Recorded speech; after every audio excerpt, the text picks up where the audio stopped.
Welcome back, everyone, to day 3 of Stellarfest. Finals day. It is going to be a set of banger games today.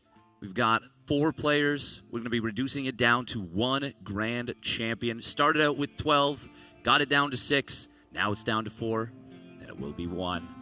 Welcome, everybody. I am joined by Harstum and Pig. How you guys doing this morning? Fantastic. Yeah, filled up on the breakfast, ready for some PvT, some PvP. I'm looking forward to it. It's going to be fantastic. I think it's going to be really, really good.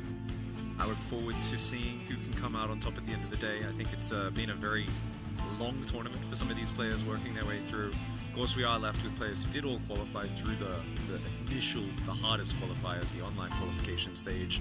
And they're now fighting for the money, the pride, and of course, I think especially for Trigger out there, you know, he would love to hold up a trophy in front of the Canadian home crowd. He did a really good job yesterday in the upper bracket finals. I think kind of made Clem show his absolute best play. Yeah. So it was really a cool way to do the upper bracket finals, but of course we've got other matches before that. That we do, and I believe we're going to take a look at how we got here so far, the bracket showing. Just looking at a bit of a zoomed-in thing. This was mostly yesterday's matches. Clem versus Lambo. That was a 3-0, but I think especially in that game number 1, it was extremely close, and Lambo was looking at his absolute peak for a lot of that. Ultimately, Clem did get that one decisive fight outside the third base, you know the one I'm talking about. All that Marine Marauder staying alive against the massive Hydrolink Bane army. And it felt like that kind of set the tone for the rest of the series. Proof that Clem's an AI, I think, was the consensus after that one. Yeah. But the one from honestly, there's so many great matches. Scarlet versus Zoun.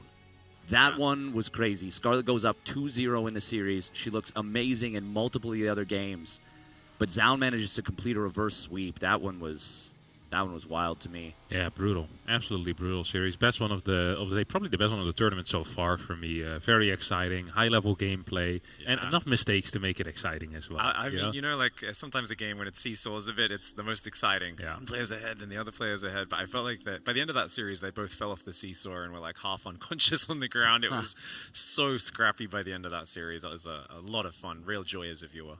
Yeah. Yeah, I've got to agree with that.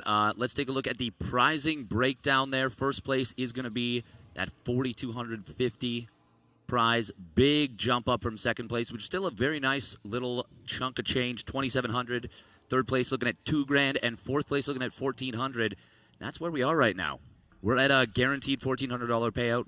Obviously, these players are going to want more than anything to win this, but I feel like as much as anything, the pride of taking down Clem is a huge one, you know? Obviously, money in the bank, that's what we look for too.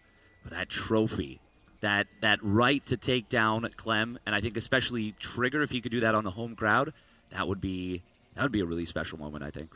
Yeah, absolutely agree. And I think this would be a good opportunity for Trigger to show really what he's worth. And he's been showing some very good games. I think yesterday in the series that he played against Clem, there were some moments of brilliance, and then there were some games where it looked like Clem just walking all over his opponent, which is kind of what we're used to seeing out of Clem in a lot of these early games in TVP. So I hope that Trigger has something prepared. He went back home early yesterday, probably to grind out a couple more build orders, to think about what happened that day. And I mean, when the games actually went into proper mid-games, he looked quite decent against Clem, and there's not a lot of players that can do that right now. And I think there's always the little details. If you look at how Clem, if he has a bit of a bad start or things aren't going his way, there's a single Widow Mine drop that somehow is just like burrowing and unburrowing and is flying in and out with a medevac. And then there's, you know, a single Reaper that just refuses to die. It's like these little details where he gets a few probes that other players wouldn't quite get, and he kind of gets back into games very quickly. It always feels like when you're playing against Clem, he gets like the 1 in 100 chance, you know? It's like, oh, this Reaper escapes 1 in 100 games, but he does it like 50 times in a row, so I'm not sure how accurate those odds actually are in that case. It feels extremely frustrating. There's like 4 or 5 of these moments every single game where you just watch him play, and he has like a mine drop, and it goes in, and he unburrows, and the mine is like 2 HP, and you're like, really? 2 HP? I don't get it, and the medevac sits there, comes back when you're not paying attention, kills another 15 workers, and that type of stuff, it happens 4 or 5 times a series, and it completely changes the outcome of the series, and it feels extremely frustrating to play against. I think everyone that has ever played against Clem will vouch for that. So yeah, we'll see if any of these players here are going to be capable of doing that. First, of course, we're starting off with Beyond versus Zaan, which is a match I'm very excited for as well. They played in the qualifier already into this event. Back then, Beyond took it 3-0. Yeah. So fairly one-sided, but they've been trading back and forth maps and series over the past 10 series or so. So yeah, I'm excited to see what comes out of that. Yeah. And it's always a different story when it gets to LAN. But for now, we do want to say a big thank you and a bit of a shout-out to Rainbow Railroad, the charity that we are looking to support for this tournament. They are based in the U.S. and Canada, and they're an organization that helps LGBTQI plus people facing persecution based on their sexual orientation, gender identity, and sex characteristics. Since the founding, they've helped tens of thousands of people find safety through emergency relocation, crisis response, cash assistance, and many other things. Ursa TV's namesake is the Ursa Minor constellation, which features the bright North Star in the sky and helped people find Canada while on the Underground Railroad many eons ago. We hope to continue that legacy with Rainbow Railroad. You can help support that by donating over at tiltify.com/Ursa TV Canada. Now, something very cool, we did hit our first goal of $2,500 overnight, actually. We got a bunch of shout-outs. We're going to be doing them during some of the games. Nothing I think that's quite as disruptive as me yesterday with poor you and Lambo. You guys were great sports about that. Yeah, great sport. Still, thank you very much. We are going to continue to raise money. The thermometer has been extended. We'll see if we can maybe get it all the way off the screen. I'm sure there's a joke Pig could make about that, but for now... What can I say, mate? Some of us are growers and some of us are showers, but in this case, I think the support for the community is just going to keep on getting bigger and bigger.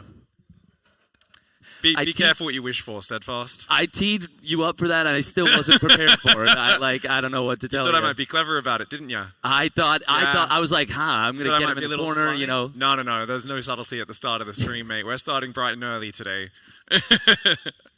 Fantastic. I'm looking forward to hearing you teach us about the bacon sound. Oh, God, look at that jersey. Ooh. God, that looks so cool. I want one so bad. I feel like, yeah. Does this mean, like, in the middle of this, the guys are going to, like, take their helmets off and start punching each other? Because that's what I associate this sort of jersey with. I know. Yeah. Like, pull it over the head, jersey them. Yeah. Very Canadian thing. Look at that. Piggy's done his research. That's proper.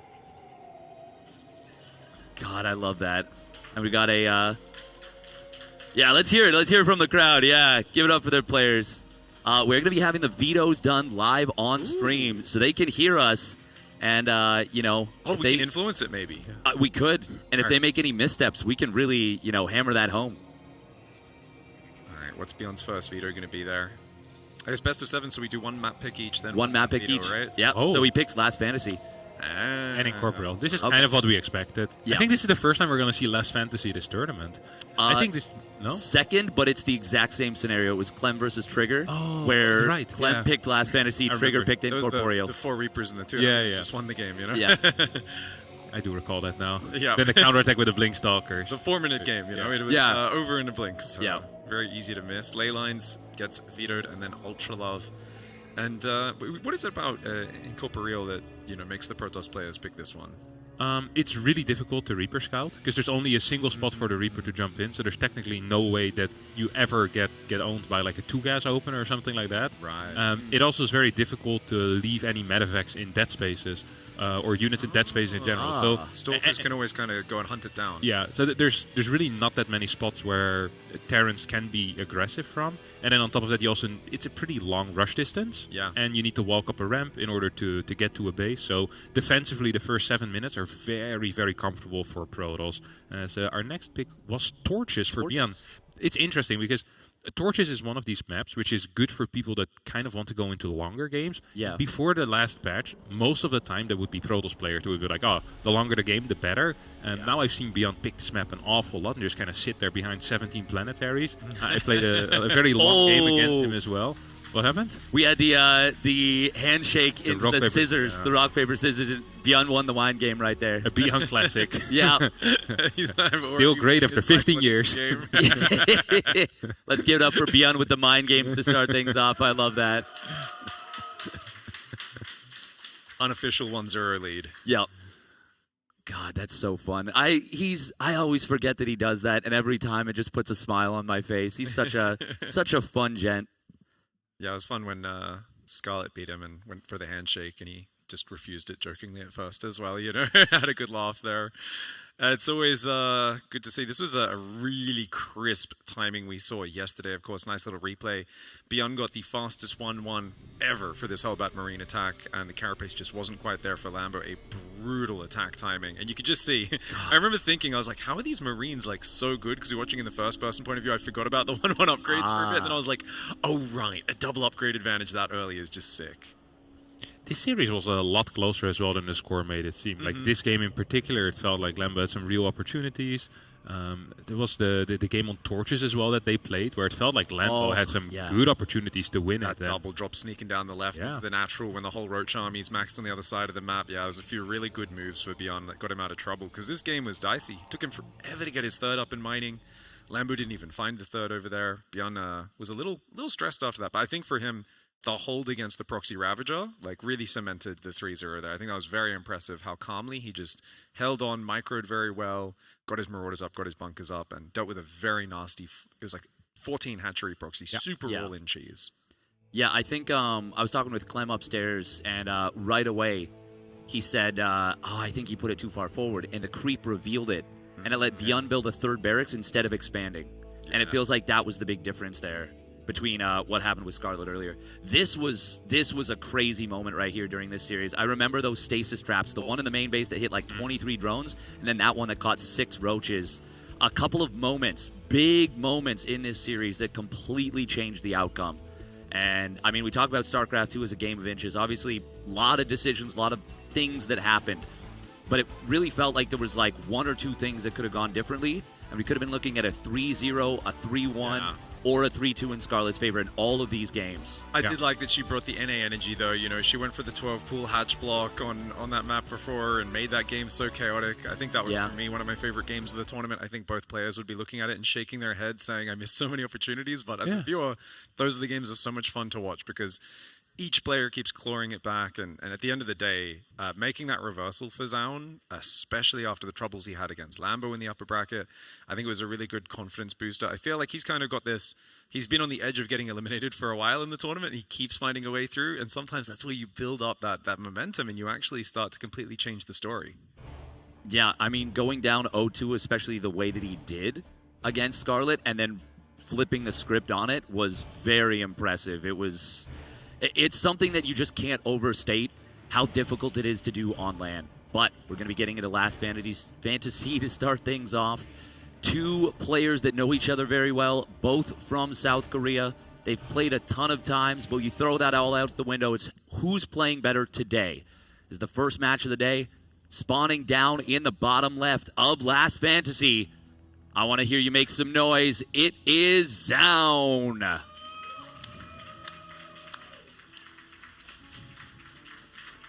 Cool. And down here in the right side of Last Fantasy, getting his map spawn, and he's going to have his main base exposed, his expansions protected. Over in the right side of the map for the Shopify Rebellion, it is Beyond. He's kicking it off with a very odd move. I think 99% of the time we see the depot in the wall. This time it's going to be in the main base, and he's not building a barrack, so it's going to be a command center first over here. Initially, I thought it might be to try and hide where he spawned. Yeah, where he spawned. Yeah. I figured he was assuming. Oh, this is what he's doing. That is what he's. Oh my God. Okay, so this tells me that Zaun only checks the ramp, right? Might be. We'll see if he studied Zaun's scouting pattern. Who knows? Sometimes players are a little inconsistent. Okay, well... No, he goes the whole way anyway. But would that have been enough to see the CC, actually? Yeah, it would have been, right? I think so. I think just barely. Yeah. And the thing is, like, the idea there is, if he sees that, though, but then he sees, like, no gas, no barracks, you might think that, if you proxy 2 barracks in the middle of the map, like, there might be a panic moment, when Zaun sees it. As it is, it delays the command center first getting scouted. For me, I don't know. I feel like this is such a crazy gamble for Beyond, because if I'm Zaun going into like your opponent's map at the start of the tournament, it's the map you're most uncomfortable with, it's a good option to go proxy gate, right? But maybe Beyond's just studied Zaun and says that's not in his arsenal, because the 2 proxy gates in the middle of these 3-player maps have been pretty brutal. Maps like Mothership, maps like Last Fantasy. But Zaun's going to come in and realize, oh my, you've just been greedy. Okay, we're going into a macro game, and it's a double gas, which means there'll still be a quick factory. Usually Beyond does like to follow this up with a pretty quick second barracks and start to get that unit count up so he's not so vulnerable. Yeah.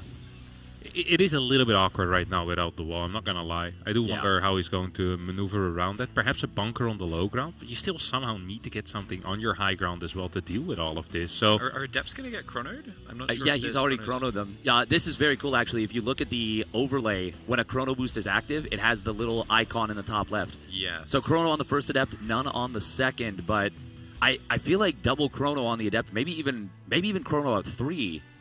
I feel Well, I like guess this if could you be just so delay your nasty. reactor forever, you can have like 4 or 5 Marines out. It just feels really awkward not having the reactor up, right? Yeah. So he should be able to defend this. I think he'll have 3 Marines just in time. I think that's the 3rd Marine.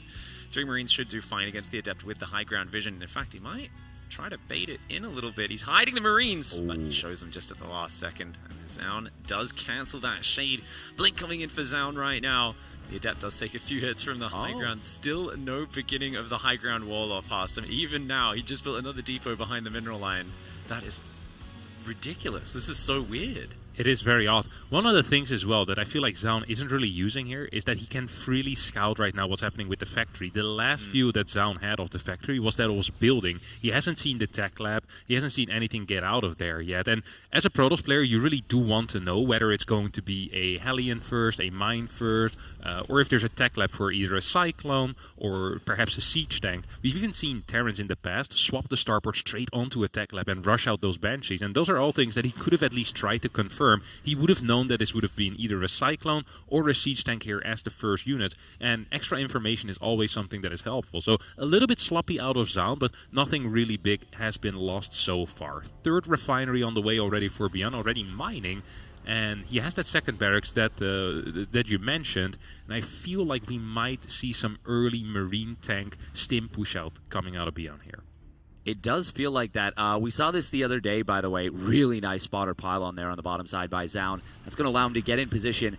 Beyond is going to go for the single probe snipe, and he gets it. Very cute little move. He did this versus Harstam. Harstam just pointed at himself. Me. It was me. He did this to me. I remember.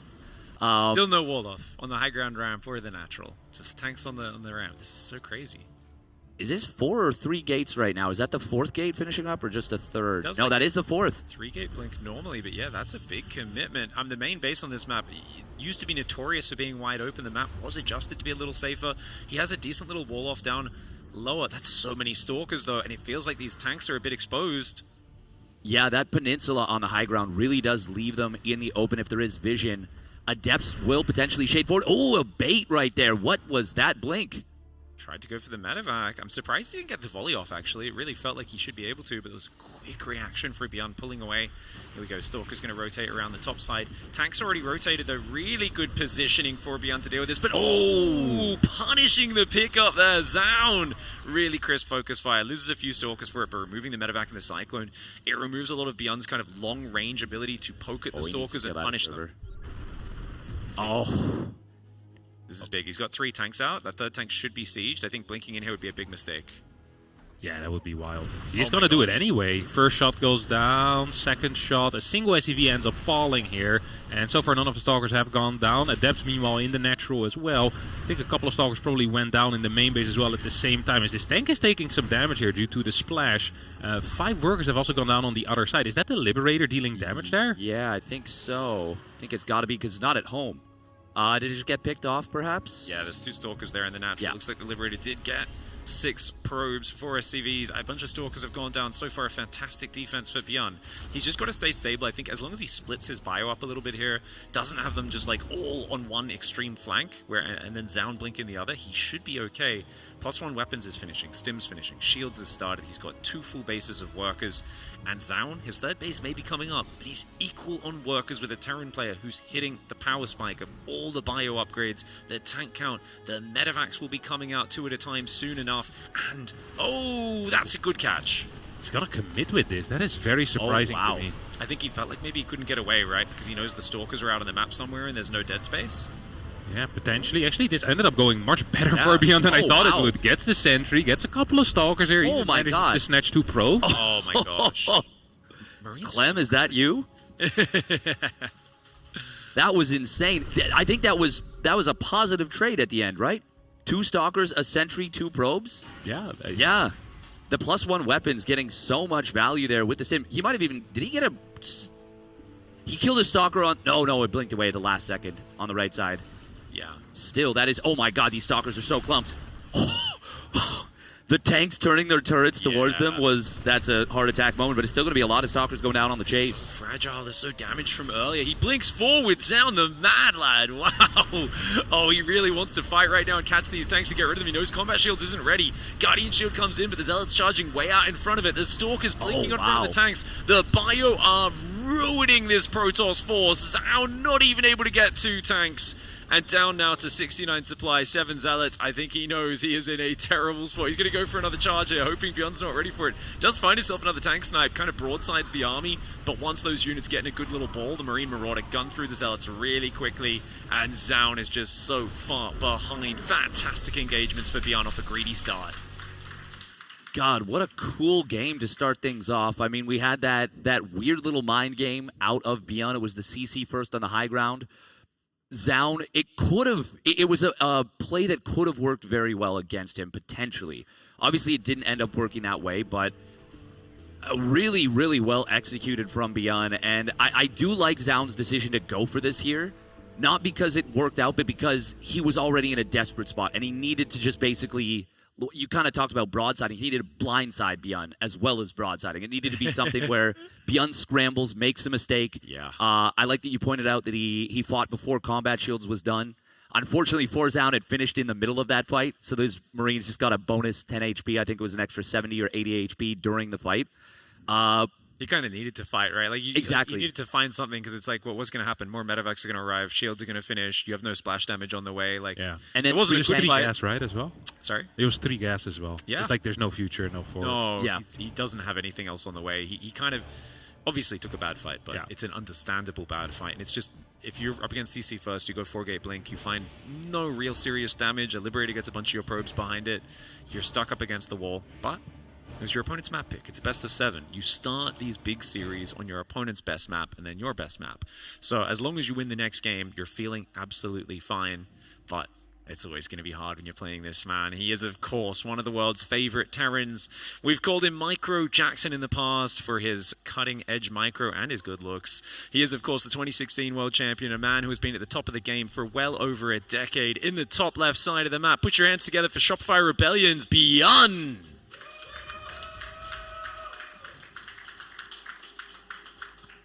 And in the bottom right side, our yellow Protoss player. There's a lot of pressure on him to win this map. Put your hands together for Zaun.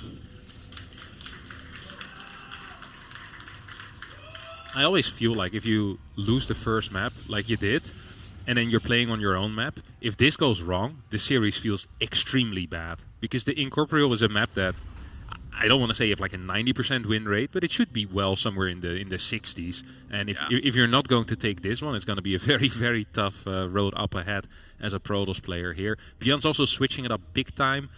CC first in the first game, which is probably the greediest option, straight into a double gas opener in game number 2, which is going to be the most aggressive type of opener that Terran has in its arsenal. There's of course many different variations of these double gas openers. I mentioned before already that on this particular map, Reaper based stuff is going to be quite difficult to do. So I'd be absolutely shocked if we're going to see more than just a single Reaper.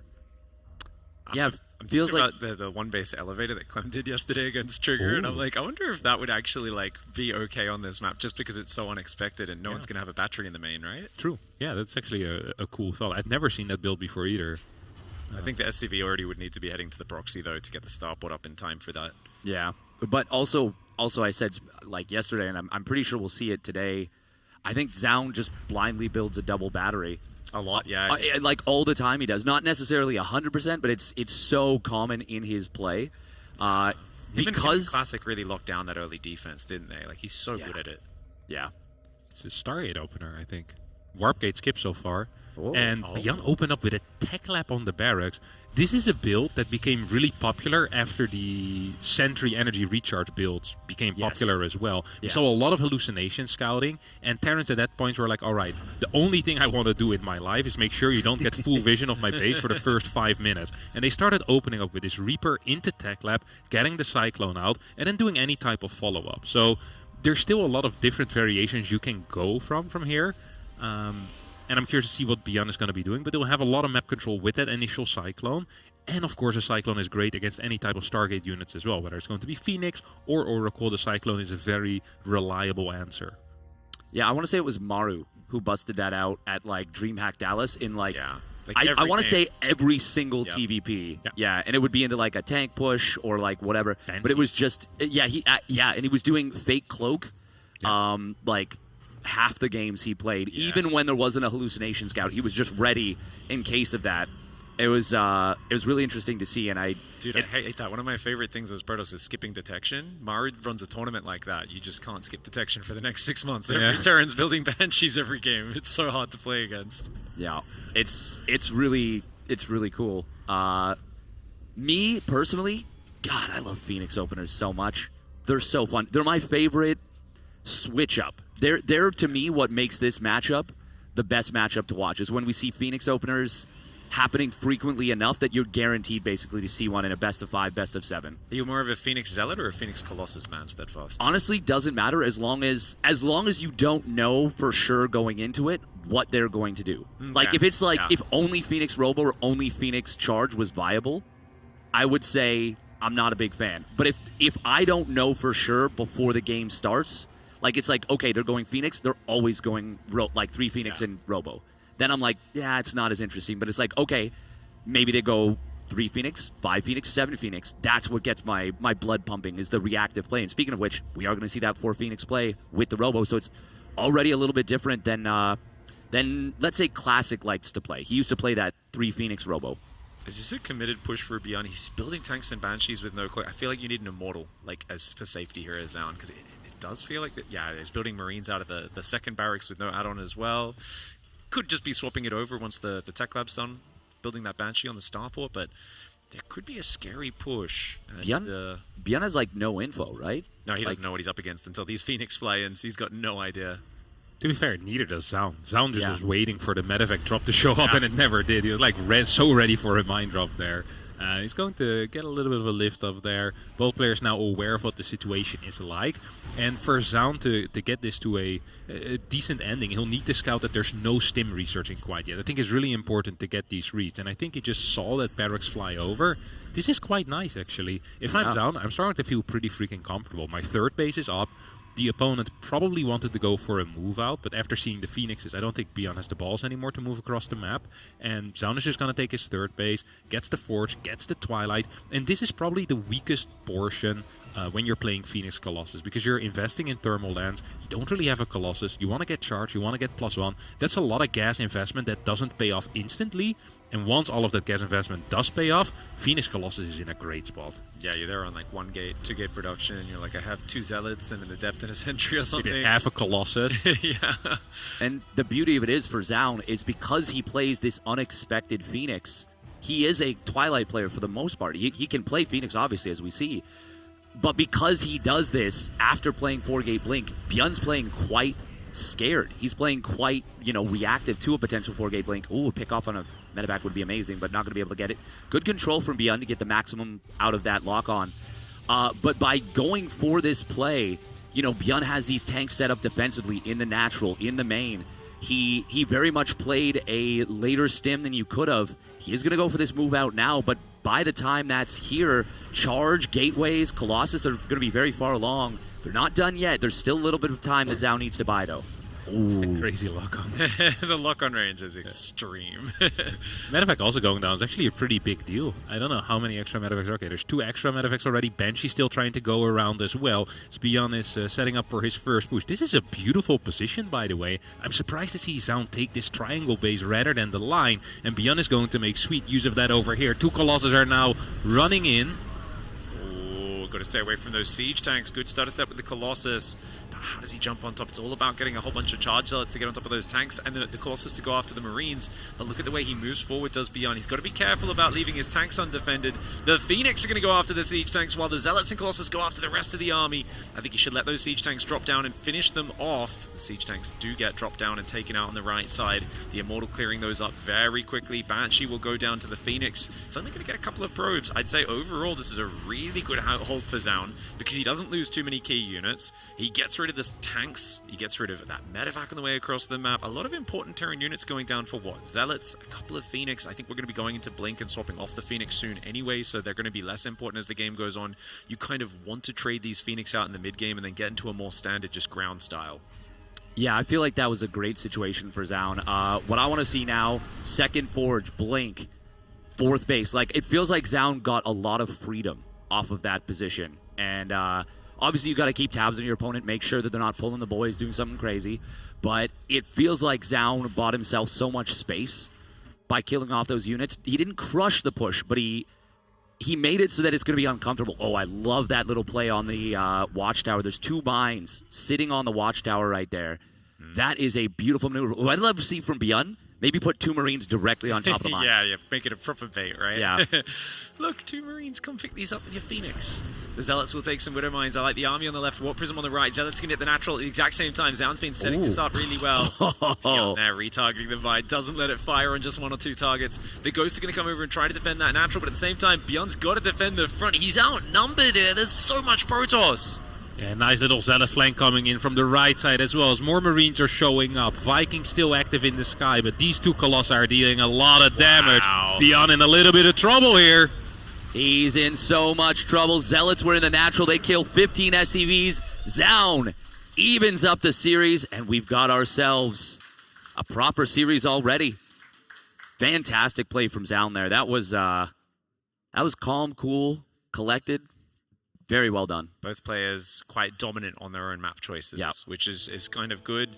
You know, as the maps get a little bit more even between the two, we will see how it goes. But some fantastic engagements. And, you know, I was not fully convinced when Beyond moved out with his first tank push. It didn't feel like he was that committed to it. I wonder what would have happened if he actually, when he first saw the Phoenix, just went with like a few SCVs, his first Cyclone, starts maybe building a few more units. I wonder if there was something that Beyond could have done to Zaun as he was taking that third during what you said, Harstam, is the scariest point of the game as a Phoenix Colossus player. It's always hard because sometimes you just want to move across and fake a push as Terran, but if you do that, you leave your SCVs undefended. The Phoenix can pick up like 10, 11 SCVs, and then if you don't actually commit to the push, you're kind of just too far behind. So Beyond was trying to say, no, protect the economy, shut the Phoenix down, and then go for the more organized push later, but Zaun just seemed to be ready for it. Yeah, he certainly did. We're going to be getting into torches for game number 3. We will do a couple of those shout-outs to start things off, though. Oh, yeah. So first things first, we've got 2 shout-outs to the same person, Ivy.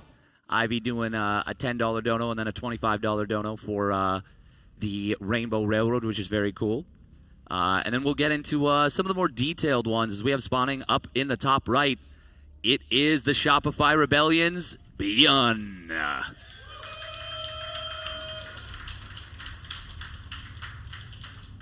And on the bottom right side, showing what he's made of in that last game, a beautiful Phoenix build, a master of Protoss organization and timing attacks. He needs your support down here. In the bottom right, playing for Vitality, it is Zaun.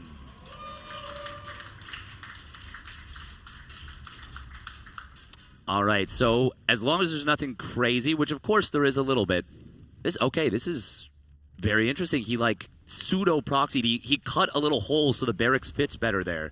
I think I've seen him do this before, and it means that the probe just barely misses this unless you go looking for it. The thing is, Beyond has done this at least once before. Will Zaun know about it? In the other side of the map as well, right? We saw him when he was, but this is just hiding it on his side. Yeah. So it is kind of just a macro-ax. I think we did see Zaun maybe overreact a little bit. Last time he saw the barracks was missing, he goes for like the Zealot, delays his second gas a little bit and stuff. I think Beyond's looking for the same reaction, but he does get spotted. Good scouting for Zaun.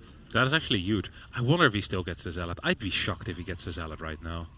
That's just not necessary. I'd be disappointed even. Yeah.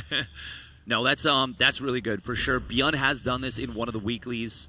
I don't think it was to Zaun, but Zaun obviously doing his homework here on torches, making sure to check that, finds out, and he does not hesitate. You could tell he wanted to look in the top left, and then he had that moment of like, wait, no, I've seen this before, and he goes down and checks that little spot. Still love it from Beyond, but you know, there is a small cost to playing, you know, 70 tournaments a week. Oh yeah. But okay, while we've got this here, Pig, I have for you. Oh yes. Pig slaps bacon, and now what the actual redeem was Yep. you teach us the noise that I that teach you how to slapping make the bacon. noise? Yeah. Okay, well, we're not on camera right now, so maybe I could take the bacon. No, unfortunately, we're not in Australia, so I can reveal the secret. So basically, for those who don't know, that is, of course, a way we show support when you're on the internet. In my my Twitch stream is making the sound of moist bacon being slapped. To do that, you need to leave your bacon outside of the fridge. Not a common storage technique. Most people think meat rots outside of the fridge. They're absolutely correct, but once the substrate turns into a sort of nice fungal environment, moisture starts condensing on it, you create something that is one of the most, I believe festy is the word, which is another word for disgusting environments. And then if you slap that on any hard surface, a desk, the chair, anything like that, it's going to make a very resounding kind of wet thwunking noise. And that's very effective for showing support on the internet for video games. So I am glad someone was insane enough to actually redeem that, and the fact that Ursa also put that up as a goal. Thank you so much for supporting Rainbow Railroad. I think the other redeem should probably be worth a little bit more than that one, but I'll give you guys some more tutorials and some more interesting things later on. Right now, Beyond doing a tutorial on how to get in the Protoss base, get 2 probes, and then leave without even losing their Hellion. That was sick. Yeah, that was pretty cool, and I feel like I learned a fair bit. You have a phenomenal knowledge of the microbial and bacterial effects on bacon. I've been playing Zerg for many years. Fungal growth is my favorite spell, even though it doesn't do as much damage as it once did. Literally half the damage of what it used to do back in the day. Used to do 48 damage versus armored units, the old school fungal. Oh, wow, that's a long time ago. That's proper history right there. I mean, God forbid modern day Cyril was playing in Wings of Liberty. I don't think anyone else would ever win a tournament. Yeah, no, not a chance. Did Beyond just take a 30C on position? Yeah, Beyond's memeing. That is wild. I guess he does know that it's a very turtley style, right? Like Phoenix Colossus is kind of immobile. So he's saying, well, I don't feel confident attacking, so I'm just going to do the greediest build possible. And of course, this relies on the Phoenix not scouting, and he can't defend it. But he is building a few Cyclones and Vikings. And then from here, do you think he goes for like the quick 2-star port, just a big bio Viking push to overwhelm the Phoenix Colossus? I think this is actually Beyond saying, I want to go into the late game no matter what happens. And I've seen him play a lot of games on torches, and almost every single game ends up with him having 4 planetaries, like cutting the map in half. And I feel like that is just his preferred way of playing this map. And whenever Beyond wants something, he tends to play like kind of towards that goal from the very start. As these are some decent lifts here, although a Phoenix is gonna go down. Second Phoenix in some trouble too. Fine hits. Oh, we got. You think Beyond moves across right now after this? Oh my gosh, Maybe. he might actually go for a pressure. The thing that's extra brutal about that is on torches specifically, if your Phoenix are damaged, they can go heal in that shrine. Not going to have the time for it now, but specifically losing 2 of them, not just taking big damage, is very, very painful. I love that Beyond potentially fakes this, because Zaun still doesn't know about that 3rd CC. He is going to be terrified of this. Oh, man, the Cyclones just absolutely popping off there. Yeah, absolutely. We have Beyond's camera there in the bottom right of that one, of course. Him not looking as satisfied as I thought. I feel like I'd be a bit more exultant watching those Phoenix go down, but he's locked in. He's in the zone right now. This is very frustrating, by the way, for Zaun, because whenever you lose a bunch of Phoenixes, you're kind of forced to rebuild them. So we saw him add an Immortal. I think he's added 2 more Phoenixes since then as well. And that means you're now down 300 gas from where you want to be. And the limiting factor when you're playing Phoenix Colossus very frequently is going to be gas. So the Forge, the +1 upgrade, the Twilight Council, and the charge is going to be a little bit delayed here. And look how freaking scared Zaun is. Is he not aware of the 3rd base? No, he didn't see it with that first push. He still doesn't know. And now you saw a bunch of Cyclones and Vikings. That almost always is one of those quick pushes, right? Where it's like, oh, he's going to come up with Marines and all these tech units early. Getting a few SCVs is very necessary, I think, but he's still in the dark information-wise. And the fact that the Twilight and the Forge still has not started is crazy. is it possible that we're going to go into fast fleet beacon, second Stargate? He's also getting 6 gas already. We might just go for full air toss here. Old school. I mean, that style is very interesting. Do you go Phoenix range with that? Yeah, I was going to say, is that double Stargate Phoenix play? Well, I don't know. It is going to be a second Stargate at least, but I'm not sure if you... I guess you want Phoenix range first, and then maybe transition straight to carrier. If the Terran moves out, I think there's a very good moment where you can just surprise him with so many Phoenix and overwhelm everything, but... if the Terran realizes and camps and then gets enough ghosts and Vikings and upgrades, there's a point where the Phoenix feel very bad in the max battles. Yeah, I mean, this is played... It used to be played relatively frequently, but I think the key is those ghosts. It's not just that the EMP drains the shields, it also means you cannot lift anything if you get hit with 1 or 2 EMPs on that Phoenix clump. This is a very... surprise-oriented setup, and I mean, Byun is going into the Ghost Academy. This is just a normal thing, so there is going to be there's going to be a pretty thin timing. And with the other thing is, without the Phoenix range, you're not going to be able to just instantly snipe those medevacs from very far away. You have to get close. You have to expose yourself to the potential of the EMP. And even now, showing this many Phoenixes feels crazy to me. We get a recall. It is a very interesting play to show the Phoenixes here. This is not this is double Stargate Phoenix amount yet. Oh. So I think in a way you can see this as Byun and be like, hey, maybe he's just building a lot of Phoenixes because he's afraid. But yeah, okay, he's going to go for the scan here. Yeah, he wants confirmation. This makes a lot of sense to me. Now he's got the confirmation. So there's still a couple of things that you can do as the Protoss from here. You can try and go for a counterattack once your opponent moves out. You lift 15, 20 SCVs and then you try to hold desperately. Another thing you can do is just completely cannon up and go for Twilight? Colossus? Please use Carrier? the healing shrine. You're right there. The Phoenixes are so close to that healing shrine. Just please, just fly over it. Oh yeah, I mean this is the perfect map for healing. Yeah. Phoenix are 2/3 hit points, only 1/3 shield, so it's especially good for them to heal up. Of course, most players never think to do that because this is the only map where air units can actually heal on the healing shrine. On Persephone, they do get blocked by the air blocker. Oh, Byun's going to catch him. Byun's going to catch him. Zaun, watch out. Zaun, watch out. He's going to get caught. Oh! And remember, recall's not ready. Yeah. He's got to fly past these Marines, so the Vikings have gone to the right.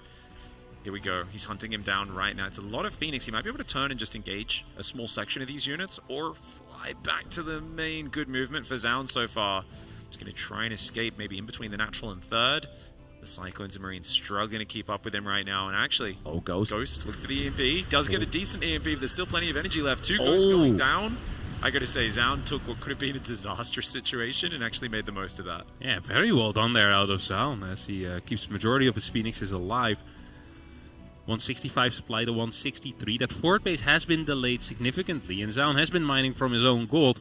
It feels like Byun is kind of wandering around aimless, perhaps waiting for his 2-2 to finish and his ship weapons level 1 before moving out. But how many Vikings does he really have? Is this all? Just the 3 Vikings? It's not a whole lot of air units here, Pig. No, not at all. Those 13 Phoenix could do insanely well. Part of me thinks, one of the things Protoss often do is they clump the Phoenix before the fight because you want to fly them all in at once.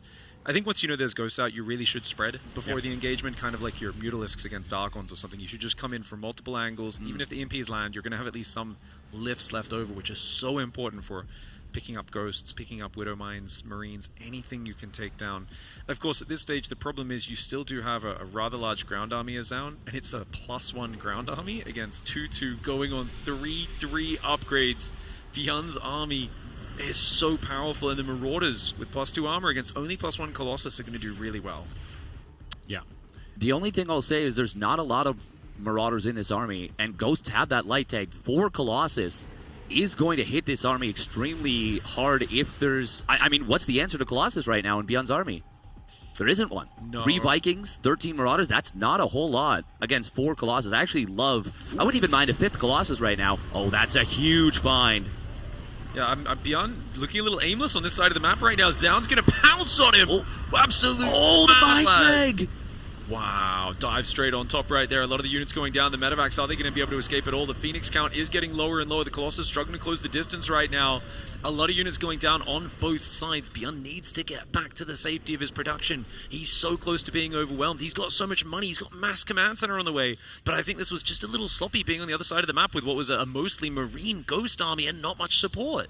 Yeah, very odd that he decided to craft this as a max army, as now Zaun is moving in. He is maxed out, his upgrades are garbage, but his army is freaking great. There's no real Viking support here. Phoenixes are just going to clear these easy peasy, and the rest is ghost. 4 Colossi dealing so much damage right now. This is not looking good for the Terran player. Not looking good at all. These Colossus are just raining down on this army, War of the World style. So many lasers. Fucking lasers, man. Ghosts are going to get cooked by this. They cannot approach the army. Zealots charging it on top of the reinforcements, surrounding the living crap out of them. And there is just nothing left for Beyond. He can do nothing but watch his army dissolve. My Ghost is getting cooked. This is brutal, man. That was such a good timing for Zaun. I think he didn't even plan to do this. He just kind of saw that Beyond's army was weak. He caught a big bunch of it on his side and said, let's go. Let's get across this map right now. And all of that upgrade advantage, it just doesn't count for that much. The army comp isn't right. Beyond had a massive worker count, but it was not the right army composition. He still had just a lot of Marines left over from early game, and he was worrying about the Phoenix, but he never had the answer to the Colossus, as you pointed out. Not that many Marauders in the army either. Zaun is going to let his 3-3 finish because he feels bad for Beyond right now, I guess. And he's going to pull back and kill the rest of the bases. You're up 70 supply. I don't think there's a way to drop this one.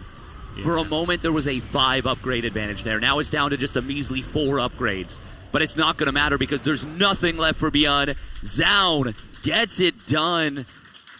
And I think it goes back to what you were saying at the beginning, Harston. Beyond wanted to play a late game, and he was setting up for it. He was building all these command centers, getting amazing upgrades, getting set up to split the map in half. And he has this 2-2 timing, and your opponent only has the 1-1 or 1-0, and you're thinking to yourself, may as well. Why not? I just am really confused why Beyond decided to build this army, because he's crafted an army that is capable of beating practically nothing that Zaun has, and he had so much information for the majority of the game, right? He scanned those double stargates, and it really felt like Beyond accidentally built too many Marines. This is something that sometimes happens for Terrans, is where they just want to max out because they're not entirely sure what's happening, and they just add Marines into the army. And then at some point, the Terran looks at their army and is like, oh, I've got 30 Marines. Maybe I got to do something with them? I think the crucial moment was those Phoenix when he tried to catch them. You know, when you're trying to catch these units and your full focus is that, and you're kind of just holding keys down on your barracks at the same time. Probably built like 30 Marines. Yeah, I think he built an extra 20 or so Marines that he really didn't need. And that was the point where he should have been like, okay, what do I want my last 30 supply to be? I want like 15 Vikings, you know, more Ghosts, more Marauders. Also, losing those 4 Marauders there on the other side of the map and then leading to this chase was a disaster. Great play by Zaun. You can see Beyond trying to process what has just happened and trying to close the information gap between his perception of where he was in the game and the sudden brutal finish that happened. And it's good on him to take that time to check the replay and kind of find those mistakes. I've got to say, this is the coolest thing to see this. Like, huge shout out to production. We never get to see what the player is looking for in the replay. Seeing him, you know, look at the army at a specific time. Then he fast forwards maybe 20, 30 seconds, checks specifically the structures tab, says, what does my opponent have at this point? Because that was a bit of a weird play. It was the double Stargate Phoenix with a very late fleet beacon, rather late upgrades, but still going pretty heavy into a ground army with those 4 Colossus. And that was one of those things where it's like, you can see Beyond in the moment is kind of trying to dissect what happened in that game, because it was kind of a what just happened type of moment as the army got caught in the middle. He went for this timing, maybe was expecting the 4th base to be taken in that 6 o'clock location. Instead, it was taken at the gold. It just feels like that was a really great strategic game from Zaun in terms of keeping his opponent guessing. That one felt very hero-esque in the sense of, like, you can't easily track the trajectory the way I'm used to tracking a Zaun game. And I just got to say, that's such a great way to bring the heat to your opponent on their map pick. He is playing fantastically. Can he keep up the momentum? It is Onside Gaming, Zaun.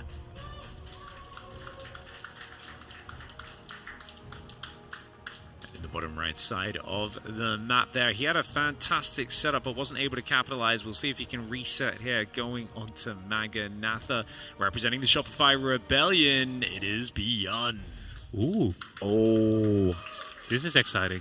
Yeah. This is going to be the classic 2-Rex Marauder over here. And they're build. Cure initially Cure. played this like For like 5 years straight, every Yeah. tournament. Like since like 2016 or like 2017, just all the time. Now, the Korean Terrans, I think actually Beyond in particular, has invented a way to kind of transition out of it if it gets scouted. Rather than going for the tech labs, he'll go for Reapers. So he can expand a little bit quicker, and then they try to contain their opponent with a bunker on the low ground. So this build has evolved from being kind of a super all-in into, this is pretty all-in, but I could potentially transition out of it. So he's going to get scouted. And yeah, we see that Blind Reaper pretty much coming in instantly. He only does that when he gets scouted, I'm pretty sure. Otherwise, he always gets the tech labs. Because if you don't scout a Proxy Marauder, usually the Proxy Marauder build just instantly wins. Now he's going to add the second gas. I would love for Zaun to stick around for as long as possible with this probe, because you can get a lot of valuable information here. Just seeing that second gas is huge, because it instantly tells you what's going on. Zaun, by the way, believes he can hold this with a low ground nexus. Oh, that's crazy. If this was double Proxy Marauder, which is what it looks like, that's crazy. But maybe he studied the same reaction that he knew about, and he knows, hey, yes, this looks like Proxy Marauder, but he assumes I'm not going to go for the nexus. I'm going to double gas, go Stargate on the high ground. Maybe he's just 2 steps ahead in terms of studying. This is actually really cool. He's still adding the battery for safety, but It might be something too, like maybe there's a tell in the difference, like an SCV production starts and the command centers light up. That these players at this level will notice little stuff like that, and if you have a tendency in a situation like this, I would not be surprised if Zaun is the kind of player to pick it out. And he's confirmed double gas now as well, right? So he knows now after going back in the base, like, this is the perfect response. Second battery? Oh, it's awesome. I mean, this is such a good position for Zaun, just right out the gate. Beyond will need to find an immense amount of value from this, I mean, effectively proxy 2-Rax Reaper play now. Killing the scouting probe is nice, but it is nowhere near enough.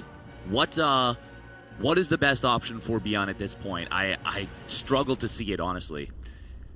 go into a cave, find a lamp, rub it, hope a genie comes out, and reset the game back to the start, because this legitimately feels god-awful. Like, one of the worst things here is that a double barracks into triple Reaper isn't even that bad as an opener, but he had to play it with 2 gas because he thought he was going to get 1 base all in by some robo play, so you need a faster factory. So this is probably the worst variation of this particular build order as well. Like, your eco is absolute dog water, your factory timing isn't that good either. You're not going to be capable of going by air because you don't have a starport quite yet. You have these double barracks which you don't even really want to use to produce because you hardly have cash to spend on anything. He's going to go for a triple CC. This kind of feels like a Hail Mary play. If he manages to deny the scout for the next minute and a half, I believe there's some potential. But if this Oracle sees the 3rd CC, even if the Oracle dies, I think Zaun is going to be so far ahead that it will almost be impossible for Beyond to get back into the game.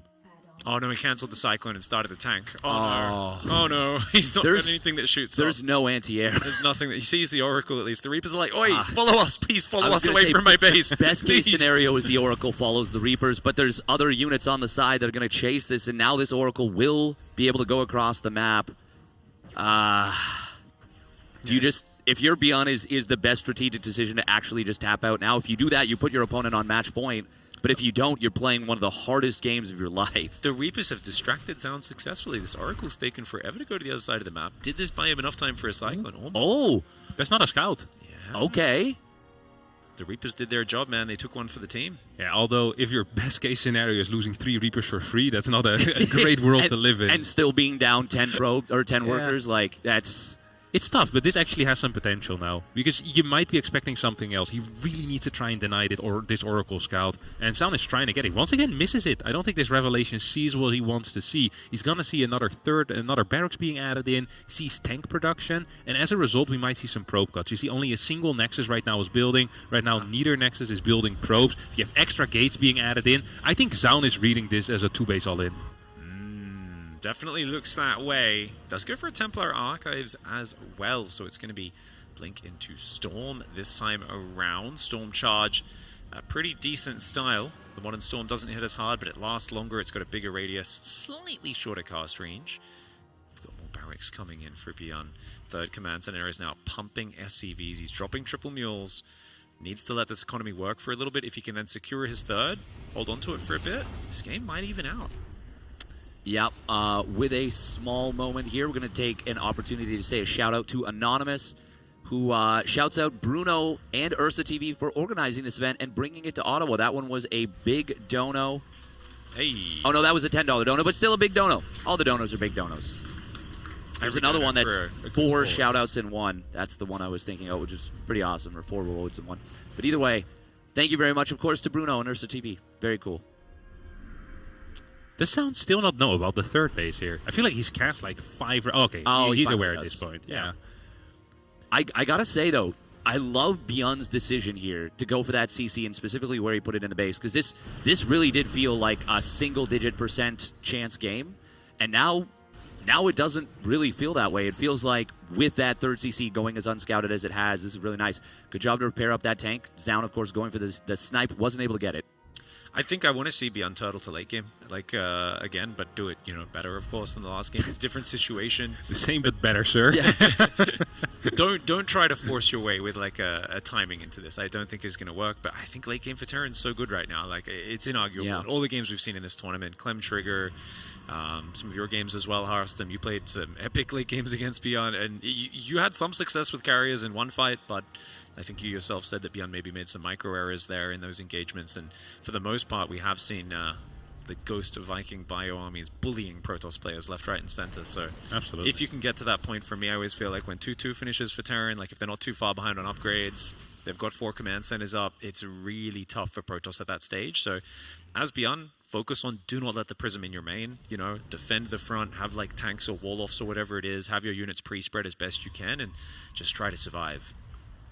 Yeah, and you really do not want to let this map go. This is such a pivotal map. Going into Game 5, 2-2 or 3-1 is a world of difference. When you're down 3-1, your opponent can do the wonkiest stuff to you for multiple games in a row, and they don't really have... the first game, they really don't have to worry if it's, even a 5, 10, 15% chance of success. If it's just something you're truly not expecting, they can do some really, really silly stuff to you. So you do not want to give them the freedom to kind of play a bit of an ape in one of the next games. That was a nice scan. Saw the observer, but it still escapes. I think this is probably one of the best feelings in the world, when your observer gets scanned and it just runs out. Oh, I remember watching a game. I can't remember who was playing, but it was it took 3 scans to get the observer down, and I was like, you might as well leave. The Terrans lost. Mentally, at that point, you're defeated. You're defeated. Yeah, it's over. That happens in game 1 of a best of 7. The best of 7 has ended. Absolutely. I'm with you there. A couple of ghosts coming out, sensor towers. We're expecting a very slow game here. I think at some point Beyond maybe wants to try and take some map control just to kind of feign the ability to counter-attack. I don't think he actually ever wants to attack. He just wants to pretend like he could, as he's going to be kiting back here. He's going to lose a couple of units, not the end of the world, as long as his tanks are sieged up in the correct positions. He's adding Storm into the mix as well, and Viking production starts. First few ghosts are out, and right now what we're seeing is probably what he should have been doing in the previous game, is the production tab has a single Marine, 2 Vikings, 2 Marauders, and a single Ghost. This is exactly what you want. Beyond is building the army of the future, and in the previous game, he was not really building an army that could kill anything at any point. As little Marines as possible is really what you want. And the less Marines you build, the easier you can add those command centers as well, because you're saving some cash. 4 more Marines just queued up. He's not listening, Harston. Yeah. I saw 2 ghosts as well. I'm still fine. Does he run 2 reactors on his 5 barracks? Does he?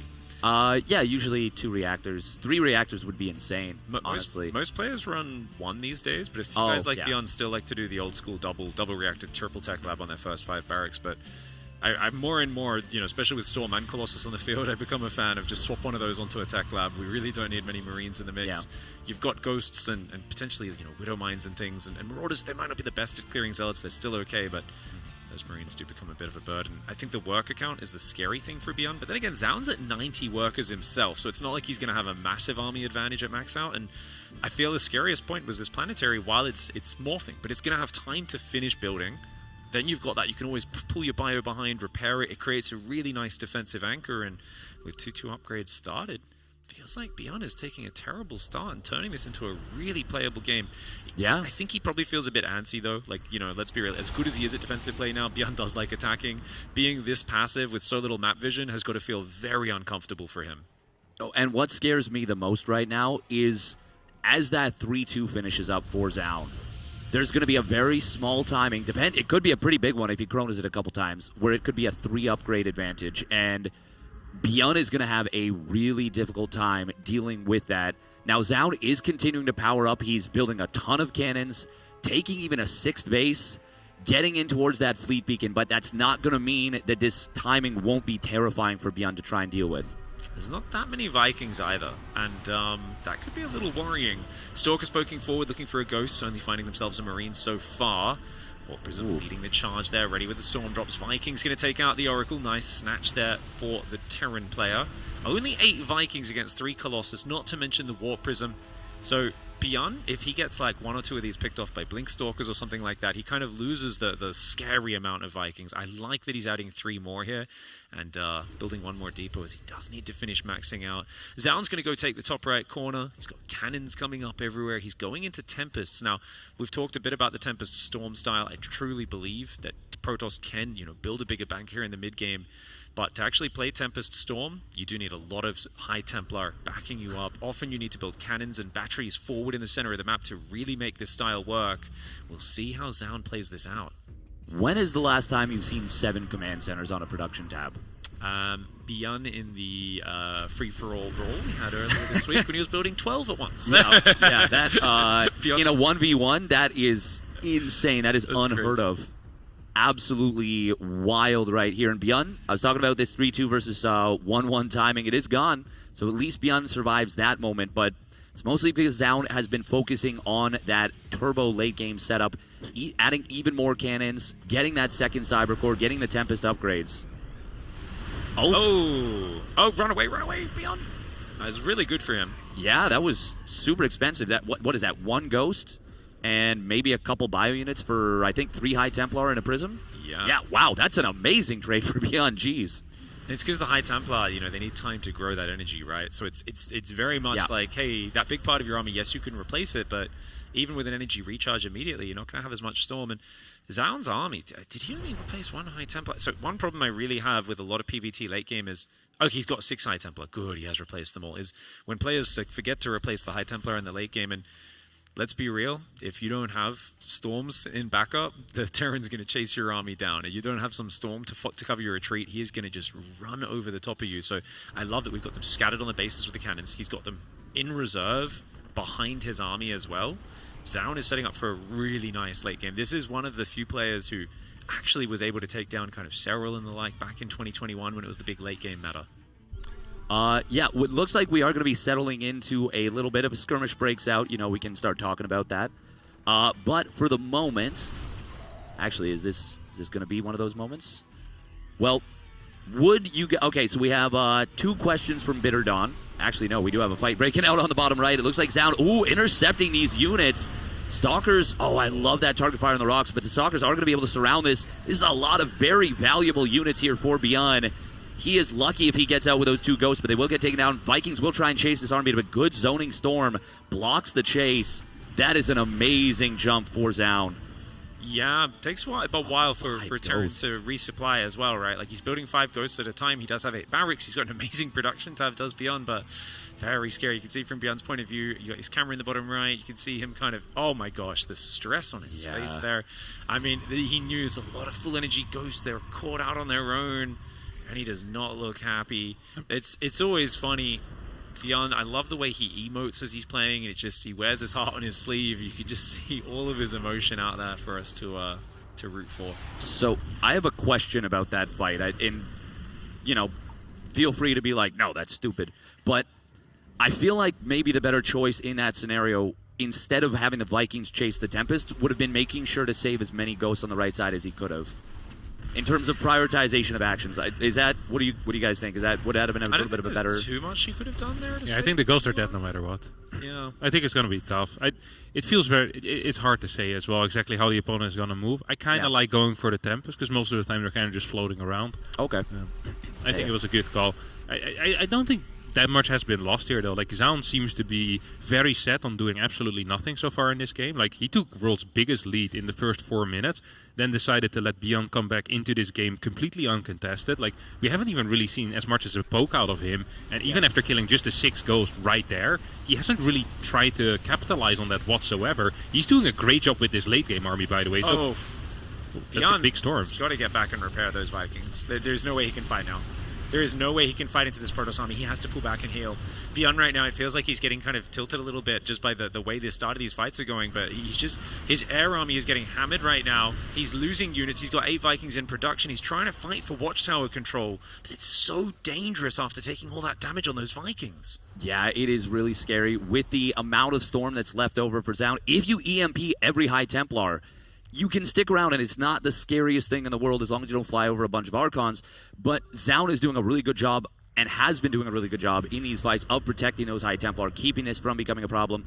This is really cool right here. We've got a nuke coming in from the side. Zaun shutting down the bottom side, but the Ghost just approaches from the other. There's going to be quite a few cannons. Not as many as I thought. Still, cool little move. Does create a bit of an opening. Yeah, a couple of nice zoning storms here as well. It feels like Beyond wants to move out on the map as a DT now walks into this third base. I actually feel like Zaun might be doing Beyond a favor with that. Beyond has way too many SCVs, has plenty of orbitals. I think if Beyond loses 10, 15 SCVs right now, that would be great. But he's going to rebuild 5 more. I feel like one of the main powers that Terran has in the late game is their ability to have very high mineral mining while also having a low SCV count. And Zaun right now is pretty spread out. If Beyond manages to get an army supply of 140, 150, I think he's going to have a great time even just splitting his army up. And as Pick mentioned before, these Vikings are way too low. They cannot enter a new fight right now. They need to get repaired. We are going to see the Vikings trying to go hunting for these Tempests, but another great zoning storm there.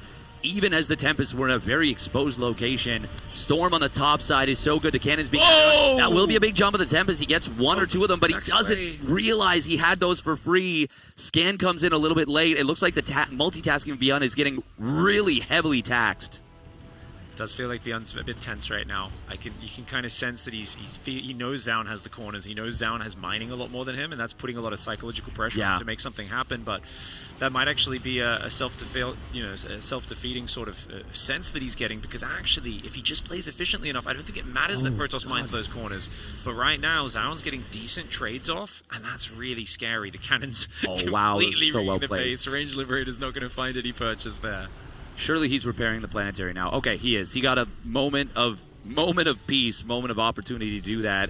But Zaun is just picking away at him constantly, and it feels like Zaun is keeping Beyond from ever getting comfortable and settling down in this game. Another massive storm coming through. Beyond's going to commit to the fight. This is a big committal. It's a massive arc, though. Is this going to be enough? Wow, Mama does go for the cloak. There's cannons to fall back on. Great EMPs on the new High Templar that were coming into that fight. But Beyond may be overextending. The Time Warp, of course, is going to force him back. Stalker's going to chase him down as well. Beyond with a huge overcommitment on that push. I know Stalker's such a good choice to chase this army down. Looks like the air upgrades were even, so it was not the worst thing in the world for Beyond, but it's the banks right now. It's the setup. It's everything in this situation that is putting Beyond in such a dire position. Zaun has played this out phenomenally. The cannon setup on that top right just making things so simple for him. Liberator on the Watchtower, of course, getting taken out there. And something as well is during all of this chaos, that DT that was on that Watchtower on the top right has just been providing vision forever. It has given so much free information to Zaun and has just really...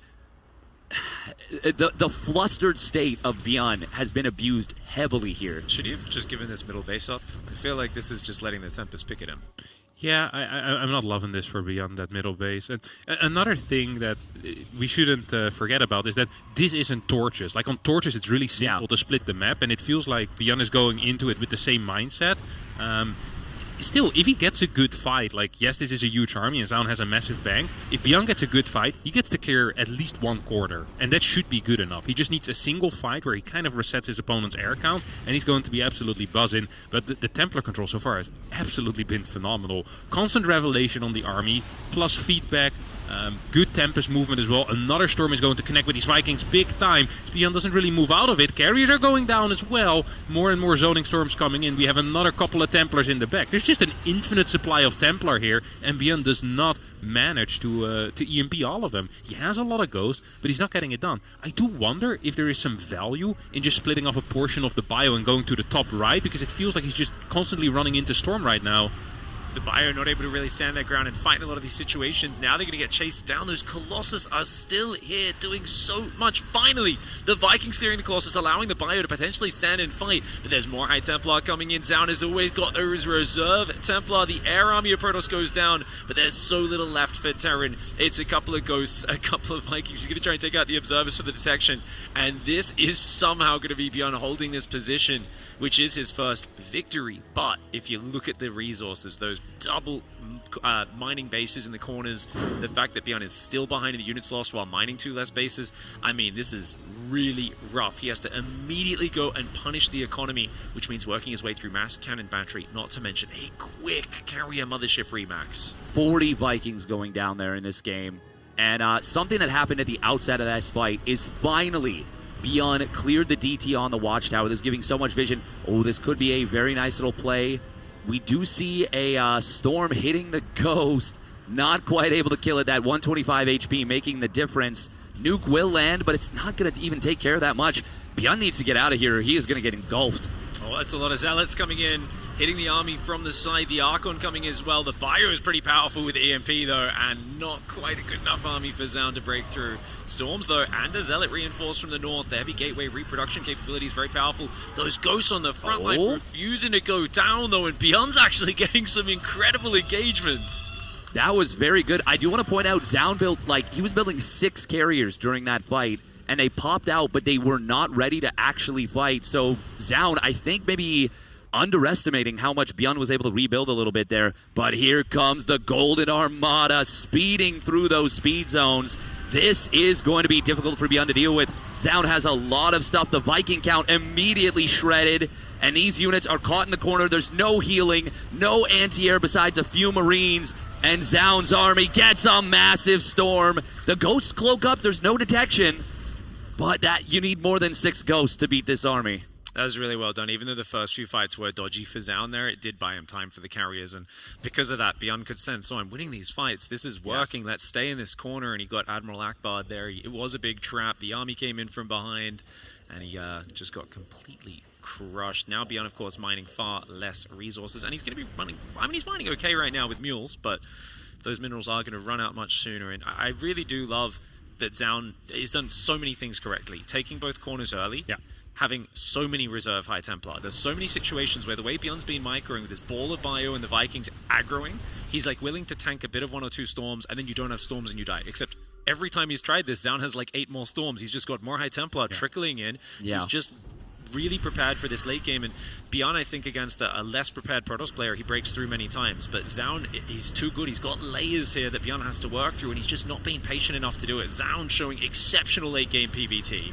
Absolutely, and it now all makes sense why he decided not to attack for 10 minutes while he was so far ahead. It's you know what, if we get to the late game, I actually feel pretty freaking good on this map.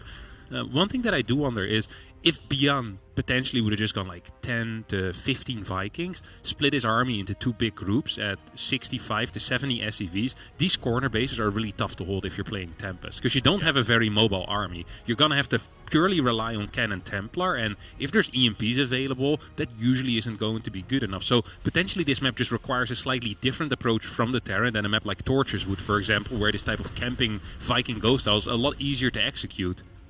I really don't think you can hold both those corners as the Protoss unless you've got cannons, I don't know, where Beyond's middle base is or something. You've got some central outpost where you can control the whole map from there, but that's ridiculous. Oh, that EMP! Is that all the Templar? Based on how they just moved it, looks like it. We are going to see a jump potentially on the mothership, but there's not a lot of Vikings in this army, and without that long range, you're not going to be able to punish that too hard. There are some High Templar behind this, but I think the only way to win right now for Beyond is to basically, cancel out every storm and the Marines gun down every interceptor. Yeah, I mean, fighting against Carrier Storm with a mass Marine army is so difficult because he's so low on gas. He has to try to do it. Oh, another monster EMP. I mean, the Marines can do pretty well against the interceptors. Oh. They've got a lot of them. God, even just one storm hitting that army, and another one. Where did it even come from? Where was the High Templar? Mineral line, I think that came from the Mineral line. These High Templars so well spread for Zaun. There's always another High Templar from an unexpected angle. The EMPs, are brilliant, really well done for Beyond. The Interceptors are doing the work. Yeah, we still have 57 interceptors out as the mothership cloaks everything, and Beyond is finally running out of steam. GG gets caught as Zaun takes game number 3 and is 1 map away from advancing into the loser bracket finals. That was so cool. Beyond was hitting every EMP going into that fight, and for just a moment with the lowest tech army, an unwinnable fight, looked hopeful, and then this... I legitimately didn't even see the High Templar in that, but it gets the biggest storm of his life, and what a way to close out that game from Zaun. Now we are going to be going into a small little break in the middle of this series just to give the players a chance to kind of collect themselves, maybe, you know, take a moment here or there, 5-10 minutes. Won't be too long, but you can see they're taking off the white noise, everything. Very cool to see them bantering there. Yeah, that's really good to see the fun. I mean, it's kind of funny as well. It's a little bit poetic. It's there's a snowstorm literally outside right now, and it's a lot of storms in that game. So Beyond's getting the double Ottawa experience right now, the Canadian weather. But having a smile after that is what you love to see. It means, you know, he's not going to be tilted off his mind. He knows what his opponent did really well, which was multiple times just come in with so many storms. And I think hats off go to Zaun there for what an impressive performance this was. And I really, I've seen so many players struggle in the late game and sometimes just look like they don't know what to do there in PvT. And to see Zaun look so comfortable, this was awesome. Yeah, absolutely. I think one really cool thing as well is that, like, we kind of forget about what happened in the early game. Like, Beyond was not just a little bit dead, he was super dead. Like, he legitimately should have had 0 chance to even get into a late game. He did get there. He sat behind his tanks, he built his bases, he got to his game plan, and although it ended up going into a late game, it was a pretty lopsided late game. Like, Zaun already had the 2 corner bases from the very start, had the setup with the cannon, so yeah, it was quite tough. Yeah. I do have to say, though, that the fact that Beyond was able to make anything of that, that is the heart of a champion right there. That is the kind of stuff that, you know, that makes people fall in love with him and keep falling in love with him. You know, it's how do you not love a guy? It feels like a Rocky movie. You know? Yeah. Like, it feels like that. He just will not go down. He's, it doesn't matter how many High Templar you have. Give me 6 Marines, 2 medevacs, and a ghost, and I'll take it to the late game. I've never seen Rocky either, but I'm sure doing a great every job. every reference, just straight over. We have to use Dutch references, okay? We're going to, you know, be inclusive here on the couch, right? Ooh, yeah, I got nothing. Windmills and clogs. Yeah. Yep. We'll work on it. We'll work on it. And we will head to a little break. We'll be back in a little bit with game number 5. Don't go anywhere. This is Stellarfest.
Welcome back, everyone. We've got a little bit of snow. We promised it there, and it is here. Snow coming down. Looks more impressive out the windows, actually, than on that shot, doesn't it? It looks more picturesque for us, especially, because we got like a nice tree in the background. Like it's very much trees, framed. Yeah, exactly. Very much a changing of the seasons. And will this be the moment that Bjorn needs to change the momentum in this series? Wow, look at you go. That's why you're here, man. All right, I'm going to take the headset off. That's me peeking. I'm done. Not going to ruin it now. Look at that. God, I love these shots. Seeing the emotions on the player's face is so cool. Yeah. The thing with Bjorn is that he really has like a lock-in moment, usually before series, like or before games as well. Yeah. Like he'll be joking in the lobby, and after that, and then at some point Lambo mentioned it yesterday, and ever since then I've been paying attention to him. And he just at some point he'll poof, like a switch flips, and he's locked in again. He's ready to micro Marines, build some ghosts, build some freaking Vikings, just go absolutely bananas. And I think we're here right now. We're loading into map number 5. It's going to be Pylon, and in the top left, spawning as our yellow Protoss player playing for Team Vitality, it is Zaun.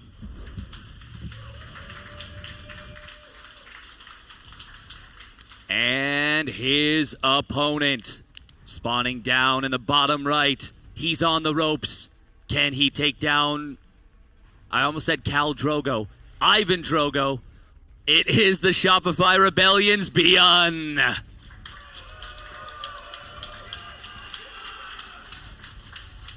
Oh, I see that lock-in. That is, that is cool. That is very, very cool. As we don't have any proxies, we don't have anything crazy, just a normal scout so far, we're going to get a couple of these shout-outs for Rainbow Road. So, from Bitter Dawn, we have 2 questions being redeemed that we can chat about a little bit. First one is, would the casters live on Mars? And I'm going to add, and why? Yeah, I feel like sometimes I struggle to get a bit of a tan, so I always feel like, maybe just having no magnetosphere might be nice. Like, a few minutes out there, I think I'd be nice and crispy. So, I think it would be pretty good. Harston? Is there internet? Oh, yeah, actually, the ping would be pretty bad. I don't know if you could play US West or Europe or anything. Yeah, what's the ping like? Yeah. That's, we might have to play turn-based games, in chess only. Yeah. Yeah, no carved wood for me. I'll stay on Earth then, playing StarCraft. I mean, if you have all the amenities of, Earth, yeah, maybe. Life would be the same. I don't go outside anymore. Yeah, so well, I'll fair be enough. Fine. Yeah. I think it was a terraformed Mars for sure. That'd be cool. Yeah. Non-terraformed. What about like Matt Damon in The Martian? Like you're trapped there, obviously. Stuff it's a like terrible... this, 100%. If you know that, you can either save and load or that you're going to get back home safely, sure, what an experience. Oh, okay, yeah, But yeah. I think if you don't know you're going to make it back safely, I think I'm going to enjoy staying on this, planet that we seem to have evolved as a species to live here. It's almost perfect environment for us. I kind of dig it down here, man. Yeah, I feel that. Hard to disagree with that one. And then second question from Bitter Dawn. They donated 140 buckies. Ooh. Favorite constellation? I mean, there's a right answer on this one, obviously, for the tournament, but, I'm going to leave that to one of you guys. Pigus Major. For sure. Oh. Yes. Okay. Definitely not Ursa Minor. Harsum? I don't know any constellations. I'm not a star guy. I'll give you a hint. It's Is the it name of the tournament. Yeah, or the name of the organization. Yeah, the Ursa. Yeah. Yeah. There we go. He's Ursa Minor. Is that my is my favorite constellation? Oh, okay. Yeah. You seem very excited and hype about it. All right. Hellion Reaper Pressure going to come in. Oh, I like the quick probe pull for Zaun. He could block the ramp with those probes if he wants as well. Hellion but the runs away. switch out. Very cool. Very nice little maneuver from Bjorn, and that's going to get him the Hellion away, and he's going to pick off a couple of probes already. This is actually really good. 3 probes and this much disruption is crazy. That's very nice. Yeah, it's well done. I like that a lot. Definitely bodes well for a potential Game 6. This Hellion keeps getting home as well. I like that. It often runs in, takes a bunch of hits, and it just goes home and repairs. That's what actually impresses me the most about this is the bait and switch with the Hellion, where the Hellion just gets sent back home as the Reapers jump up into the main base. Oh, look at that slow-mo right there. God, that's cool as hell. No, that was actually just his computer was lagging. Really makes it feel that much more impressive. The Maybe other that's thing, why Beyond's so good, actually. He can just go into bullet time whenever he wants to. You did mention, though, the probe pull obviously was a good move for protecting the probes in the natural, but it doesn't mean he loses a ton of additional mining time, as we were shown there with that income graph. So it makes what would otherwise be a good move into that much more damage. Yeah, if he actually just like blocked in the natural mineral line in hindsight, right? It's 2020. He could have defended that a bit better, but here we go. But it's the right move until it's the wrong move, you know? Exactly. And that Widowmine's going to cause a disruption. He lets them. Great job by Zaun, only leaving one target in range, and the last millisecond he moves those Stalkers in a bit too soon. Oh. Kind of like this, honestly. Keeping this alive makes it that the Stalkers have to stay home. One thing I'd like to note is that Zaun seems to be extremely aware of the patterns that Beyond has. These 4 Stalkers were in between the bases, while usually you tend to split them up a bit more, and Beyond loves to go for the ramp, like he did right now. If this was a fly-in from the far left side going into the main base, Zaun actually would have been in so much trouble. Both of these mines probably could have unburrowed 2-3 times, and I've noticed a couple of times in this series already that Zaun kind of blindly read what Beyond was doing, and it might just be because Beyond has played so many games online, and Zaun just has so much access to those to that information, and he works very well with it. So he gets the little bit of a scout there with the observer. That's the taunt, that is. That. I'm watching you. You know, that's someone peeking in your window in the middle of the night, and you go, "What the heck is that?" They turn on a flashlight from the bushes, yes, and then turn it off and jump to another bush. 100%. That's the modern observer. Yep. That I actually didn't think that the taunt effect. That's actually that would tilt me. That would actually get under my skin hardcore. That's a really cool little move. Ooh, does he get the second probe? Oh, very nice quick pull from Zaun. Whenever I think of a Raven and auto turrets, I always assume it will get 2 probes. So anytime it's less than that, I'm always very impressed. Oh, a little bit of I guess autopilot there from Beyond. He just drops the second auto turret. Oh. Absolutely love it. I actually think this was completely fine, by the way. As long as your Raven stays alive and you're denying mining time, like that feels freaking amazing as a Terran. Look at the supply right now, 94 to 76. Yes, we're gonna get Storm, but we also just have a massive army for the Terran player. If Zaun is in perfect position and there are no drops happening and everything walks into a storm, Zaun will survive. But there are many situations that can occur right now with these armies in which Zaun just dies to this. This is Pylon, it is a very wide open map, there are some nasty tank locations, and on top of that we have the ability to just drop into the main base as well. Yeah. And speaking of this drop from earlier, oh, that mine, that was so cool. That felt like it was in the middle of the air as the medevac went down. That was really, really freaking cool. A little bit more lost mining time. Gets the kill on the Stalker. I like the way he dodges the Stalkers, and he doubles back to the right side. He's getting up to the ramp very quickly. He's got to be careful. He scans, he sees the storm. Tanks need to siege. Fire needs to spread. God, that blink was not ideal. Oh, that good storm on that tank. That tank's going to take a lot of damage. Beyond, is he going to get scared away by this storm, though? I feel like he does really have a huge opportunity. The tanks are obviously not in the best position just yet, and charge is done. Storm's going to try and drop it on top of this army. Does hit one of the tanks. The other one will get taken out by the Zealots. Beyond with a really good pre-spread, but Zaun is going to get a good fight. It's really bad getting the tanks exposed, but the bio did survive so efficiently. The high tap part of the prism, it's so low! Oh, it makes it back to the prism! The Archon goes down, though. The bio is still here in a good little blob. The medevacs are so low. Those Stalkers need to target those medevacs down right now. It's just, there's Hero Storms remaining at this point. Third base is going up behind all of this as Beyond takes a 20 supply lead, a 7 worker lead as well. So, yes, it's great that Zaun survived, but he survived into a terrible world. Like, life freaking sucks for him right now. No fort base, no better upgrades, sucky eco. And honestly, the fight setup was pretty freaking sweet, but the control out of Beyond was phenomenal as well. Yeah. And then the move back over here, like, the blink forward was a bit over eager. I think without that blink forward and a faster pullback, you can probably hold this ramp a little bit longer. Prism surviving obviously was huge, but at the end of the day, this was just nice for Beyond, and feels like Zaun right now is going for a pretty much all-out attack. He needs to deal a lot of damage. No forge, no upgrades. Yeah, and we do have 4 Ghosts in production right now for Beyond. You talked about it earlier, Pig. The 4 Tech Lab setup is so nice for the transition in towards the later stages. But will Zound give him the time? He is a little bit supply blocked right now, but he just warped in. He's got a lot of units here on the front. Widowmines need to burrow up. The Observer gives so much information. Oh, the High Templar coming out. Good storm to start. 4 or 5 Marines already going down. He's got so little firepower. The Widowmines weren't really able to fire. One of them finally gets off. Beyond's Ghost just now emerging. EMP only hits 1 Archon. The other EMPs have not landed. He's going to have to land these. One of them hits 2 of the High Templar. There's still 1 storm remaining. 1 storm getting deep would be good, but the EMP does manage to stop it. Widowmine lands a good shot as well. Beyond massively outnumbered. He's got to pull the boys into this fight. The Archons are going down. SCV's trying to block, but the Zealots are ripping them apart. Zound! What a great counterattack. This is fantastic. Yeah, the hold there enabling this counterattack, and now he has absolutely caught Beyond out.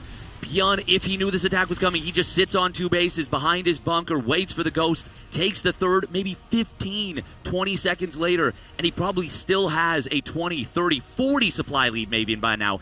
Instead, it is Zound who is up 35 supply, way ahead in economy, building the double forge, adding immortals. Phenomenal turn from Zound, but Beyond, this could be one of those games that you look back at and you just wonder what could have been. Yeah, these mines not being burrowed at the start of the fight either, the army kind of being caught in a weird position, incapable of moving back into the natural, and then the Ghost popping out mid-fight. Did a phenomenal job, by the way. Yeah. Every EMP hit what it should have, but this should have been so much better for Beyond. That being said, his army is still pretty decent. Has an okay Ghost count. We have a couple of Vikings that EMP is going to connect, and Zound is very far forward on the map for someone that's up about, 20 workers or so. Has a fort base on the way. Zound needs to be pretty careful right now. I don't know how many storms he has left behind this. Does he just have those 2 Templar? Just 2, and one of them just dropped a storm. It got split against beautifully by Beyond. Zound is going to try and turn around on this fight. Beyond doesn't have any medevac healing. He is very low on HP. Huge storm on the ramp, but another storm. Ghost on a bad rally. They need to get ferried out. They're not. They get surrounded and picked off. They get a decent EMP, but this is looking so good for Zound. Beyond, the blink forward into the surround. Gonna take down the whole army and will complete the victory. Massive smile on his face. And Zound moves on to the next round. And then there were 3. And then there were 3. Zound realizing that he stole his game away. Absolute machine. Very solid execution. Good decision making as well there in the end. Knowing what needed to be done to try and steal that game, because this was a steal if I've ever seen one. Yeah. I mean, it's so crazy, though. The alternate reality where those ghosts get out, the mines are burrowed, and he gets the army together. You've got the answer to everything that's good in Zound's army. But just right then, that narrow window was still left open a crack, and he managed to leverage it open into a very decisive finish on an otherwise problematic game. Beautiful series all around. I think Zound showed he's got good early game reads on Beyond. Great preparation for the series. He had dominant late game, like fantastic late game. Yes, he went into it for the good position, good advantage, but showed exactly how to use Tempest Storm really well. And really fun start to the series as well. So I think Zound has shown he's kind of stepped it up a notch, and he does look, I would say, way more comfortable in PvT than he did in his PvZ earlier in the tournament. Yeah, I would agree as well. And now he's going to move on to face the Canadian hero in the form of Trigger. This is going to be a PvP that is going to be really exciting to watch, I think. It's going to be very, very fun. But, yeah, I got to say, this was a fantastic showing from Zound. In a lot of ways, it just felt like he adapted so well, particularly in that Game 5, because he held on by the skin of his teeth in that game. If that War Prism goes down, if the Zealot warping in a natural doesn't keep Beyond from just powering through, if the medevacs aren't sniped, like, there's so many things that could have gone just a little differently for Beyond, and it's not even an opportunity to counterattack. It's over then and there. There were so many games in which Beyond actually was in such a phenomenal spot. Just watching this back, I kind of forgot about some of them. Like, this game, it felt like he had all the information. His spot was completely fine. The game played out how we wanted to. And then he just kind of made the wrong call. In this particular game, I mean, this was one of the harder ones. I think Maganata should have been practically unwinnable. But this did not feel like a Zaun 4-1 to me. This felt like a Zaun 4-3, potentially. And Zaun is just really solid at taking games that don't really belong to him, apparently. I mean, his Templar control, the way he splits them up, the way he comes in with the storms, like during this game in particular, there was the one storm that came in from the like mineral line or somewhere that I still don't even know where it came from, and it was just. It felt like you were getting that Rocky moment where he's building up momentum, landing these jabs impossibly, and then just out of nowhere, some guy from the crowd just, shoots him, fires right into his chest. He just goes down in the middle of the mat, and you're like, is that legal? I don't think you can do that in a boxing match. I don't think you should. And the movie just ends, and you're like, well, that was unsatisfying. Yeah. That's no, that's it. I mean, I really feel like Tokamak was the turning point in the series. He had an excellent position, and I think Zaun was very slow to figure out what was happening with the third base on location and that sort of stuff, right? And once he figured out what was happening, yeah, that's the one I meant, Torches. Once he did figure out what was happening, he was like down 4 upgrades. His army was a little bit awkward, but he capitalized the moment Beyond made a mistake. Yeah. And he was like, oh, what is this army? I can beat this. Grabbed half of it, chased him across the map, won the game, and then he dominated the late game on Maganathra as well. And from that point onwards, it just felt like he had such a mental edge where even in this game where, like we said, things could have gone well for Beyond, Zaun was so confident being this far ahead in the series, committing to such a dangerous attack. He knew, hey, look, this isn't 100%, but if I catch him off guard, this could work. And there's something that happens when you're mentally in control, you're confident, your opponent's a little bit thrown off, things haven't been going his way. These attacks just work more often in those situations because you're doing the little details just right. Your opponent's going to make a few more slip-ups.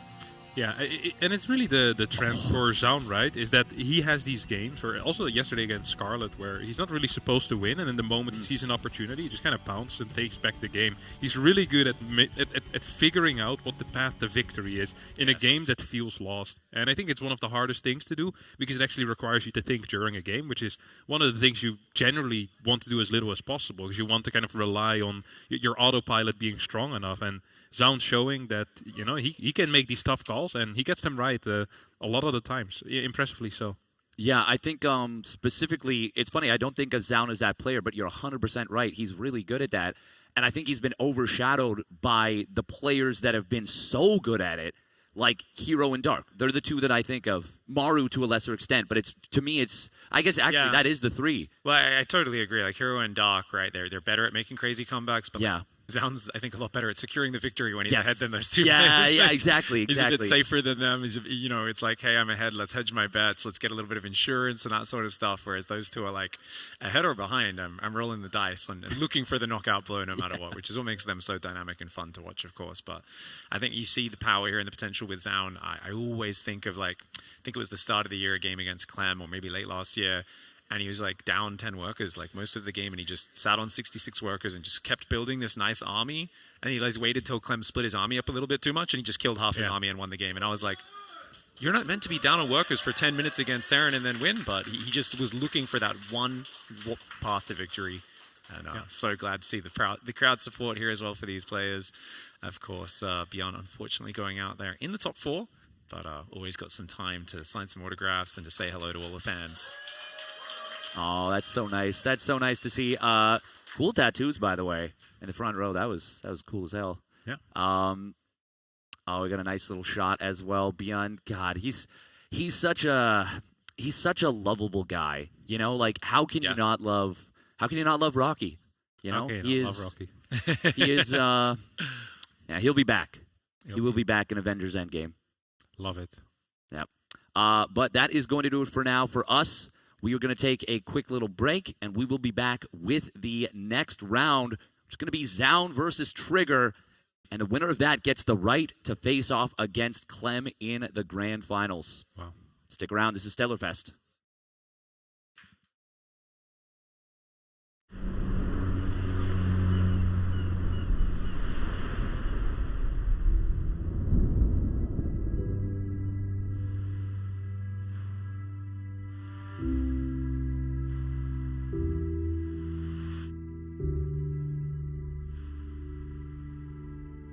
I want you to imagine facing death threats because of who you love. I want you to imagine being fired from your job being forced to have corrective sex, Seeing your home burned to the ground. being disowned by your family, your community, Being tortured, beaten, Stabbed. and interrogated. all because of who you love. I want you to imagine this is all happening to you because You live in one of over 70 countries where your government not only tolerates but supports and initiates this violence towards you. and in some cases, You might even face the death penalty. All for loving who you love. you don't have to imagine it because it is happening. In Egypt, Jamaica, Uganda, Chechnya. Iran, Nigeria, Indonesia. and too many other countries. and now I want you to imagine a way out. A route to safety, to dignity, To a life where you can be who you are. Love who you want to love, and the law is on your side. I want you to imagine that you have the power to help find this route to safety for someone in need. Since 2006, Rainbow Railroad has helped over 300 LGBTQI people all over the world find a pathway to safety by providing direct travel assistance. We are a one-of-a-kind international organization focused on emergency travel support. Unfortunately, the list of people in need of assistance is long. and prosecution persists. So, we need your help. Imagine the lives we can change with your support.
Welcome back, everyone, to Stellarfest. It is finals day.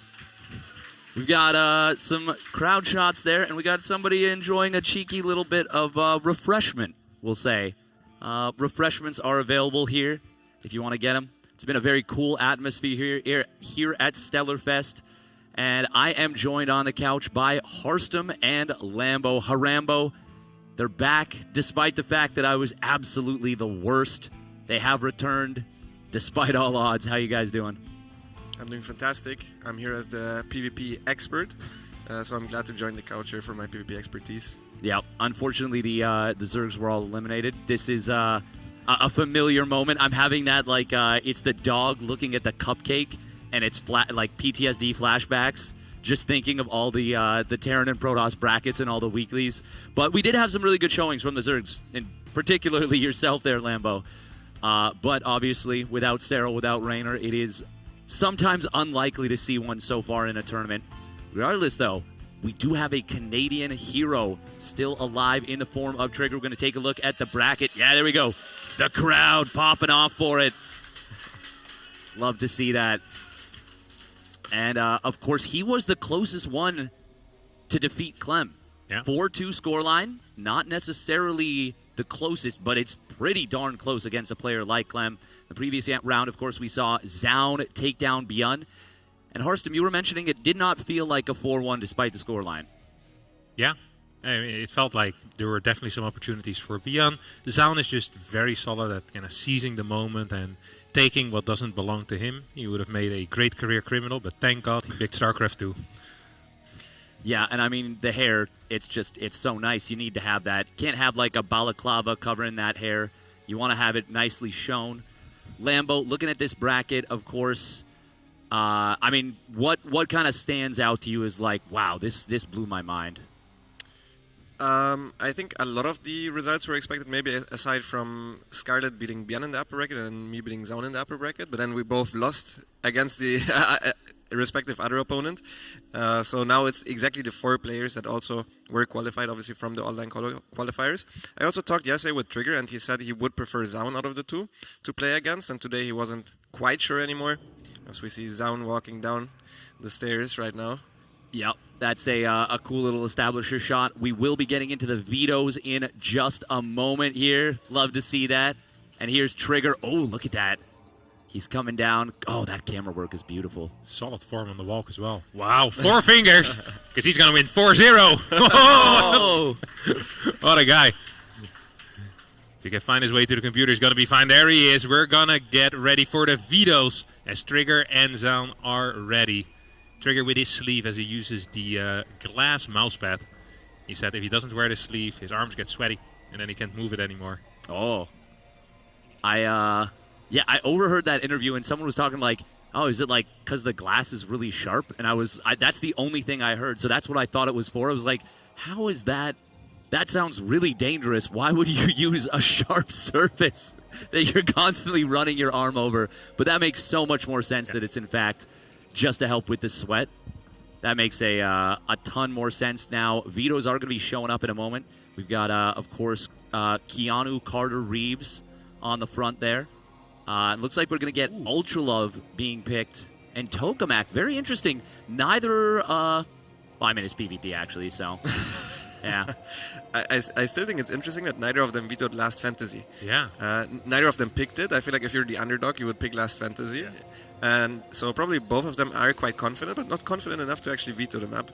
Maybe a little bit of a game of chicken there as well. This is Last Fantasy Chicken. It's a game many people are very familiar with. You don't want to be the person to veto Last Fantasy, because the other one also wants to veto Last Fantasy. Oh, ladies and gentlemen. I really wanted it for Game 7. A round of applause for Last Fantasy in the map pool. There we go. I believe that was Trigger who picked that, by the way. So look at that. He's feeling himself. Love that. Give an extra round of applause. Or not. They already did. What was that? They did, yeah. Well, I mean, I was asking for more, you know, and I didn't have conviction. I kind of like left the dangling participle there. Just, maybe one more for Last Fantasy, guys. Me too. Hey, there we go. We do have that trophy, by the way, in the background. That is a rocket ship. And that is pretty freaking cool. That is the trophy. Comes apart into separate compartments. It looks very small for a rocket ship. Yeah, well, I mean, you're from the Netherlands. I Everyone's think it's really a model tall. for a rocket ship. I don't think it's a working one. But it is a very neat trophy. It's a very nice looking trophy. Would be kind of fitting for Trigger, the science victory stuff. Yeah, it's true. Yeah, that's their motto. Here we can see some first person view of Trigger against This game was Scarlet. so good. Yeah. This was very well played. It's incredible that he was able to turn this game around like that. This was mind-boggling to me. Yeah, it was good. Yeah. Overall, his games have been pretty stellar. He just looked good, like all around. Pretty stellar at Stellarfest. Yeah. Love to see it. You love to see it. And this was the build order win with the charge +1 against the Queen Knights that we saw yesterday. We even saw some. I can't even recall seeing those spines, but we all knew it was over the moment it started anyway. So spines were irrelevant, and then the Trigger zoning Storms versus Clem. This was such a phenomenal fight as well. Storm in these types of situations is so powerful right now because it's just really a no-go zone for Garen. You need to wait for such a long time while you see your SCVs being slaughtered on the other side of the Storm. And just impressive stuff. Of course, Clem did end up beating Trigger yesterday with a 4-2 score. And Clem right now is waiting in the grand finals as these two players will battle it out for that spot. We've got a zoom in on somebody here. Dearest Maria, I am writing to you now on the dawn of battle. The Protoss warriors engaging upon us. The civil war has gone on. It's raged for many moons. Ultra love will be our battlefield.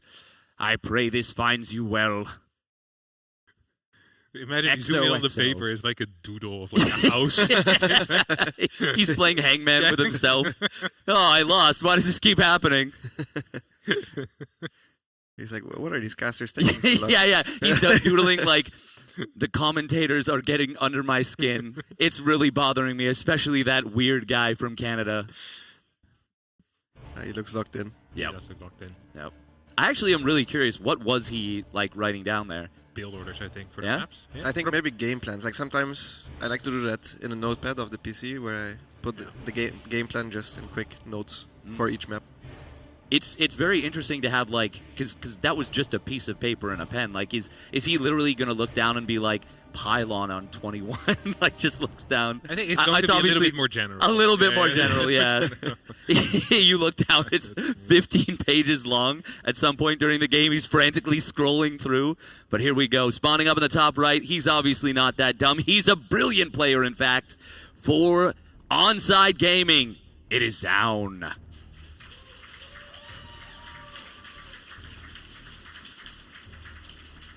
And his opponent in the bottom left on home turf. It is the Canadian Protoss. For Basilisk, it's Trigger.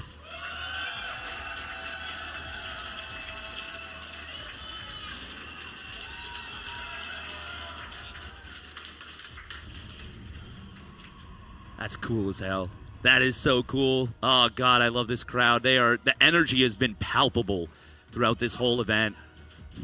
And look at that, they're even cheering on themselves. Yeah, no, hell yeah, give yourselves a round of applause. Why not? You've earned it. And Last Fantasy. And one more for Last Fantasy. Dude, Last Fantasy really gets people's blood pumping, let me tell you. What a map. What a map. As we're here on Ultra Love, which plays out a bit different than most other Protoss versus Protoss maps, as we're going to be starting off with a one-gate expansion. Ooh, Trigger sneaking in that Nexus, and Sound also sneaking in the Nexus. Both players skipping the gas. So if you want to play this safe, you add a second gas, you add a second pylon, and you get a slightly faster Stargate, but your Nexus is going to be delayed. Here, what both players did is they relied on their opponent making a mistake with the Pro blocking micro, not going for a pylon block, and then sneaking in that Nexus. That is kind of risky, and it worked out for both of them, so I'm loving it so far. I'm absolutely loving the vibes. Yeah, there's a lot of minutia in this early game, because this can almost always goes into Phoenix Wars. It's so common. You don't have to, but it kind of has to be a gentleman's agreement whether we both agree we're not going to do that. As it is right now, it still kind of remains to be seen. Neither player going to start up Warp Gate right away. Zaun did delay his second gas a little bit, but there is that Warp Gate as soon as the probe leaves. Okay, Zaun faking the Phoenix Wars, I believe. This is a really interesting little setup. What do you make of this? Yeah, I don't know yet. I mean, he's opening up with an Adeptus also. He's really trying to sell it. Yeah. It's just going to be really tough if he has to actually fight against an Oracle. Well, that's the problem, right? Is like you're hoping to bait out the Phoenixes, surely. Yeah, but I mean, Trigger's also just going to be scouting this. Yeah. You see a second gateway. We need a full wall over here. We get the full wall. One probe will end up falling most likely. It is possible that Trigger believes that this is just a full wall without the star. No, I don't even know if Trigger would believe any of this. We'll see what Trigger does. If we see a Phoenix first here, this will be great for Zaun. If this is going to be an Oracle first, Zaun is going to be struggling quite hard to get into a decent position, and it will be that Oracle first. Trigger read the game correctly with that second gateway in the wall. Battery's going to finish? No way. So if we look down, Zaun's looking down at his notepad right now that he wrote, and it just says, confuse Trigger into doing the right move. And then it just has 3 question marks after it, and then it says win game anyway. We'll see if it works out for him. It's a bold strategy, Cotton. Let's see if it works out for him. I think the battery is kind of nice because it makes defending the first 2 adepts with the Oracle a lot easier. Like usually trying to defend both sides at the same time, you might mess up in the wall. The Oracle might snipe the probe that is standing in the wall and then tries to fully wall off. So I understand finishing that entirely. Obviously, the second gateway gives away that it's not Stargate against Stargate, and that's why Trigger can go for the Oracle quite nicely. I also feel like one of these players really prefers playing 1-gate expand because they first picked this map, right? They didn't want this to get vetoed. This is the best map for a 1-gate expand, so one of them, I don't know what the exact order was for the picks, but one of them will feel very comfortable on this. And I would say the start is pretty decent for Trigger. Yeah, and the reason why this is so nice for Trigger as well, if you take a look at the work account right now, it's slightly favoring Trigger, but the real banger is going to be the fact that he can easily take a third base because his opponent cannot move out whatsoever. You'll just lose workers to the Oracle. On top of that, you already have the ability for detection, so you won't need a quick robotics facility either. You're safe against DTs, and stasis wards, of course, are fantastic at defending as well. So really, you have every advantage. As long as the Oracle doesn't die, you're usually going to be in a great spot. Yeah. And the one advantage Zaun should have, theoretically, but it doesn't work out this way against 1-gate expand, which is why you always see these Phoenix Wars, is that you should have a faster blink. But that's not how it works out. If you only go for the 1 Oracle, it finishes at almost the same time with that blink, with just 1 or maybe 2 extra chronos. And it means that there's not really even a timing to punish the fact that your opponent went for the Stargate. Yeah, it feels so much nicer to be the Oracle player. I think the one real advantage you tend to have is more units, but as Harsim said, you kind of need to keep some units at home, which equalizes the units, and that also means that you can't abuse the fact that you might have a Stalker or 2 more, plus the Sentry, which also is useful in the Guardian Shield, because you simply cannot move out with everything unless you have a shield battery in every base, which also costs a lot, so then that also equalizes the unit count once again.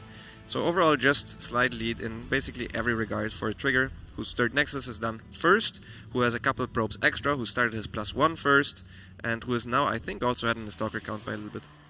Yeah, and Zaun was waiting for that third Nexus to finish, so he had just a tiny little supply block.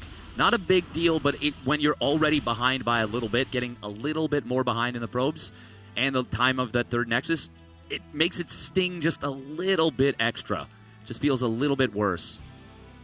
Yeah, I saw 2 adepts somewhere on the map earlier, right? Mm-hmm. Yep. Oh, he actually does shade into the natural with them. It doesn't get any kills with that, but he's able to find a probe on the transfer. Nice blink forward from Zaun. I believe that was a Stalker for free, so good little heads-up play from him. And he wins the first, I guess you would say, real pseudo-engagement. Yeah, the first skirmish, I think, went well for Zaun. And, I mean, we talked about Trigger being ahead, but this is really slight leads everywhere. The only real lead he has now is that his fourth base is a lot quicker than Zaun's. Zaun's is getting 6 extra gateways. I wonder if he wants to attack. Yeah, that definitely feels like he is going to go for a big swing right here. Maybe hoping that his forge was faster. Of course, Zaun has not been able to get any information on the other side of the map. Nice job right here from Trigger. He was able to revelate his opponent's observer, get the kill there. Trigger, the big question for me is, does he go straight into +2 weapons and maybe take for granted the fact that Zaun could go for a big attack here? Yeah, I would assume so, yeah. He instantly queued up the +2 attack Trigger, that is.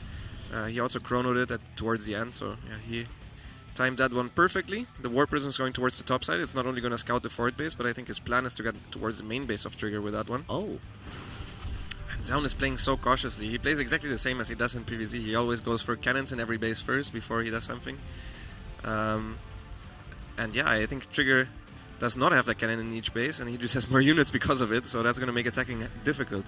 Ooh, this stasis trap out front of the 4th base could be very nice. Trigger is very far out of position with his units, though. This attack from Zaun could hit very hard. He does have detection. Oh, stasis trap still goes off, but it only catches a couple of units. Big building forward will find the Oracle. Trigger is not recalling. He is walking the units back. He has a lot of sentries, though, and he can definitely control this ramp, Zaun that is, because there's no Archons to break those force fields. So as long as those force fields are good, I think this base might actually be in some serious trouble. Ooh, we get a big blink over. Big commitment out of Zaun and out of Trigger here. He wants the Prism, but Zaun was able to save it there. However, Zealots do get through. The force fields were not good enough initially. They will block some of this fight, but it looks like Trigger... Oh, man, it's really hard to see how this is actually going. Do you blink forward on top of the Prism? The answer is no for now as Trigger. The probes have fallen, but this is still holdable at the moment for Trigger. He's got reinforcements coming in from the top side, but the Stalkers are kind of body blocking them a little bit. Zaun feels like he needs to at least kill this Nexus. Another Warp in coming in on the bottom side will finish it off. Don't forget that behind this, Trigger was getting the +2 attack as well. So 3 base versus 3 base, even workers, if +2 finishes, would have been fine for Trigger. But Trigger committed so much to defending that low ground fort base that now he might actually be in a little bit of trouble. Zaun is pulling ahead in supply as well. +2 is going to finish up, but he doesn't have the units anymore to support it. That is true. He is in a lot of trouble. There's a Mortal trying to come out. There's still a Prism alive. But, well, jinxed that pretty fast. Barrier does get triggered by a dying Zealot. Nice little hold position here from Trigger to body block those Zealots that were trying to get on the Stalkers. Even now, Trigger has the potential opportunity to hold, but a big blink forward finds the Immortal. Stalkers have no choice but to retreat in the face of those Zealots. It's a slow warp pylon for Trigger. That is very painful at a critical moment. The 3 Zealots not going to be able to join this fight. Probes having a pull. They will get massacred, and Zaun takes a Game 1 victory. And honestly, another steal out of Zaun here. Like, this was a game where he had no business taking this away from Trigger. Trigger had the faster fort base, had better eco, pretty much even army supply. Just those Stalkers out of position, like you mentioned, Steadfast, was a huge error at the start. It pretty much forced him to give up this low ground. And once Zaun had control of this general area, it felt very poor. Even at this point, though, Trigger could have made the call to just give up this base because he had that +2 coming in. He might not have known that his opponent did not have the +2 himself, but there were definitely still some advantages here for Trigger. Yeah, and I think it was that warp, and we saw it about 10-15 seconds ago. The warp in of 4 or 5 Zealots on the left side that basically committed to holding this position. And once you do that, you are kind of all in on this. There obviously was an opportunity to potentially pull the probes away, but I feel like Trigger, seeing the sentries with the energy that they had on the low ground already, I think he was anticipating just, you know, proper force fields, blocking those probes in, and said, I have to defend this. Obviously, we have full information. We know that even if he loses the Nexus, loses all those probes, as long as he doesn't waste his warp-ins, he's still in a playable position. But it's easy to forget that in the heat of the moment and not have the exact perfect read. However, this man feels like he had the perfect read on that situation. Spawning up the top right, it is Onside Gaming's Zaun. And in the bottom left, his opponent down a map for Basilisk. It's Trigger.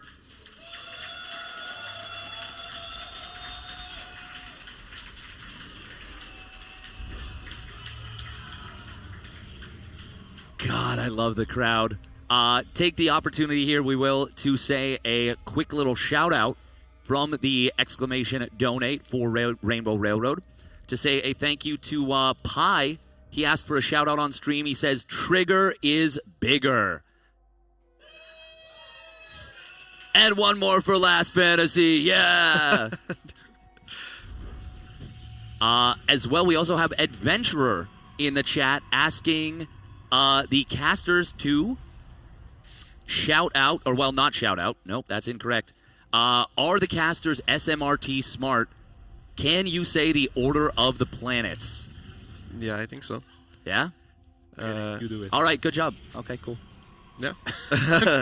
It's... okay, let me think, because I need to translate it from German as well. Actually, that's perfect. Do it in German, and then one of the two of us can do it in English. Actually, German, Dutch, No. English? The names are basically the same, but I have a sentence to remember it by. Oh. Okay. Mercury, Venus, Earth, Mars. Correct so far.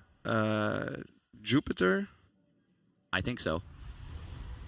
Saturn. That sounds right.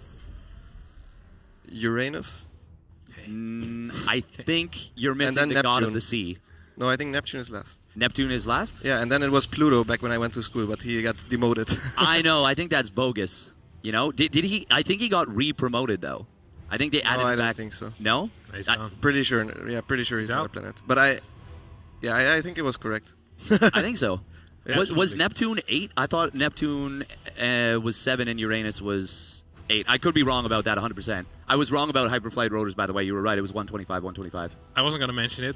I did look it up. No. I looked it up too. I will eat my words. I can Google the planets, but I'm pretty sure I'm correct as well. Yeah.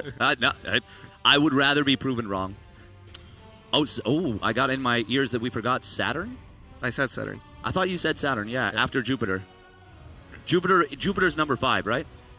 What do you think, Chad? Yeah, it's Jupiter and then Saturn, yeah. Okay, yeah. It's I can tell you the German sentence. It's Mein Vater erklärt mir jeden Sonntag unseren Nachthimmel. And then it's like the starting letters from each word. What is that? Explains every Saturday night or Sunday? Sunday, yeah. The our night sky? Yeah, night sky we say now because before it was our 9 planets, but then they changed it to night sky because Pluto got demoted. Nice. So the unbroken sentence is my father explains the night sky to me every Sunday, but it's in a different order. Yeah. Okay. Cool. The grammar is different. Either way, we have a game here. Yes, we do. It's 3-gate Robo coming in versus a quick expand from Trigger. He's going for the Robo.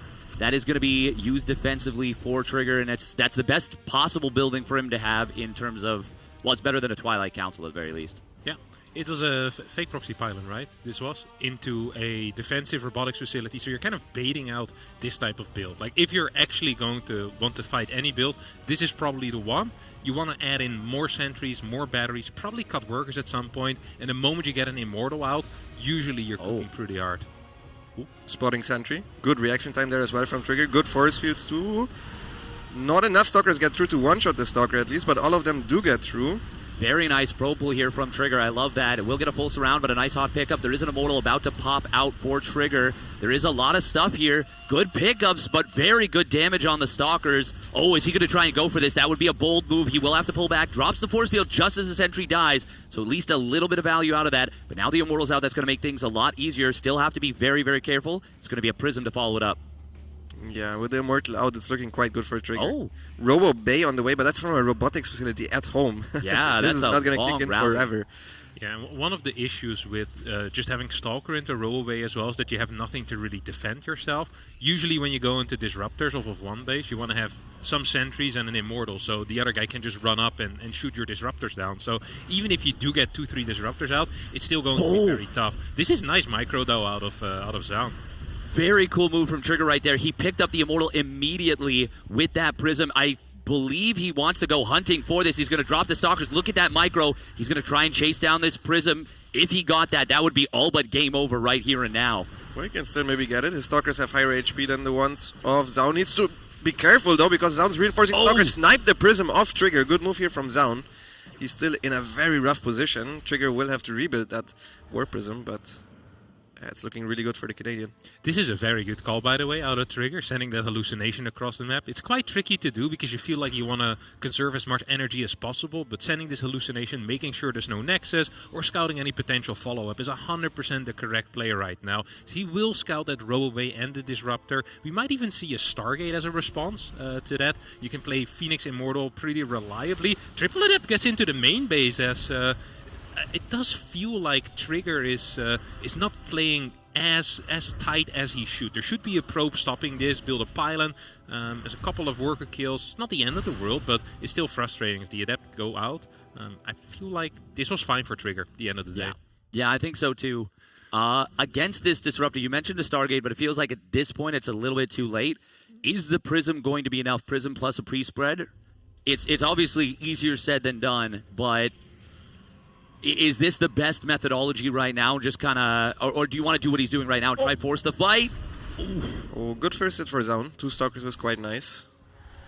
I think the key really is, as long as you're not just constantly losing units against the Purification Nova, you should be fine, because you're outmining your opponent by so much. Another thing you can do, by the way, is send your Prism with 2 Immortals across the map, and then eventually give up your low ground, and you're forcing a base trade out. This is a slightly riskier move, but if the Disruptor count continues growing, it is something you can do.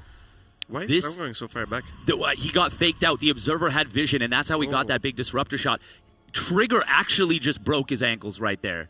Trigger faked an entire move across the map. I feel like he knew that the Observer was there. Zaun retreated very far. That bought Trigger so much additional time. I think an additional Immortal popped out, and another one is now being chronoed out as a result. He's still going to be careful with these couple of Immortals. Now the Observer's out as well. Disruptor moving very far forward, not going to get the shot off. Both of them get picked off. Beautiful move from Trigger. Zaun going all in with this. He'll snipe the Prism, but there's no way he's got enough. GG. Great defense from Trigger, and we've got ourselves a 1-1.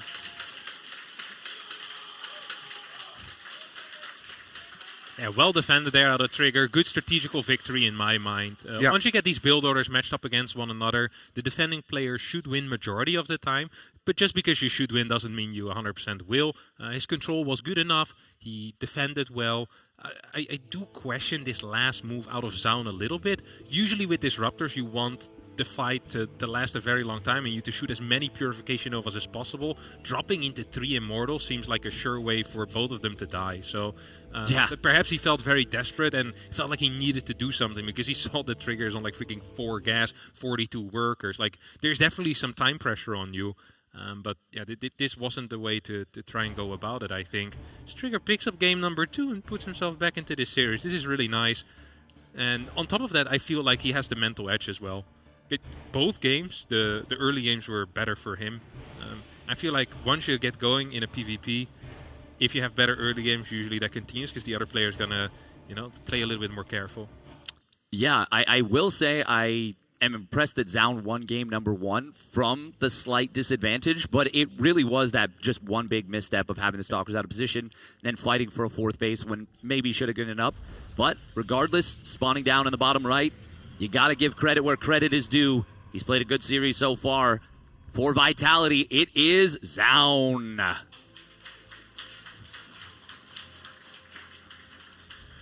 And in the top left, the hometown hero, defending the Canadian turf, playing for Basilisk, it is Trigger.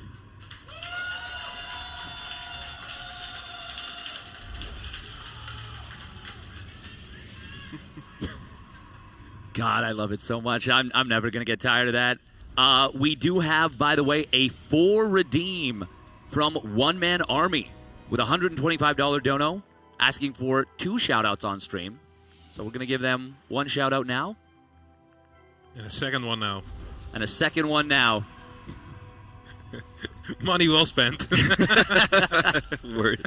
We also have 2 more, actually. One we'll get to in a little bit, but another one is, who is your favorite astronaut?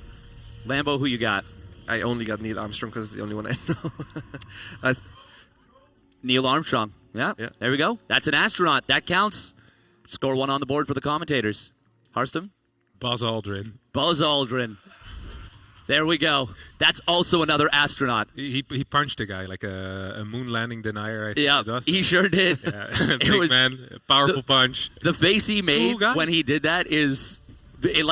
just the incredulous look on his face as that happens is something else. For me, I got an easy one.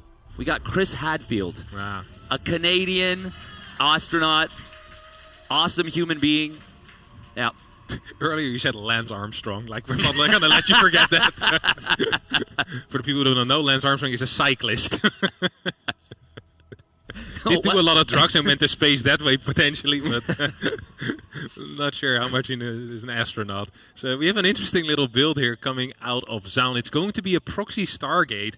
I absolutely love this because he was losing the last 2 early games, and a lot of the time we see people that lose the early games start playing even more conservatively, scout more, play more like a little loser. But Zaun said, no, I'm done being a little loser. I'm going to be a big winner here. Proxies the Stargate, and actually gets a very good build order beat right now. Robo versus Stargate is exactly what you want as the proxy Stargate player. Yeah, this is going to be very, very painful for Trigger if he doesn't build a shield battery or have units in position. Zaun getting the jump on this Adept. It was Adept Stalker out of Trigger versus this double Adept opener. That is, I mean, that's the best case scenario. You deny the Scout, you're going to be able to be a nuisance with these 2 Adepts, force some shield batteries to be built. Oh, but it is a Scout into the main. Now, he didn't get very far. May not have seen the lack of a 3rd pylon, potentially. Oh, ooh, okay. Good job right there. It is an Immortal coming up. We do have the Nexus coming down on the other side by Zaun. What is there to defend this Proxy Oracle, though? Oh, he's going to wait for 2 Oracles. I think Zaun realizes that Trigger doesn't have the full picture quite yet. Yeah. If Trigger moves out with the Prism, the Immortal, and the double Oracle flies in, that's an instant game over right there. Hallucination Scout coming out. Trigger is playing extremely defensively against a potential proxy Robo, but he's completely misreading this right now. He's going to move on the map at least a little bit. We still have the double Oracle. Not even a battery right now in the main base. 0 Stalkers. 2nd Immortal on the way. This is going to be an absolutely wild ride for the probes of Trigger. It's going to be, well, their last ride as well, most likely, because they're about to die. Very quick probe pull from Trigger. That's good there, but this is still a lot of damage. 4 probes. Zaun makes it 6. He does get those 2 stragglers that were left on the gas. Honestly, that's probably best case scenario with how this was shaping up with him moving out of position there, and it's still so rough. Yeah, I mean, this is an extremely tough position. One thing I really like that Trigger did is that he went for a very high worker count. Despite being stuck on 1 base, he went up to, I think it was 27 or 28 probes total, which means that you have a little bit more leniency in your response. So he can still expand, and he can still try to make a game out of this. On top of that, we have the Prism with the 2 Immortals, and there is no Phoenix on the way out quite yet. If Trigger decides to take a pretty significant risk and flies his Prism across the map, he might actually deal some serious damage with it, and I love that he's taking that risk. Yes, it is risky, but it also has a potential decent reward at the end of that. And I think that is what he needs right now. Exactly. You're behind. You do need to take a little bit of sometimes calculated risks, and that's kind of the part of the game that makes StarCraft 2 so great sometimes, in my opinion. Yeah, here we go. Phoenix is on the way out. I do hope that we have enough energy for a recall behind all of this. 1 Stalker goes down, a couple of workers already going down as well. This is great for Trigger. Trigger is doing a fantastic job at trying to come back into this game. Phoenix is going to try and catch that Prism, and Trigger should know that a Phoenix has been built, because that is the most standard response against this. We actually see Zaun trying to hunt for that Prism right now. Trigger needs to realize what's going on. He cannot lose this Prism. Oh, he cannot no. lose these Immortals. Did he just double chrono? Yeah, he did. This is going to be so painful, and the Phoenix will go for the lift. That's really interesting, honestly, because this is kind of conceding the fact that the Prism and the other Immortal will get away. It's the safer play from Zaun, and he did just take a little bit of damage, but it will kind of hold his lead, kind of solidify it a little bit, instead of going for the potentially risky play of maybe your opponent does get out. And of course, Zaun doesn't know that there's no recall energy. Yeah. One really cool thing here, by the way, is that Trigger has managed to secure himself a lead in the upgrades, at least. I absolutely love, if you're behind in a mirror matchup, to try to take a lead that the other person doesn't get. So if you're down in workers, try to get better upgrades. Or if you're down in upgrades, try to get a better army. And it is exactly what Trigger is doing here. He says, okay, I might not have the greatest eco. I probably won't get a faster 3rd base than you either, but I might be capable of getting that +1 and then have better fights because of that. We're going to have Stalker-based armies. On top of that, his blink is a little bit quicker too. I don't think that is going to be too impactful, but I really like Trigger's approach here to this game. Zaun is adding in 4 more gateways, which might actually kind of backfire for him. Yeah, I wonder. I feel like the big advantage that Zaun has are the 2 Oracles that he has out already, so it makes it really difficult for Trigger to move out. So I figured a quicker 3rd base would be the best way to capitalize on the lead that he has. But instead, he goes for the 4 extra gateways, which usually leads into aggression. And that is the one thing that Trigger has going for him, is that his blink is early, he will have +1 done in time. He doesn't have a fast third base, but his army looks quite good. Yeah, there's nothing really for Trigger to defend except for his natural. You're absolutely right here. +1 is going to be done on Immortal, so they'll require one less shot on the Stalkers as well. Like, this is such a huge deal. It feels like Zaun is trying his absolute hardest for Trigger to still have a chance in this game, just to beat him even harder afterwards, perhaps, as he is expanding behind all of this, but doesn't have a Forge. Oh, Trigger's going to be out of position with the Stalkers. Oh, just like game 1. This is so scary for me. Still doesn't see the army, just now spawning it. Big blink forward and on top of the Immortals might be a little bit dangerous. Prism does get sniped. Shield battery, pardon me, not shield battery, stasis trap does actually get down, but he loses the Oracle. One Immortal still alive. We will see Trigger able to target down the Immortal of Zaun. This is a very messy fight, but the +1 weapons in the probe pull, the lack of reinforcements are actually going to turn this in the favor of Trigger. Yeah. But it will be enough. 10 probes are going down. I think Trigger needed a bigger victory here than just the hold, as most of these Stalkers will still escape. Zaun's still up in Stalker numbers. Obviously, he had to warp most of these in at home because the Warp Prism died, so the Stalkers being out of position kind of helped Trigger there for a little bit, but it also meant that all of his Immortals were exposed in his natural, which allowed Zaun to take a cost-effective fight at first.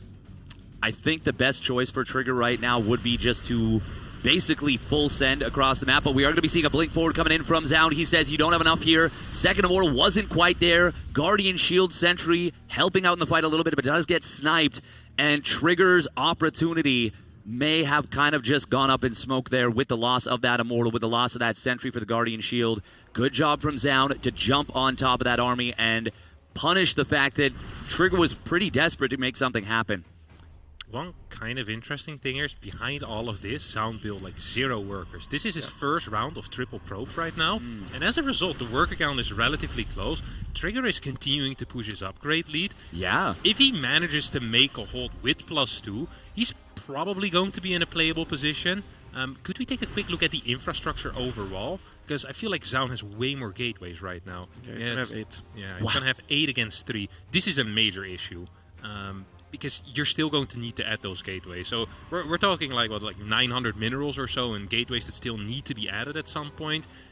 Trigger's upgrade lead is a serious problem though for Zaun. Yeah, there's still no Forge, right? Like, this is kind of insane. If you don't hit before the +2 weapons comes online, and I mean the gateway count is a huge problem, but let's say Trigger, I don't think we're going to see it, but let's say he snuck up to a Templar Archives and builds 2 Archons and has a really nice wall at the third, all of a sudden things could get very very This is a really bold move from Trigger, and it is going to be a very expensive one. Is there no recall available? I think he thought he had recall available. Yeah, that's what it looked like. And this will trigger Zaun into attacking. And the thing is that Trigger didn't know that Zaun already was planning on attacking anyways. He never started that Forge. He just gave up army for a little bit of economy, which is the worst thing he could have done in this position. Absolutely. Before that, I think he still had a chance, even though his production wasn't that big, so fighting against this huge amount of zealots was always going to be an uphill battle, but after losing so many stalkers, it's going to be even harder. Yeah, he does have a lot of sentries. I love it. He's actually making every correct call right now. Yeah. He's getting 5 sentries, high battery count. Now, as we get an aggressive blink forward into this army, the force fields are not right, though, as the zealots stream in through, and Zaun with some aggressive blinks here is going to finish up this game. Wow. Yeah, that was... Trigger, I feel like he was expecting the attack from the right side there, not from his own high ground. And it feels like Zaun's maneuvering really caught Trigger out a couple of times in that game. The Stalkers kind of moving out from the natural for Trigger. They did get some nice pickoffs in the form of getting the Prism, getting the Oracle, but it was still a situation where I think you'd always rather be behind the batteries, protecting your Immortals, capable of responsively blinking, and really fully utilizing the proper defender's advantage.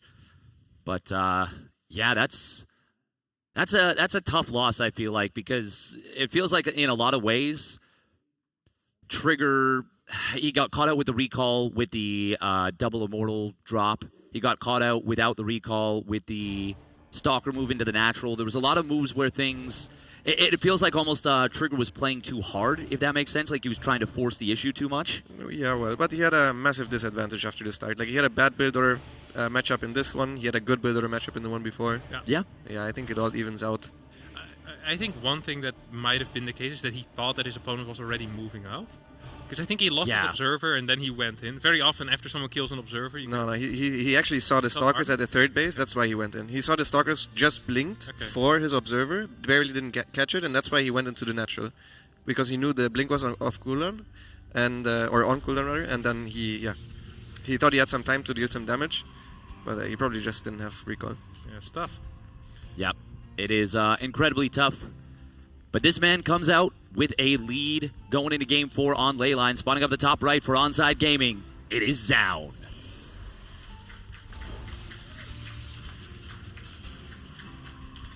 And his opponent in the teal, he needs your support from Canada. It's Basilisk Trigger!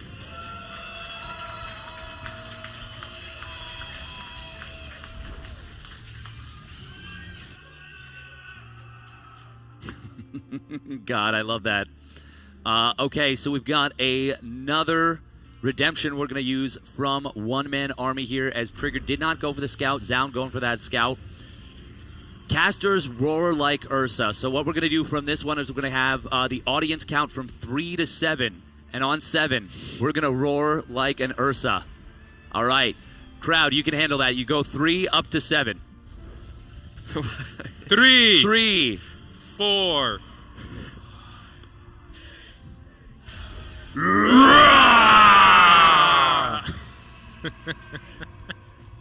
I like. I looked at a few people in the. Sorry. I feel like we should have done it on 7, right? You said on 7, and then I was confused because I looked at you guys. You weren't ready at all. But good job counting from 3 to 7. Yeah, no, I really threw a curveball to the crowd, and they looked a little confused at first, but they handled my shenanigans quite well. Good job.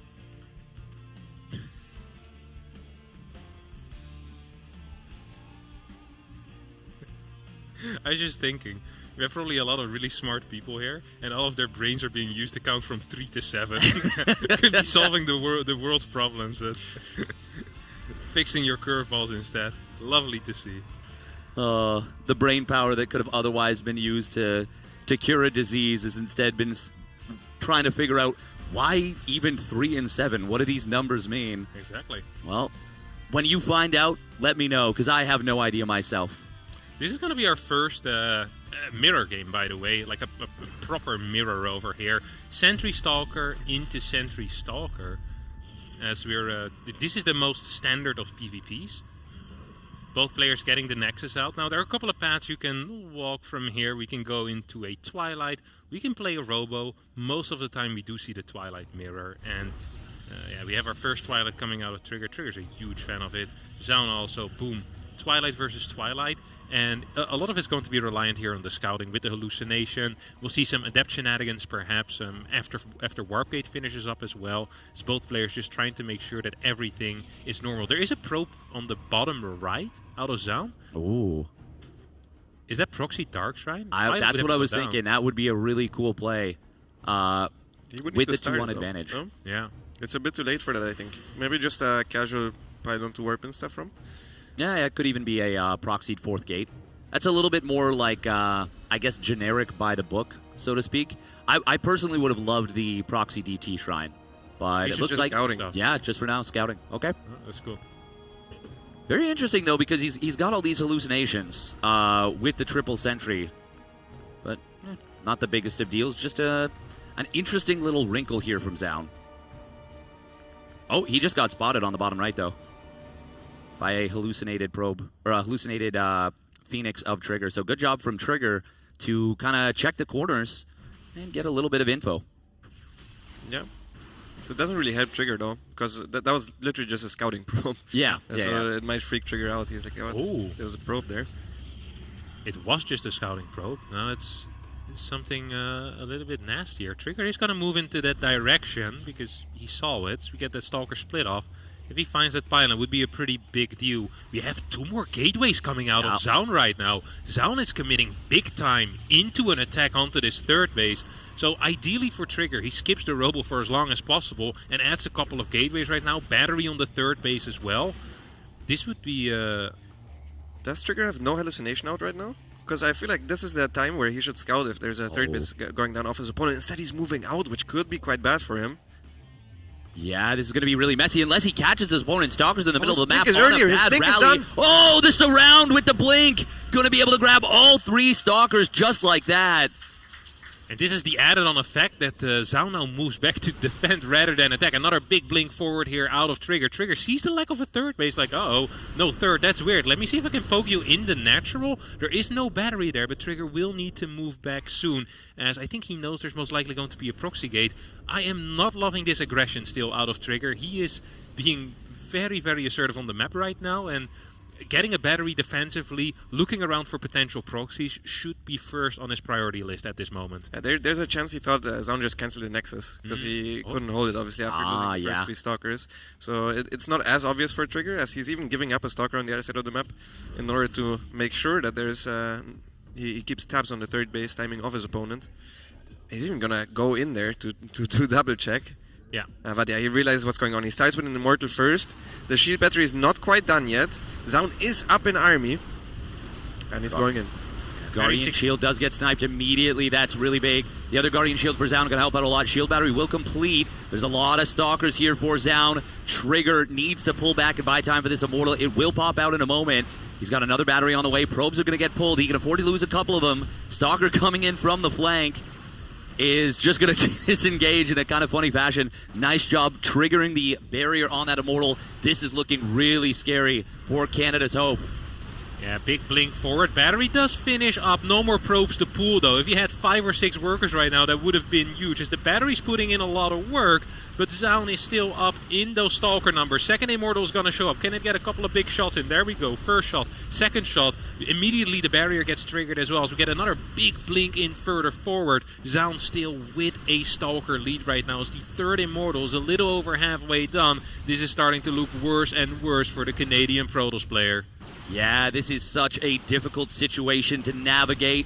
The Immortal is being chronoed out. That blink forward, with it being on cooldown, could give this Immortal an opportunity to get a lot of good shots, but unfortunately there's no battery to save it. Probe pull needed to be preemptive there, but he would have basically needed to see the future to know what was going to happen. Zaun just has way too much stuff and is going to be able to put himself on match point at this point. Trigger will tap out. Zaun takes the 3-1 lead. Yeah, he just misread the situation. It started off so well for him. His blink was done earlier. He catches the 3 Stalkers. He even forces Guardian Shield plus double force field on Zaun's natural. So Zaun's army was a lot worse than it usually would be with this timing attack. But yeah, I think he rewinds and he realized that he messed up by not respecting the attack enough. Yeah. We also saw that first Immortal just kind of dancing behind the Stalkers for a very long time, not getting any damage. I think the barrier got popped before the Immortal got a single shot in, which is never really the order that you want things to go if you're the Immortal player. It's just a very frustrating defense all around. Yeah, it's... I mean, you get the dream start. That it can't go better, and it's painful to let that one go, but you got to just shake it off. Trigger will have a couple minutes. We're going to be taking a quick break in the middle of the series after the first 4 games. That's just how we're doing it for these best of 7s. We will be back after a little bit. This is Stellar Fest. Don't go anywhere. We're going to have Game 5 coming up after this.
Welcome back, everyone, to Stellarfest, the loser bracket finals. Great crowd shots there. God, love to see the crowd getting hype. It is going to be Game 5 coming into this one, and we've got a couple of big donations here for the Tiltify. So we got $100 from Mustak. Getting, let's go, Trigger. Needs that energy. And we've got a $500 dono from... Yeah, there we go. Let's go. From Ruhigen Geist. There we go. I was not going to get that right. Thank you very much. Love seeing an SC2 event for charity in my city. Couldn't make it to the event this time, so this is my contribution instead. Well, thank you very, very much. Ruhigen Geist. Thank you. The restful ghost, is that what it means? Or the chill ghost? Yeah, quiet. No. Quiet? Silent. Yeah. Calm. Yeah. Thank you very much. I think there is somebody called Silent Ghost in Twitch chat, maybe. So that would track. And oh my God, ladies and gentlemen, we're finally here. Map 5. This is Less Fantasy.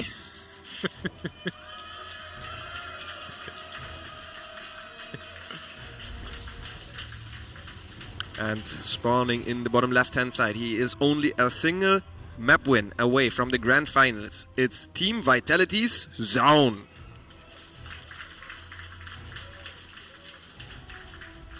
And spawning up in the top middle for Basilisk, for Canada. He needs your energy. He needs to dig deep. He needs to hear you now.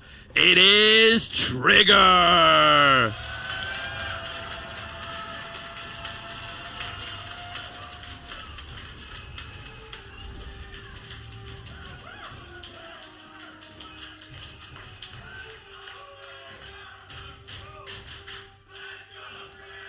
All right.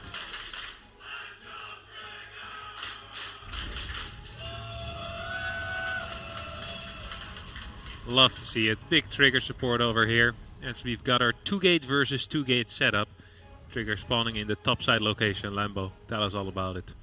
Well, Zone went for a gate scout right away, and Trigger instead going for the scout after the second gateway.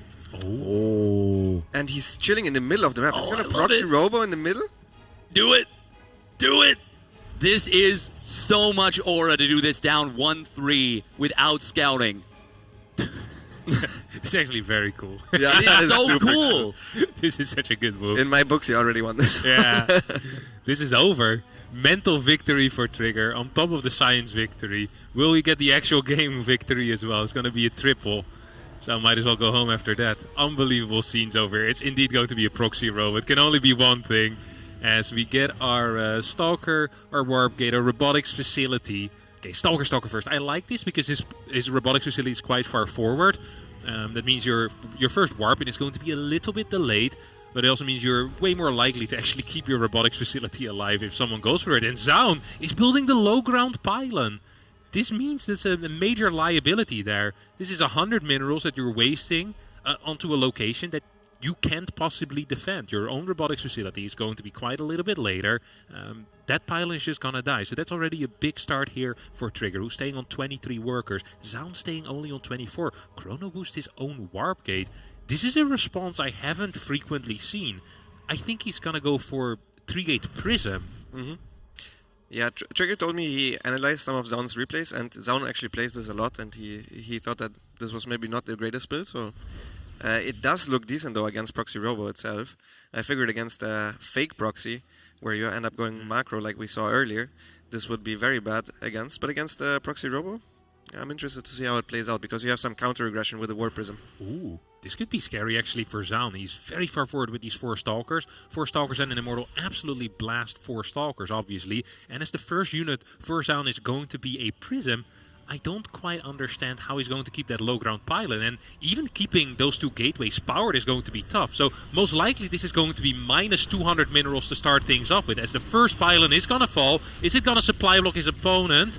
It actually is, temporarily. There's not going to be too many more warp-ins. Do we have a prism on the other side of the map, or what is that? Is that an adept? It's just now rallying across. There's a pylon on the other side. Zaun just killed his own probe in order to warp in the second adept to put it in that prism. That's a very cute little play. But Here comes the Pain Train with the Proxy Robo Immortal with the Prism. Get that high ground vision, going to be able to whack away at this gateway. And obviously you're just going to give up that pylon. That weird choice. Oh, it depowers the battery.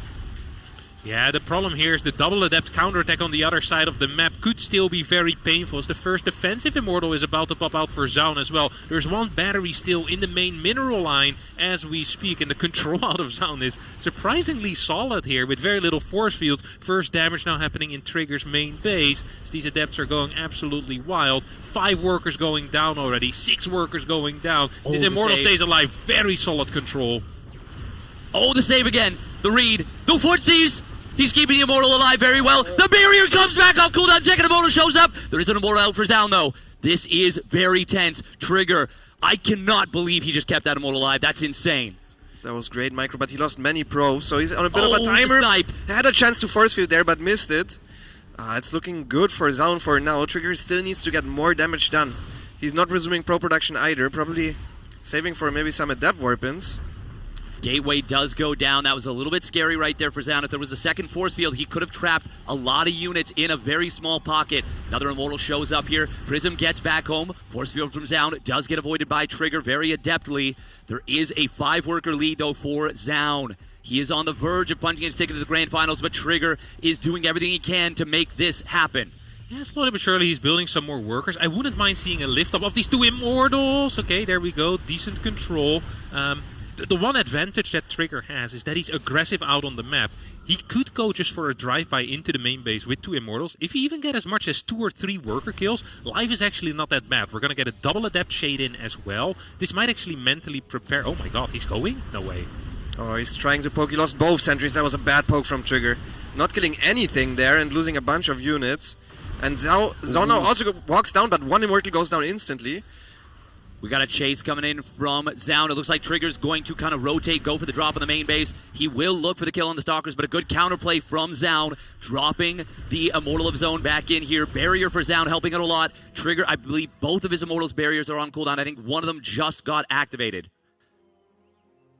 Yeah, it's a hard position for Trigger. He has 1 more gateway. He's not too far behind in workers, but he's also walled off from his natural, so...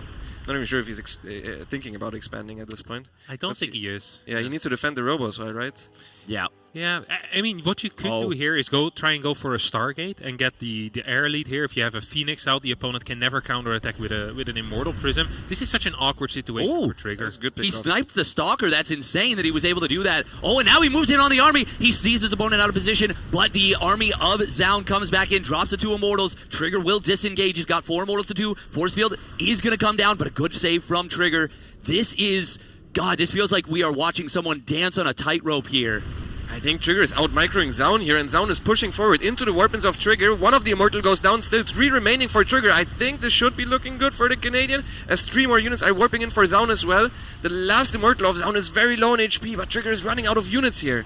He is, and he can't afford to warp into the fight. That Immortal Barrier coming off cooldown at a very opportune moment for Zaun. The unit speedy through the zone, but we are going to see Trigger manage to get a snipe on a Stalker. Stalker will not be able to get saved by Trigger there.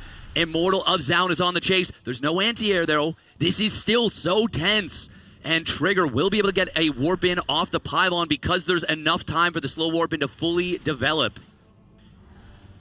Next Immortal coming out as well right now, as we're going to have another fight. This is 2 Immortals versus 2, and Zaun's Immortals are just looking a little bit more healthy right now. More gateway units on the ground as well. The 3rd Immortal pops out, but the Stalker flank coming out of nowhere, and I think Trigger is in a world of trouble right now.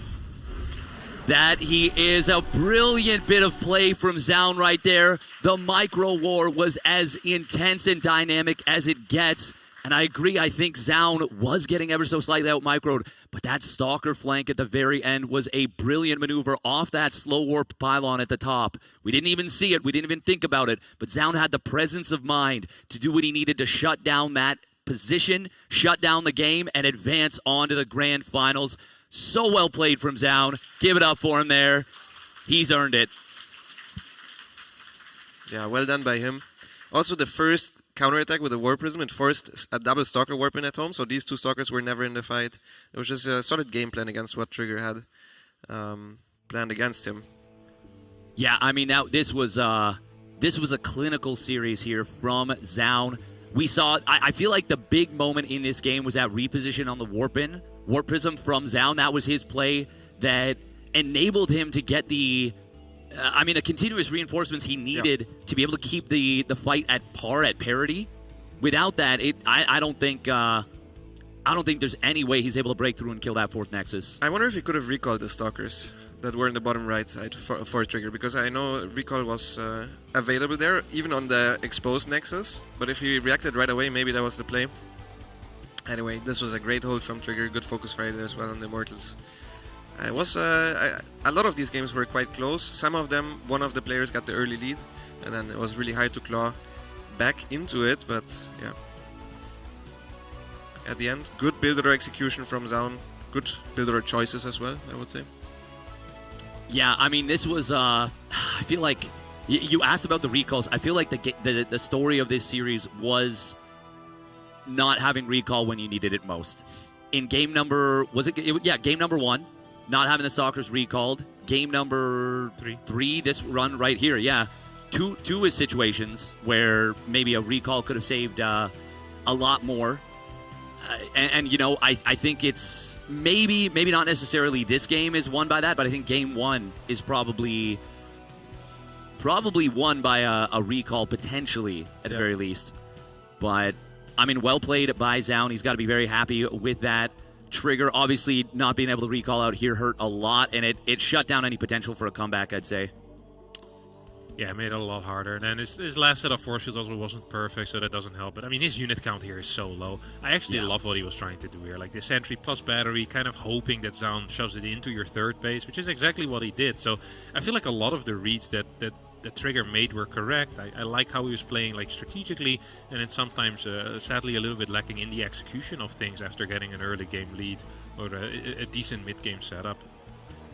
Yeah, I think I think this is one of those situations where the jump on those Stalkers, it was so good for Trigger, and it's something that can easily get your heart pumping, and you think, oh, I can win the game now. Mm-hmm. And, if he actually does manage to intercept the rest of the army, gets, let's say, 2 sentries or an additional Stalker on the way out, he probably actually can, even with Zaun going up to, I believe it was 5 gates, because he built 2 at home and a 3rd on the proxy. But if you don't do that and you don't know exactly what's happening, it's hard to make the mature decision, the like responsible, so to speak, like safe decision of, okay, I just go home, I take my lead, and we play it out from there. Yeah. This fight was kind of surprising to me. It really felt to me like Trigger was going to win this. Because it was 4 versus 2, I think. Adepts are just so good, though. They tank so much damage. Yeah, I was very surprised by the outcome of this fight as well, because the Immortals were more healthy, and he had way more Immortals as well. But the Adepts just tank a lot of Immortal hits, and they powered through that fight. Either way, this sets us up for a fantastic Grand Finals, by the way. Yeah. With Zaun against Clem, they haven't played against each other yet. And I feel like Zaun is really good at these types of tournaments. He won the Homester Cup recently. He also, in Bulgaria, he beat Cyril. He got top 3.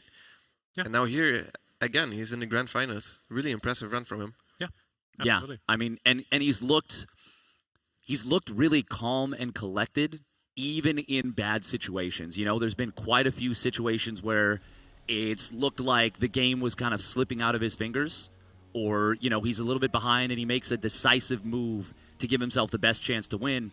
And, I mean, versus Scarlet, multiple times it feels like he clawed his way back. Versus Beyond, at least 1 or 2 of those games, he did the same thing, especially in Game 5 in particular. And then I would say in particular in Game 1 versus Trigger in that loser bracket finals, same thing. Like, he has just looked more and more locked in as we've gotten through this lower bracket. And it's super, super cool to see an epic lower bracket run. Yeah. He seems to make very little unforced errors in general. Like, whenever there's a situation, he just kind of plays it out correctly. Like, he makes the right calls, and it's very difficult to do that as consistently as he has been. He's not afraid to make ballsy calls either. I really like how he's been showing himself as a tournament player. I want to give a quick little shout-out. A kind of sweet and salty message at the same time. It's fantastic for the donation to Rainbow Railroad. $30 from Anonymous, because you wouldn't want anyone knowing who you were if you wrote this. A great cause. Everyone deserves to feel as valued as a Terran reading patch notes. That is so funny. That is absolute peak humor. I love that. And yeah, we are actually going to get an interview from Trigger. He is going to join us on the couch here. He's got his hockey jersey, being a great sport about it. It's always tough. No, you're good. You're good. Yeah. Always tough after a tough loss. But hello. Hey, welcome, Trigger. Welcome. What's up? Oh, not too much. What's up with you? Just playing a game called StarCraft. Yeah, that's a hard game up here.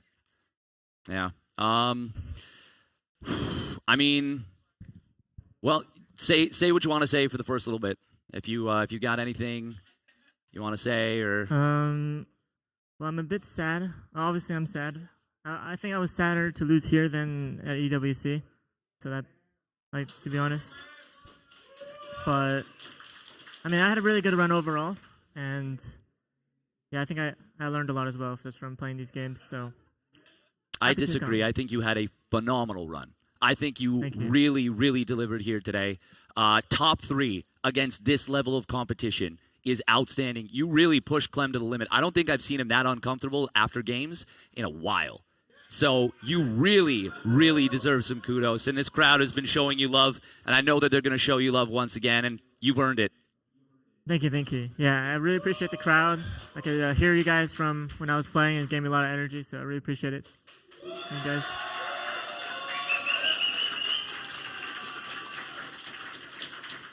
Do you also want to do the depressing part and talk about the games, or you just? I mean, we can. I mean, I already thought about it. Like, I watched some of the replays, so I mean, I can talk about it if you're curious about anything.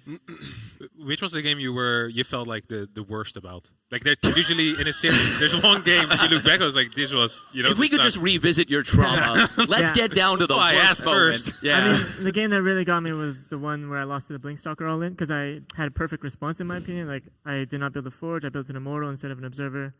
I warped in as many stalkers as I could. I killed 3 stalkers for free, and I still died. So that game has me a bit confused. Obviously, like, I could have found the proxy earlier because I saw the probe. I just assumed because I scouted his probe, he wouldn't bother to do anything with it. But that was a big mistake. He didn't see that you spotted it. We had his first-person view, and I saw the hallucinated phoenix fly over top of it. He didn't jump down to it. He didn't see that it was spotted, unfortunately. I mean, it's still my bad for not punishing that. But it is what it is. It is what it is. But yeah. But I mean, anything? I think this is sad enough already. Like, this is we got your worst one, we got your best one. I mean, you've played fantastic the entire weekend, and it's been really fun watching you play. The games against Clem were fantastic today as well. Like, very stellar performance. Overall, attractive gameplay as well. I think varied. Like, you can play a lot of different styles, and perhaps next time. Yeah, thank you. Yep, and I mean, watching the Immortal Micro in Game 5, that was beautiful. That was some truly beautiful micro. You really put it out there, and you put on a phenomenal show as well as playing your heart out. And I just want to say one last time, let's give him a round of applause as we send it to a break.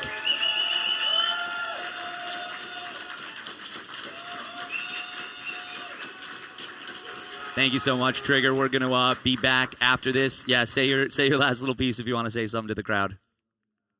I don't know if I have a last piece, but I mean, as always, like, Basilisk has been really great to me, and I hope you guys at least check them out or check their website out, because they really want to help the world through esports, and I mean, that's an amazing thing, right? So hope you guys enjoyed my gameplay today, and if there's another one next year, then I'll definitely try and come. So.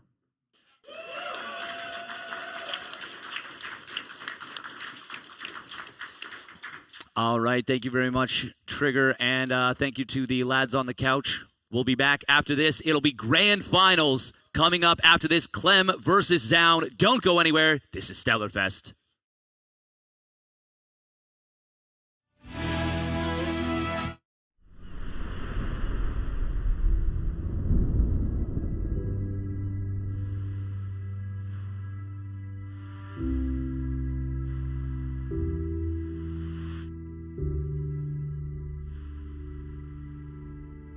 I want you to imagine facing death threats because of who you love. I want you to imagine being fired from your job. Being forced to have corrective sex. Seeing your home burned to the ground. Being disowned by your family, your community. Being tortured, Beaten, Stabbed. and interrogated. all because of who you love. I want you to imagine this is all happening to you because You live in one of over 70 countries where your government not only tolerates but supports and initiates this violence towards you. and in some cases, You might even face the death penalty. All for loving who you love. you don't have to imagine it because it is happening. In Egypt, Jamaica, Uganda, Chechnya, Iran, Nigeria, Indonesia, and too many other countries. and now I want you to imagine a way out. A route to safety, to dignity, to a life where you can be who you are. Love who you want to love, and the law is on your side. I want you to imagine that you have the power to help find this route to safety for someone in need. Since 2006, Rainbow Railroad has helped over 300 LGBTQI people all over the world find a pathway to safety by providing direct travel assistance. We are a one-of-a-kind international organization focused on emergency travel support. Unfortunately, the list of people in need of assistance is long. and prosecution persists. So, we need your help. Imagine the lives we can change with your support.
Stellar Fest returns here in Ottawa, Canada.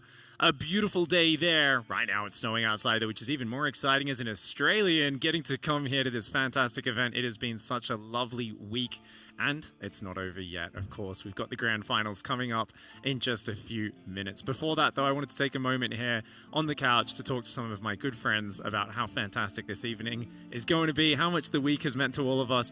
And of course, we've got the organizer of the event, the host, Ursa, Mr. Bruno himself. How you going, mate? How's it going? Are you having fun here? Of course. Is the crowd having fun? Was Ottawa a good place to have an esports event? Yeah, it's been awesome. It's been awesome. The city's been great. The people have been great. The crowd's been great. I think we've met all of our objectives that I set on day one, so I'm very happy. The crowd's been really fun. The games have been really exciting, and the crew have been phenomenal. Can we get a round of applause for the crew?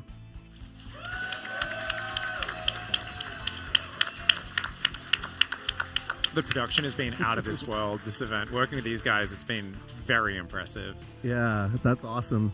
So we're all wearing hockey jerseys right now. I wanted to start a tradition for our first event here in Ottawa, that if you earn a place on a main stage, NERSA TV main stage, you earn a hockey jersey. And so all the 12 players got one. Today we showed them walking down the stairs, the top four. And obviously the key partners are getting one as well.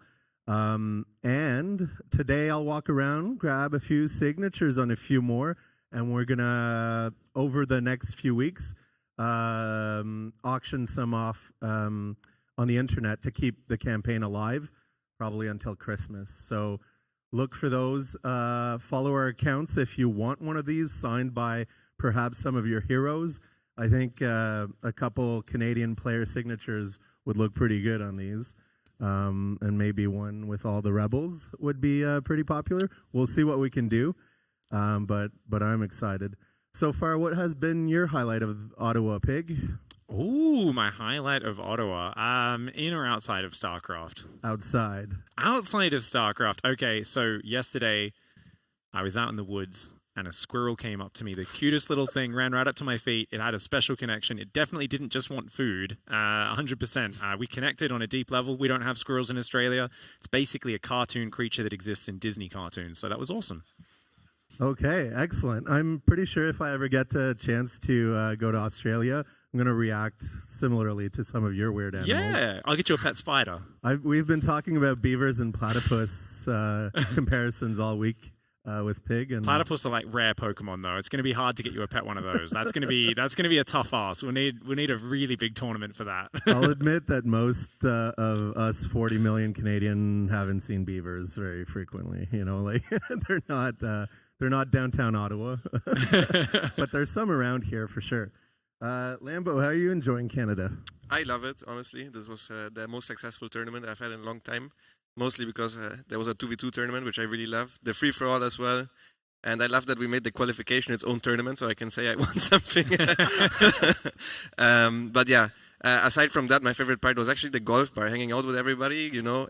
It felt like a co-op game in a bar, which I thought is just fantastic. None of us can play golf, aside from a couple of the fans who are like really good at golf. But yeah, it was a fun get-together, super fun activity. I loved it. It was really fun seeing the Rebellion play golf yesterday. Like I never thought I'd see Scarlett play golf. I guess that's a bucket list off my item list off of my bucket list. Yeah, almost. Yeah. Wow, casting's hard. I'm glad I have you guys doing this. This is Caster 101, right? Next week, okay, quick, 14 times 12. Let's go. Quick maths.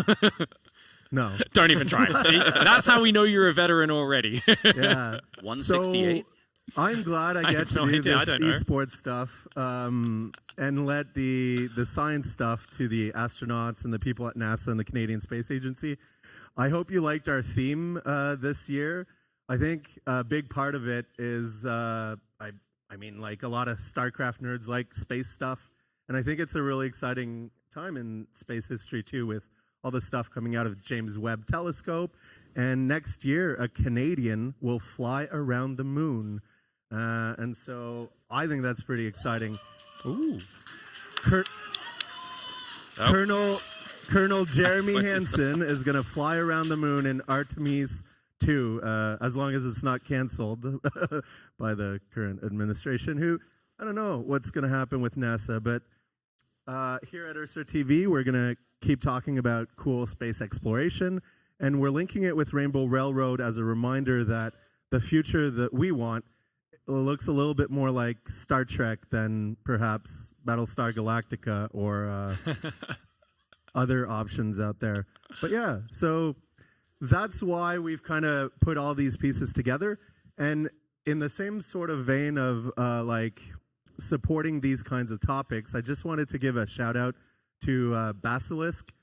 Chris, the owner of Basilisk, made a $1,000 donation last night. It hasn't registered on our ticker because he may have donated directly to the charity instead of the campaign. But I've sent a ticket, and we'll see if we can get it registered in the next week or two so that the StarCraft 2 community gets the credit for Chris's amazing generosity. And I think it's a great opportunity to also mention that Basilisk is a huge part of bringing science into our game.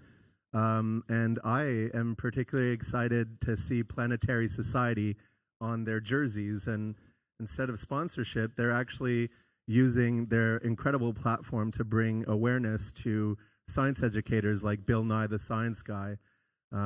Imagine maybe Stellarfest 2, eh? Chris Hadfield, Bill Nye the Science Guy. Just throwing out ideas there. Heck yeah. And for the last thing I want to say, as I look around, and I'm very grateful for everyone who showed up, everyone who flew here. It's amazing.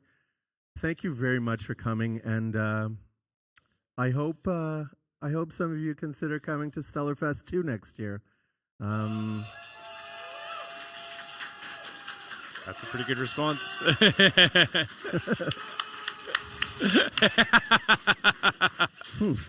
That sounds good. So I'm going to lean into that as soon as this event is over. Maybe next week, actually. We'll wait. But we'll start leaning into Stellarfest 2 and hopefully publish our plans and dates way earlier. Maybe by middle of winter, we'll have everything lined up. And we'll try to get you and even more friends to mingle and watch StarCraft.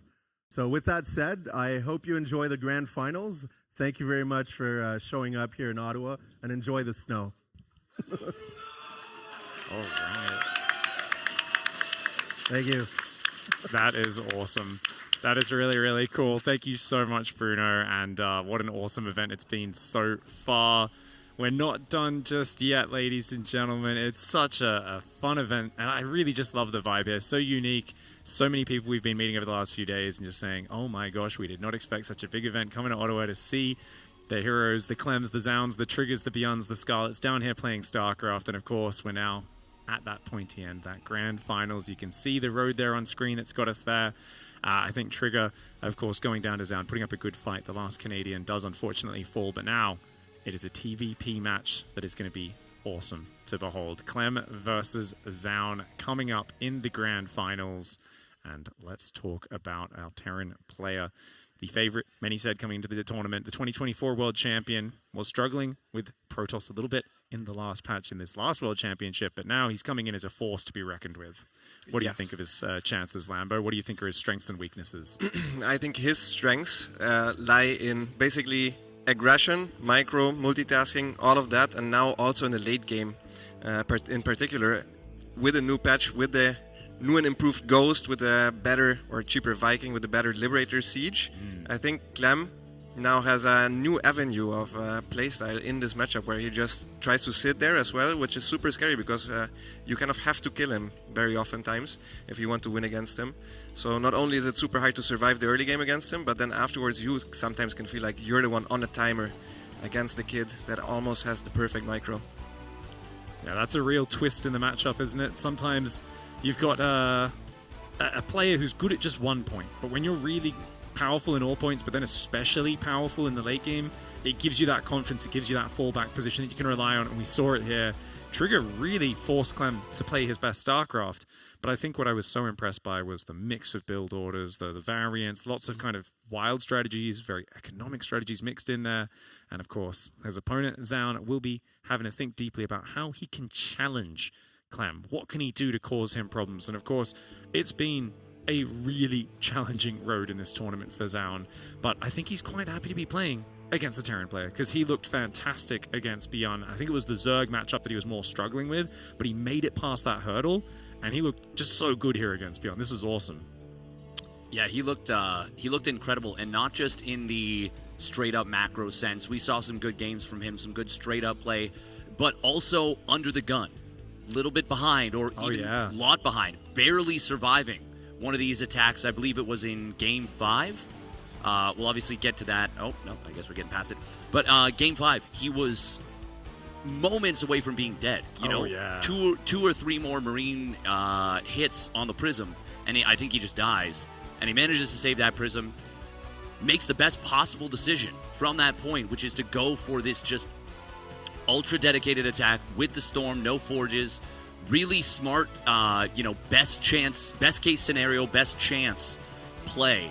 And it's that kind of little adjustment that can make all the difference in a best-of-7 series. Confidently being able to take a situation which is incredibly low percentage and still confidently execute with poise. And that's a problem a lot of players have in StarCraft is I'm behind, oh no, this doesn't look good. That's when you need to play at 100%. You need to pick a strategy that gives you still a chance and then execute really well. But a lot of players, the feeling of hopelessness gets to you. You make a little supply block, a little slip up, you're a little too slow to make the decision to go with the attack. Felt like Zaun didn't have that at all. He was very decisive. 100%. I don't think he ever spiraled in any of the games.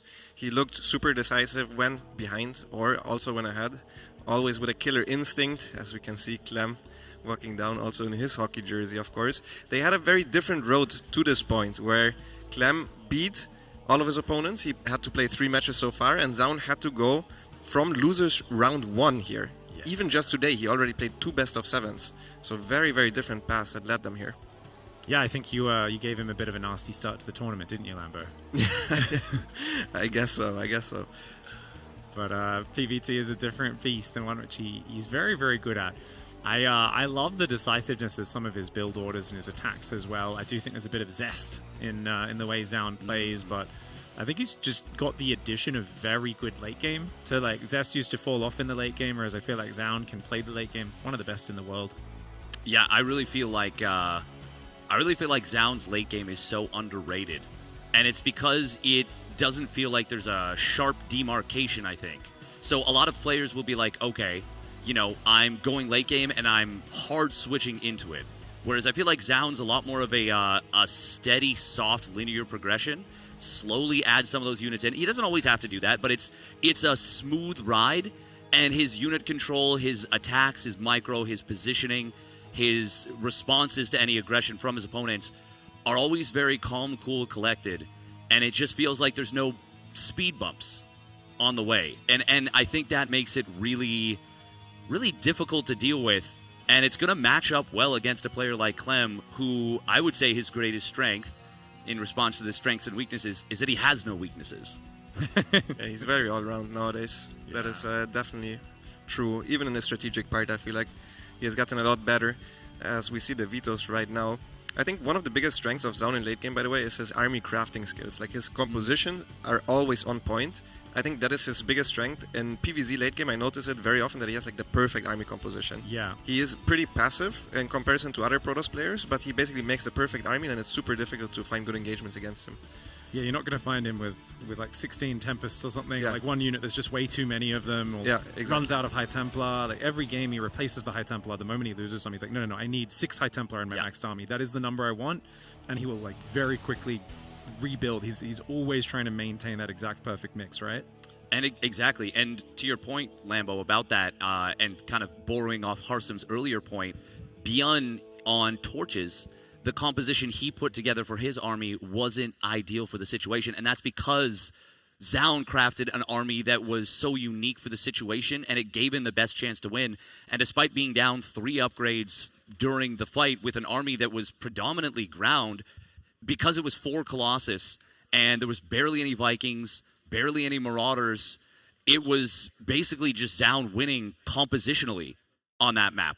And that felt like a huge turning point in that series. And that's going way back at the beginning of the day. But there's been so many of those little situations where Zound has set himself up in the best possible scenario. And I was making fun of the paper, but honestly, maybe that's the kind of thing that he's thinking about, writing down like, okay, on this setup, do I want maybe this composition? Maybe I want, you know, a maxed out army with this, or it's like something simple like 6 High Templar.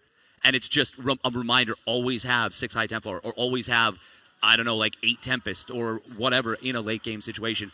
A very simple concept can be very beneficial. Oh God, I love this crowd so much. Yeah, there's some good energy being brought.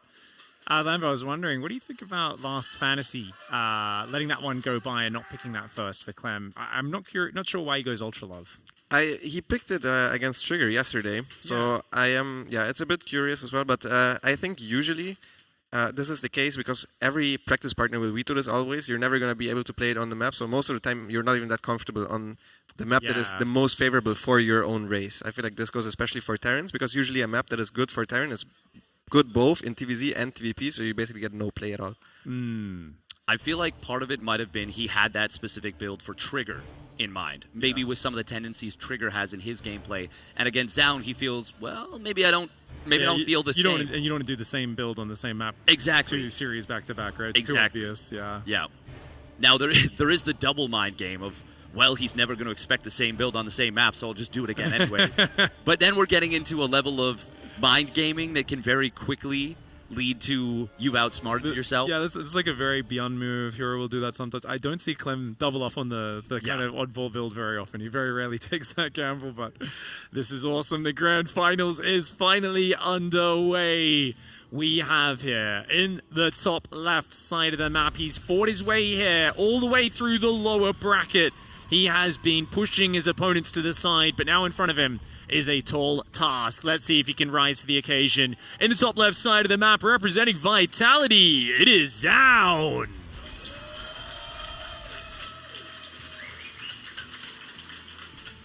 And his opponent, spawning down in the bottom right for Team Liquid. In the teal, it is Clem.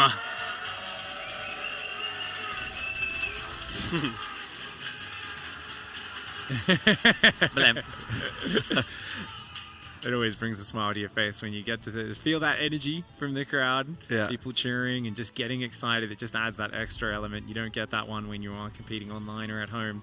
Engineering Bay block does get scouted straight away. Zound always checks for this. I feel like he's so safe in this matchup. There's other players who'll only check sometimes.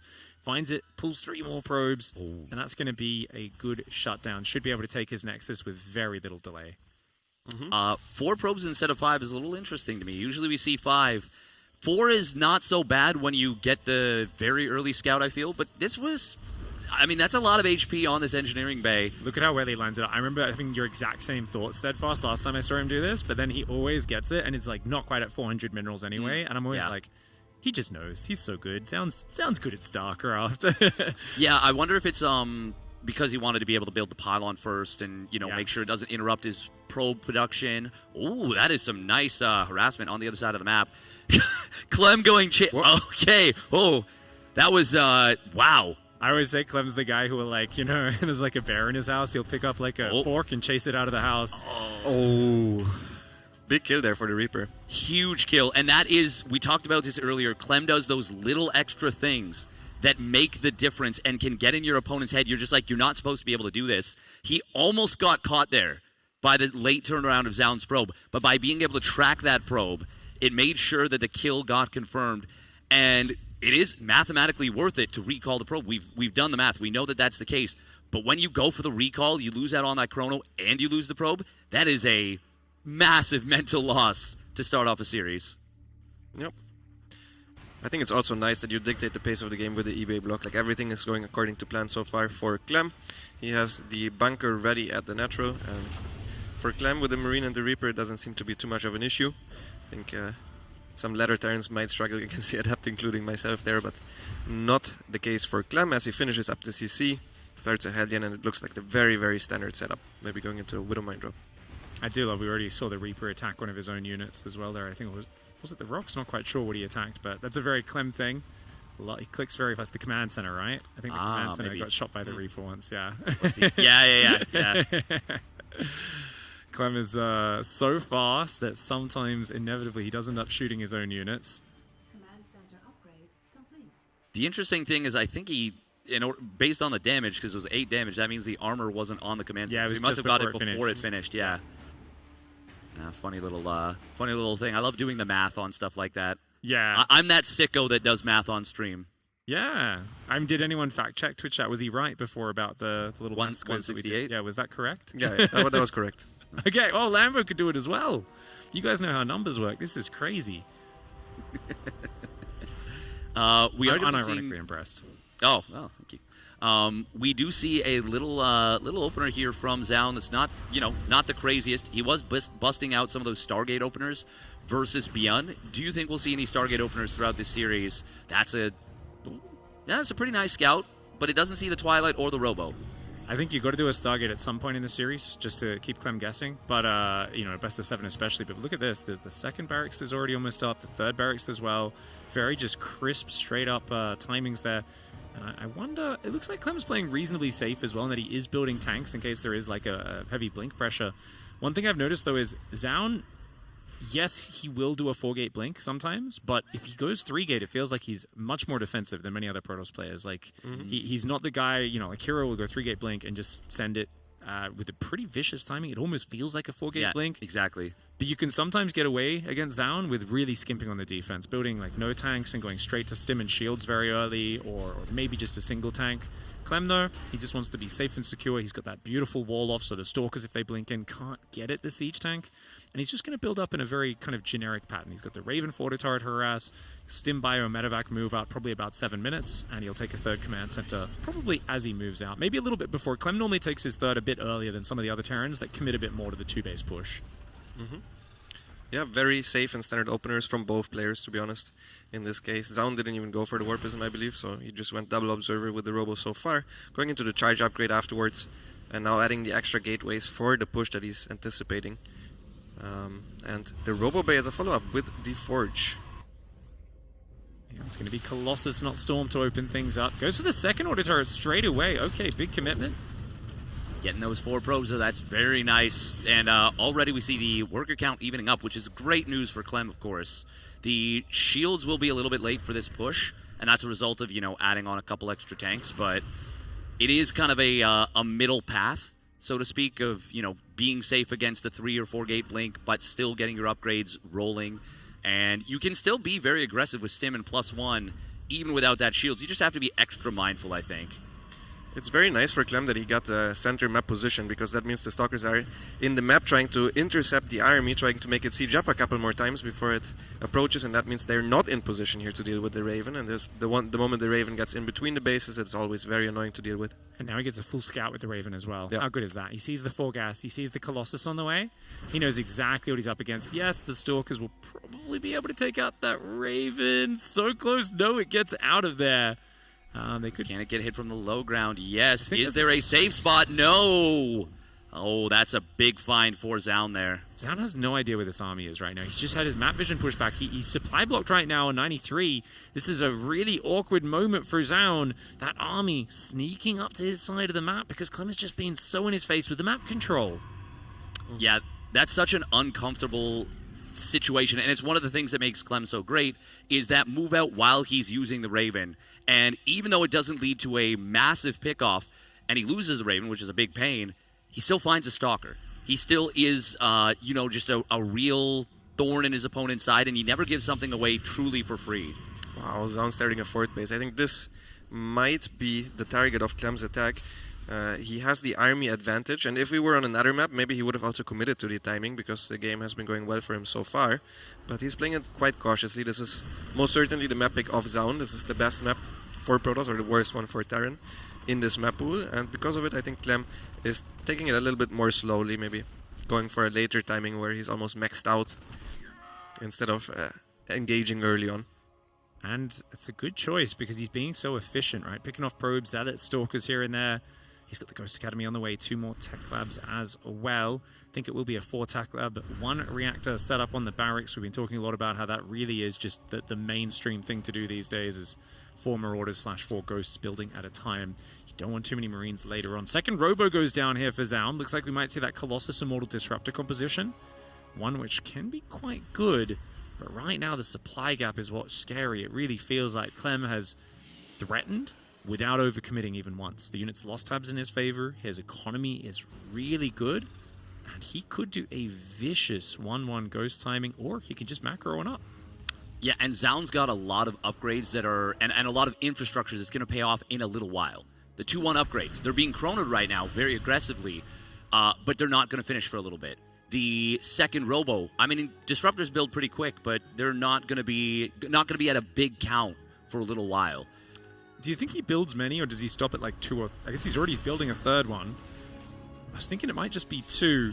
Not a lot of players believe in the Disruptor these days. It does shoot faster than it used to, so even though it is force supply and it doesn't quite one-shot everything, that does make a difference. What was the recall for there? I think he was just scared of Clem's army. I think he got a look at it and said, I am not ready to fight this. I need to get out of here. And he just said, the Stalkers are mobile. They can get out on their own, but I'm not going to get caught. That's a very, very, very safe play against it. And I think it's a pretty good one. Talking about center control, it feels like Clem just dominates the map with this position, and it makes it very uncomfortable for Zaun to make any kind of moves. If this 2-1 upgrade setup can complete, that's going to be great for Zaun, but Clem is not giving them the time. Zaun going to try and buy it with those Disruptors, but if you use them to zone, you won't have them in the fight. One Stalker already going down. The blink forward not able to find the target. Single Marine finally goes down, but that's 3 Disruptor shots empty right now. Does Zaun have the material to defend them while they recharge? The EMP is coming forward. Another Disruptor shot does land, but only on a single Marine. And that base just gets wiped off the map with very little resistance. Yeah, but that's a very wise decision from Zaun. Even as this happens, he gives up the position, saves almost all the probes.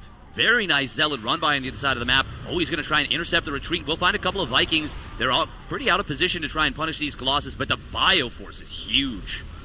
Would have liked to see a Disruptor shot a little bit earlier there so the Stalkers could have survived, but picked off a few very important Vikings. 18 SCVs. Clem taking massive damage to that Zealot run by Zaun. Can he hold on against this attack? Still quite a few Vikings on the front. He's doing something very cool where he's using the Disruptor shots to allow for him to blink forward. Really nice Ruptor shot there. Does actually kill a couple of these Marauders. And Zaun is managing this so well. Double Disruptor shot, killing a tank, wounding another. He is making these Disruptors look like they never got nerfed at all. Yeah, it does obviously mean that his standing army is not as strong. So when the Disruptors are all on cooldown, it's a difficult fight for him to take. That's the reason why he gave up the base so freely, even though he was almost maxed, because his army simply isn't that strong when the Disruptors are useless at that point. And yeah, Clem seems to be happy though. Content by just going into the late game, taking a late 4th, playing it very safe, very secure so far this game. I don't think he has a Fusion Core yet on the way, but that probably is the next step. Especially against Disruptors, right? Range Lips is such a nice transition there. You can see here the slow-mo replay. I love the pullback. The double Disruptor shot. Unfortunately, couldn't get the second shot right on that tank, but getting rid of one of them still very nicely played there by Zaun in the instant replay. Now, back to live. Definitely Clem has been going for his extra Starport Fusion Core a bit earlier recently, but I got to keep in mind, I've asked him a lot about Disruptors. We've had a lot of discussions about TVP, and the one thing he's been consistent, it's been an unchanging view, is that he thinks Disruptors are trash. He says they're useless, they're not good in the matchup, they're really bad. He plays as Protoss and Terran at the top level, and he doesn't like them. But does that mean he might be getting a bit too cocky and disrespecting them? He's going to chase into the Disruptors. He eats a few big shots. He's still got a big army left over, though, and as Lambo pointed out, there's not that strong an army. Ooh! Massive connections there coming in from Zaun. A phenomenal setup. With really good spread from Clem on the initial fight, but Zaun getting a lot of work done with those Ruppies. That was a magnificent play, and he is going to try and continue to chase this army. Zaun is really pushing Clem back. Clem's doing a good job of keeping the medevacs as far back as he can, but Zaun just has so much initiative now, and he's got the upgrade lead. 3-2 versus 2-2. He is chasing Clem across the map. It's a crazy chase right now, blinking those Stalkers in. I think without the Zealot Reinforce being so close, he might have to be careful, but he feels like he smells the blood, and he wants to get in there and finish Clem off right now. Disruptor does land, but it only hits a single Marauder and Marine there. He's still blinking his Stalkers in. He gets rid of the Lib. The mad chase to Clem's base. Will it pay off? The Liberators coming in may just save the day. That Immortal adding some good shots in. Another big Zealot Reinforce. The SCVs are exposed. Clem's going to try and run them away. He's barely trying to hang on. Big Rupture shot on the SCVs. Good last second split from Clem, and these Liberators are the only thing. He is hanging on the precipice. Stalker blinks forward, finds the last Lib. We are going to see these medevacs completely out of juice. Clem is doing everything he can to hold on, but he is really just barely holding on. That last disruptor shot on the defense was so crucial there. Slowing down Clem's army one more time, and that allowed Zaun to take this good engagement. Good focus fire there on the disruptor. Clem barely holding on. Zaun still has a little bit left in the bank, and he's now also up in supply significantly. And he's going back into Colossus. He's wiped out the Viking count. He's drained the medevac energy, which means you have to rebuild those medevacs or get Caduceus Reactor. He's not doing much of either. He can only afford a little bit. The Colossus reinforcing into this may very well be the final nail in the coffin. Very smart decision from Zaun to make sure that Clem cannot wiggle or wriggle his way back into this game. He is going to try, of course, because that's who he is, but the lasers go off. Wow. Zaun making a statement in game number 1.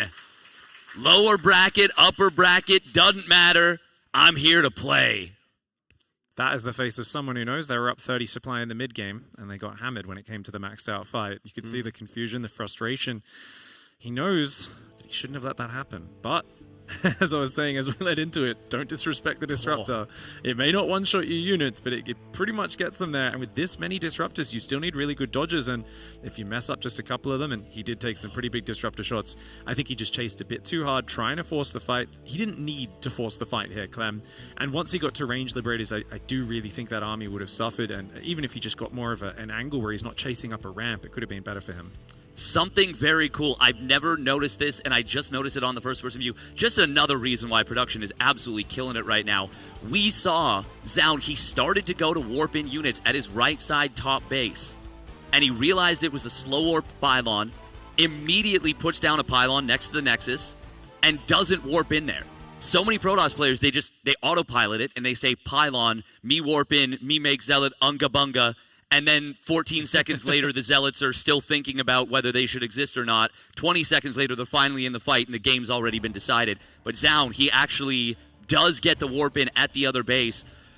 I know it's such a simple thing, but in the heat of the moment, in the grand finals of a tournament, up against a player who is so insanely good in Clem, being able to have that presence of mind, it is really impressive. That is so cool. Yeah, 100%. It's so hard when you are in these moments, and especially when you've already had to play 2 matches today, both rather stressful. You've had to work your way through the lower bracket in the last few days. He's had the hard road, but he's shown that he is able to rise to the occasion. Let's go! Oh, that is an awesome custom cap right there. I could get me one of them. Up here at the top right side of the map, he's already off to a good start with the 1-0 lead. In the top right side of the map, representing Vitality, it's Zaun.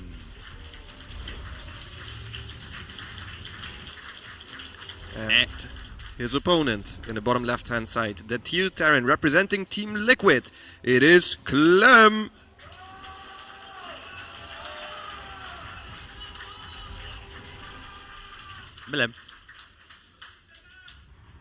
I mean, that's a game where it really doesn't feel like the Disruptor was nerfed. Like, I said it in the heat of the moment, but Zaun landed like every Disruptor shot during that one big fight about as well as you could hope for. It gave me good memories. I remember, like, you know, many years ago when people weren't as clever with dealing with Disruptors, and it felt like you were just a matador, you know? You just wave the red flag at the Terran flare and they chase you and you fall backwards and you just keep dropping the Disruptors on them. It's really hard to keep your unit spread out when you're chasing an army like that. And it's even Clem here, who hasn't had a chance to maybe be as warmed up as down there. Just the tiniest mistakes with the splitting, and suddenly it's like, bam, a lot of those units were getting popped. Some of them were one-shot, from the Stalkers afterwards. It was a really good defensive move from Zaun. Yeah, I think Clem got a little overexcited because he saw Zaun's army exposed in the middle of the map, where you can have a full 180 surround coming from all the sides. And then if you have such big surface area, usually the engagements tend to go very well against disruptors.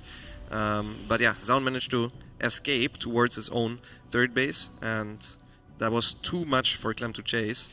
And I think a bad decision by him there to keep going. And I'd say there's two things specifically, because like right now for me, the star of that map was the disruptors. Obviously, we had some phenomenal decision making. After Zaun gave up the third base, he immediately started 3-2, didn't panic, said, okay, think next steps. He's not going to push in further. If he does, I have more disruptors. He just plays it calmly.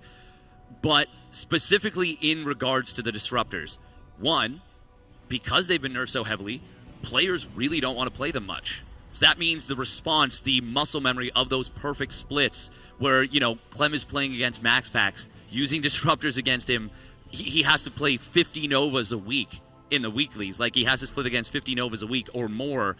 But two, something also that I haven't seen in a very long time, the player that comes to mind is Nina, who used to do this, where she would throw a disruptor shot forward and then blink forward and use the disruptor shot as cover, either to snipe a Liberator or snipe a Medevac. And it's a really, really cool 1-2 punch. And seeing Zaun going back to this is kind of what he's been known for historically. Seeing him busted out in the grand finals like this really gets me excited for the rest of the series. Yeah, if he was going to be able to get on the aggressive later, we would have seen him do that same thing with, zone the planetary right, throw the disruptors, dive on it, blink forward, and then just run away. It's always been a pretty decent move, but if the Terran can sandwich from two sides in an open space or something, that's always what you're trying to avoid. Or once the range libs come out in numbers, that's something I'm so curious to see with the new lib, because we haven't really seen much late game of a Terran gets to the lib, which now sieges up a lot quicker when they're in large numbers. It does have less vision, so you need scans or other units to give it that vision, though. Yeah, and something interesting that kind of is an extension of the... Actually, hold that thought. We do have a drop coming in. It's going to be the 6 Marine Mine. This has been quite common recently. We've got Clem's first-person view. There is that shield battery setup coming in from down. Nice, very nice snipe on the Widow Mine. Doesn't even lose a single probe, I believe. Very quick pull at the natural, too, to avoid this Reaper. And he corners it. The Adepts moving from both sides, walling it in, blocking it in. Wow, this is... It was cool. We got the first-person perspective of Clem, but we got to see... It kind of felt like he was in a cage there by Zaun. Yeah, he got shut down so far, but he's got that early tank. Tank's going to get in that nasty spot on that left side. I believe it reaches a single mineral patch there as well, which is very annoying. Not from here, though, because it's not right in the corner. And he mispositioned it slightly, yeah. Exactly, yeah. It will still hit this shield battery, though, and that's really good. Oh, brilliant maneuver from Zaun, cutting off the vision. He will use these Adepts. They don't soak the tank fire, but the shield battery being so close is really nice. Zaun going to be able to target down the tank, but he's not doing it right away. He actually didn't really target fire there. He still cleans it up pretty darn well. I mean, it would have been even more of a shutdown if he did that move right steadfast, but it was still a shutdown. That was a complete lockdown. The Reaper going down, the Widowmine getting sniped. He didn't really kill anything before. The shield batteries and the defensive setup for Zaun have paid off here. Amazing now. Third base, forge, charge. You feel very good in this position as the Protoss player, and you could even get some counter damage. Oh, I was just going to say, I think he can blink it on top of this tank. He'll do exactly that. Will take it down. Will cost him 2 Stalkers. Oh, and a third one goes down. That means he can't two-shot this tank. Clem with the mass repair. No unsiege. Oh, the tank is derping. Oh, okay. Oh, the repair. Zaun went a bit too deep there and does end up paying the big price. A lot of Stalkers going down unnecessarily. 5 Stalkers for a tank marine and an SCV, I think it was. Actually, he didn't even get an SCV. And now Zaun gives up a bit of map control. He's going to spend all that gas replacing the Stalkers, which delays your splash damage and your follow-up tech. The thing that's crazy about that push is it does seem really, really like a massive overcommitment from Zaun. But if one Stalker goes down just a little later, everything goes very differently there because he's able to two-shot that tank. He's able to stay alive in the main base with maybe 4 Stalkers left over, and then you can sneak behind the mineral line, start one-shotting SCVs, one-shot Marines with other combat shields. That was ultimately an overcommitment from Zaun, but I still like the choice because it was a quarter of an inch away from being an extremely successful play. Zaun is actually deciding to go for a mass charge load follow-up. A lot of gateways on the way. He did not hold down the probe key, which is usually what a successful defense against this type of tank push allows you to do, because the stim is going to be so late, the combat shield is going to be so late, so you can go for, I don't know, double upgrades, or you go for tech plus a lot of probes. And instead, he went for a lot of gateways. So maybe he's either planning to attack himself or go for a big counter once Clem moves out. I think you wait for Clem to move out. I think Clem's going to do it at some point. You got to have enough Stalkers to shut it down. He's only going to have +1 attack, no armor. Armor would be amazing for the Zealots, but I think he just wants to have as much damage as possible. I don't think you can headbutt up the ramp. That seems crazy. I think he could, because the stim is not done yet. Combat shield is not done yet. This is all very much so delayed. Oh, and he's moving out! Oh no! Okay, these Zealots go in. This could be absolutely smashing, but he doesn't know Stim's not there. He does see the army moving out. Clem in the open. This is a disaster. Zaun's got charge ready. The Zealots are going to dive right on top. That is a huge jump on top of this army. The stim will complete in a moment. Force field not going to be the best here, but no stim for the moment. No combat show's going to get the medevac. He does! Nice hit. Instant GG. Zaun is up 2-0. What a phenomenal play. Recognizing that Clem likes to move out just before stim, combat shields, and +1 weapons come online, and exploits it so sharply. He has been so decisive and crisp with these blinks. Blinking on top of the medevac instantly the moment he sees it, kills it, blinks on top of the tank right away. Then he also blinks the moment he sees the Viking overextend a little bit. The moment he sees Clem move out, he jumps on the army with all of his charge lots. And yeah, he was ready for that. That is exactly what he was hoping for, basically. Any fight before stim and combat shields is perfect for him. Any move out from Clem is perfect for him. And yeah, great play from Zaun so far. Definitely not what I expected after the first 2 games. No. And yeah, that is really, really, really impressive from Zaun. I feel like this first game in the series has really set the tone, and now game 2, the defense against that, and this blink forward specifically, doesn't even see the medevac die, but knows the result when you get the GG tap out.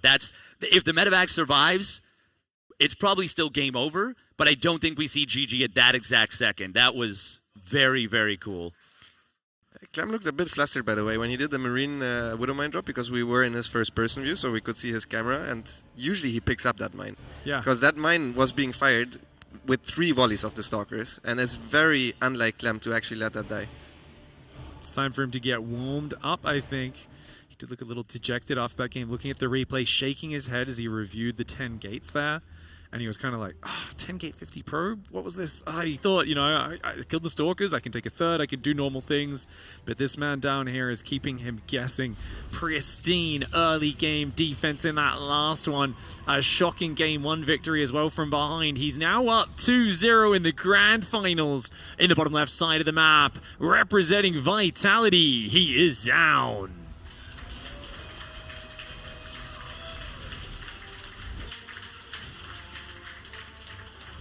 And his opponent down 2-0 in the series for Team Liquid. He needs your energy. It is Clem.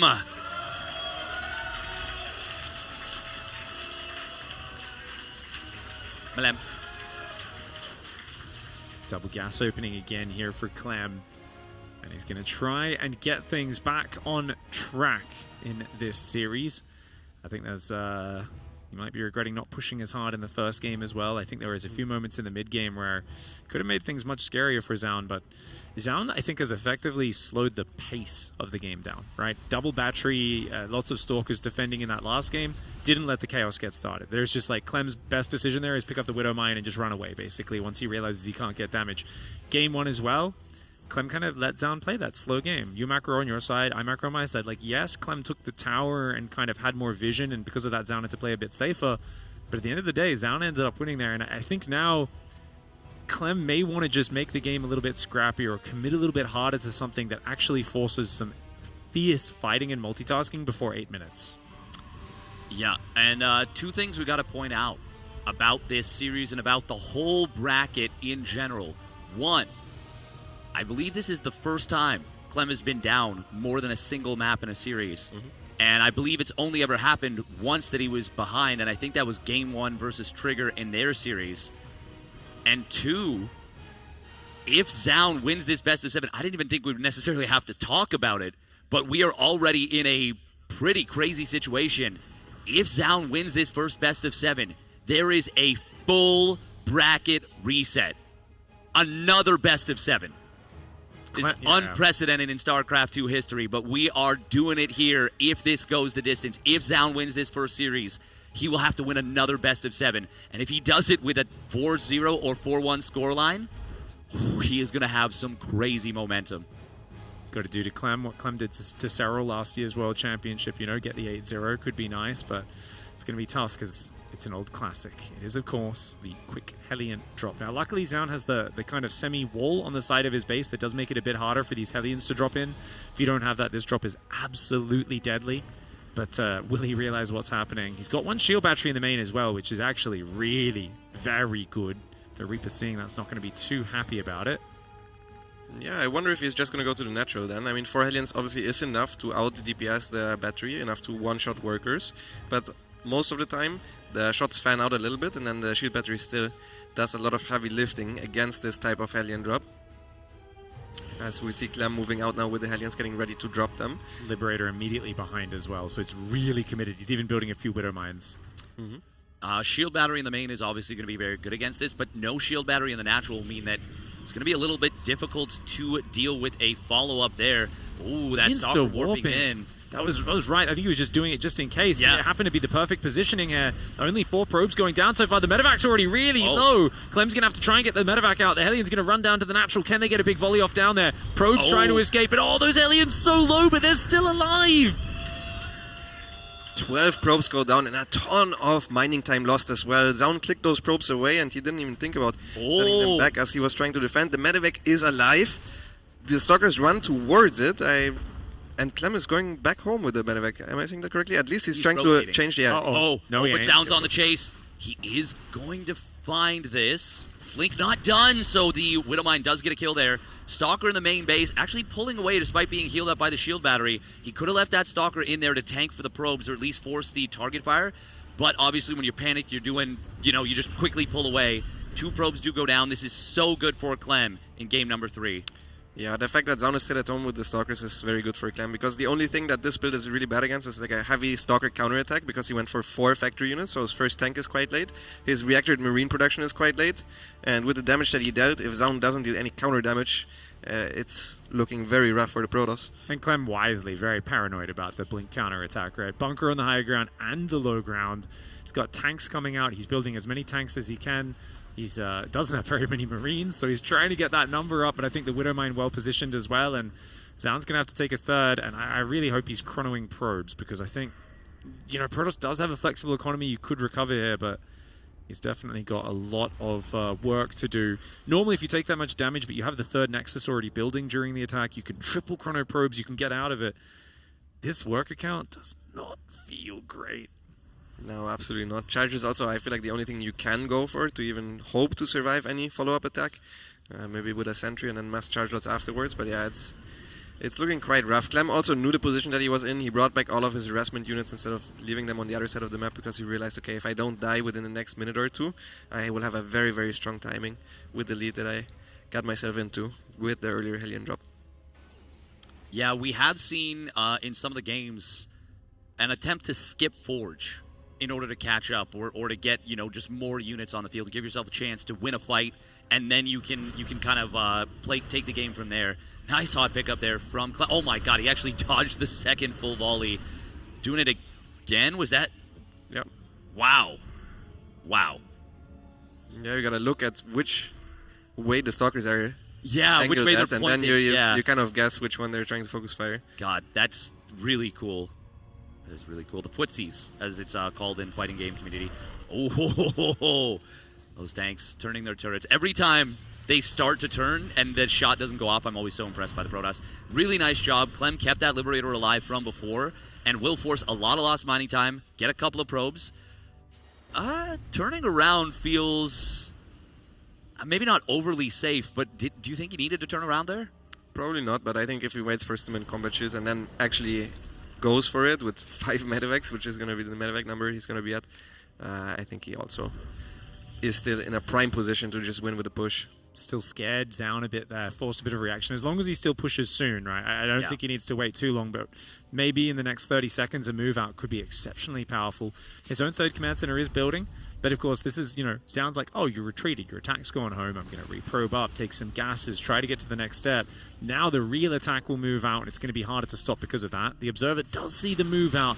Zaun doesn't have any Zealots in position. It looks like he's got 2 heading through the north of the map, so he's going to try and counter with them.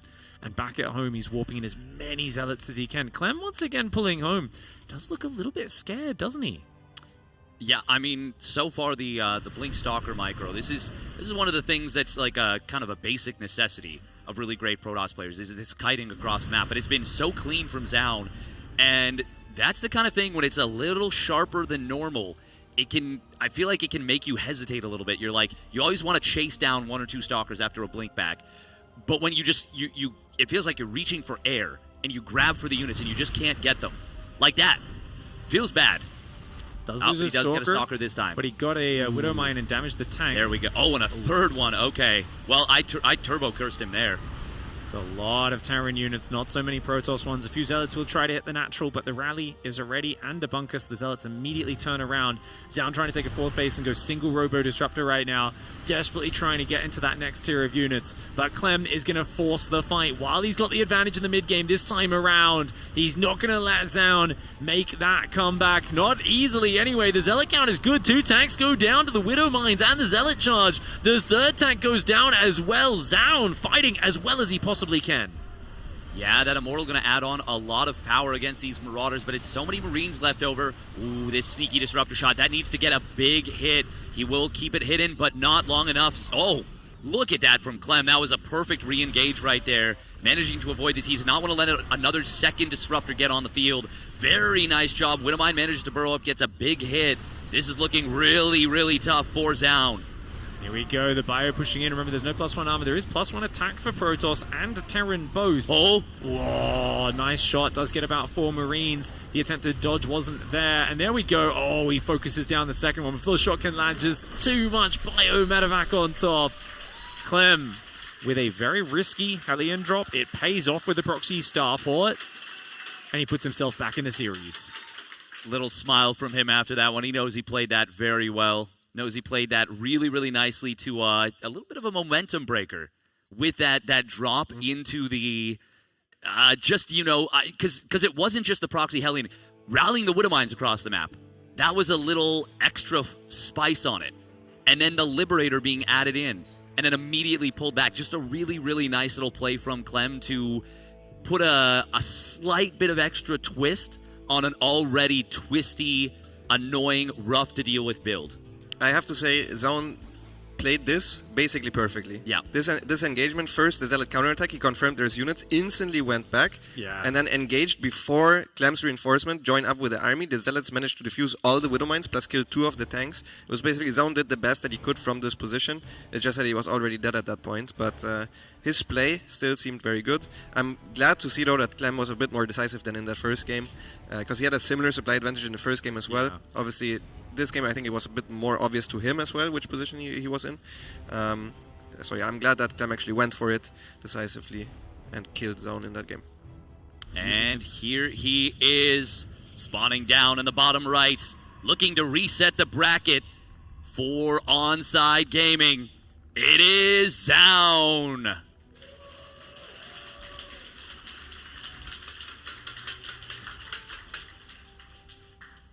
And up here in the top right side of the map, representing Team Liquid, we saw him go from dejected to smiling after that last game. Let's see if he can keep the momentum up. He is on a roll now. It is Team Liquid's Clem.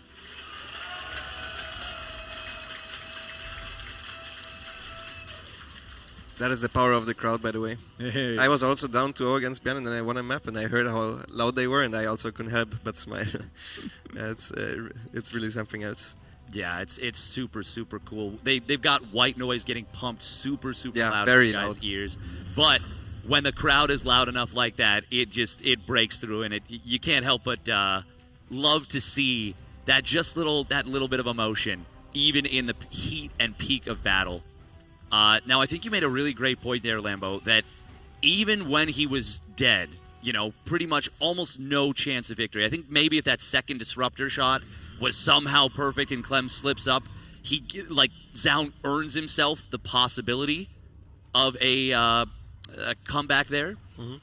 Even with that, it's, like a 1% chance. But the fact that he microdid so well and he was so poised and calm under pressure and didn't crumble, it bodes very well for the rest of the series and potentially the second series if that does happen. Yep, 100%. This is the second map pick of Clem, so this is the more Terran-favored map. And he's opening with 2 gas. One thing that he likes to do on this map quite often is I see like a Marine Cyclone drop into Banshee is something that I've seen him do quite often on this map. Just in general, early aggression with an early medevac. And then some follow-up aggression is good on this because it's so close by air. He gets a double shot with the adept, but I think on this map you cannot chase. Yeah. It's too far. Just a little too far.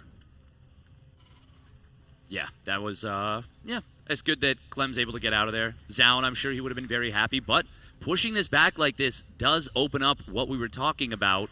Pig? That's a really odd-timed Stargate. He went Warp Gate first, went for 2 Adepts, and then throws down the Stargate.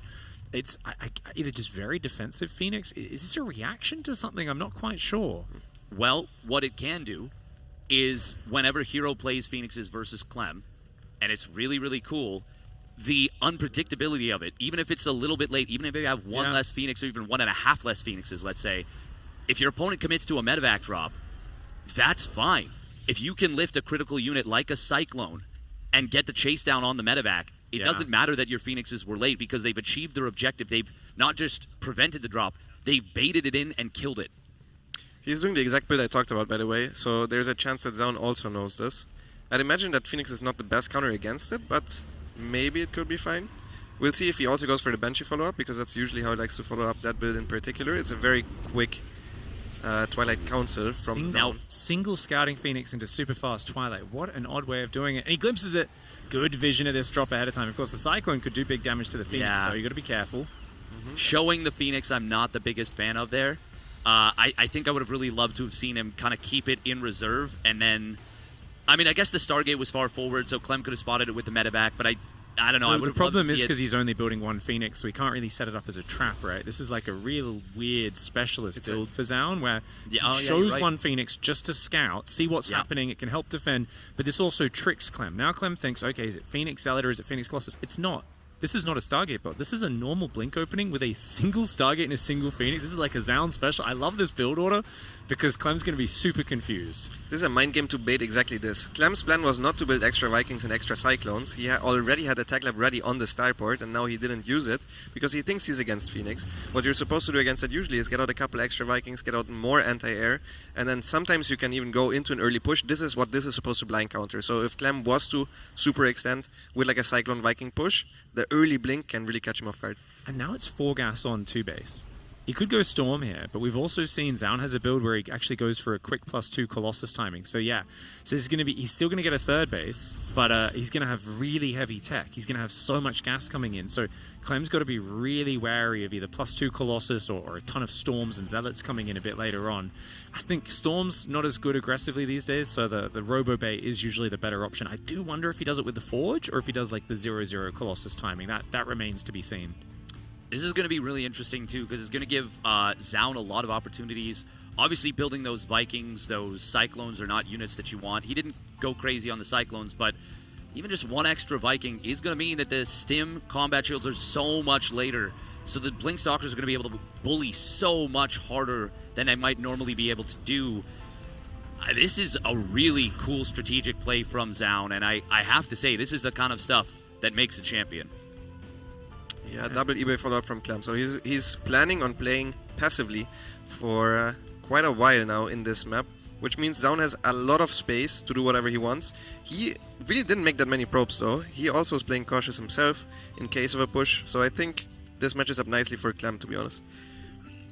Yeah, specifically the double NG Bay. Yeah. Now, Clem, if he tries to actually land this 3rd, I feel like Zaun has the opportunity, the units he needs, and with the Blink, the ability to keep this from being landed for a very long time. Oh, crazy Blink forward, but it's worth. Gets an SCV, Cyclone, and a Marine. Zaun's being so good with these forward Blinks. It feels like he's bullying Clem a little bit, and that's something very few players are able to do. Yeah. Yeah. It's, oh man, he even gets another Marine right there, even as the tank is sieging up right next to him. Now, Clem will secure the position, which is worth it for losing those units. But Zoun even snaps off another Marine. So many little things. These are the little things that we compliment Clem for most of the time, where he's the one getting these little pickoffs. And look at this, a perfect game 7 minutes into the game.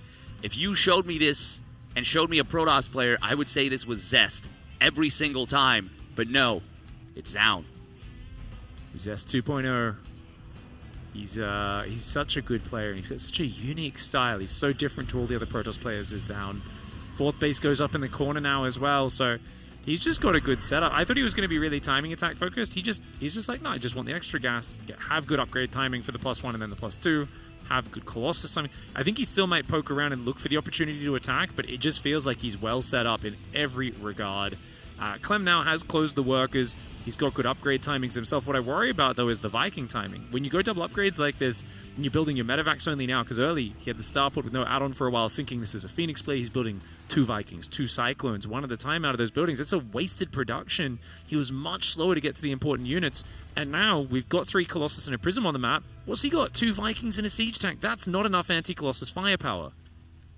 Yeah, and it's only one of 2 those Colossus, my bad. Yeah, that's fine. The point still stands. It's a lot of Marines. It's an unexpectedly fast Colossus transition, and it's an army that's not well set up for it, despite going for early Vikings. We're going to see the Blink Force sniping both of them almost immediately. Actually, he switches target away from the Viking because it has to retreat regardless. The tank is going to try and get repaired up here, but there's too much firepower into it. Colossus is going to absolutely reign supreme in this fight. That's a big Widowmine hitting the Guardian Shield, but the Zealot reinforcement, the lasers slice through the Marines, and this is looking so good for Zoun.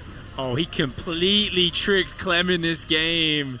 Clem was stuck defending what he thought was a Phoenix build, but it was a Phoenix build. Literally, 1 Phoenix completely tricked him. This is such a genius way to play this game. And Zoun catching Clem off guard and wiping him out. No answer to those Colossus. Yep. That was so cool. You talk about momentum breakers. I mean, I was talking about momentum breakers in the previous series, and it was a really good build from Clem in Game 3, and it got him the dub.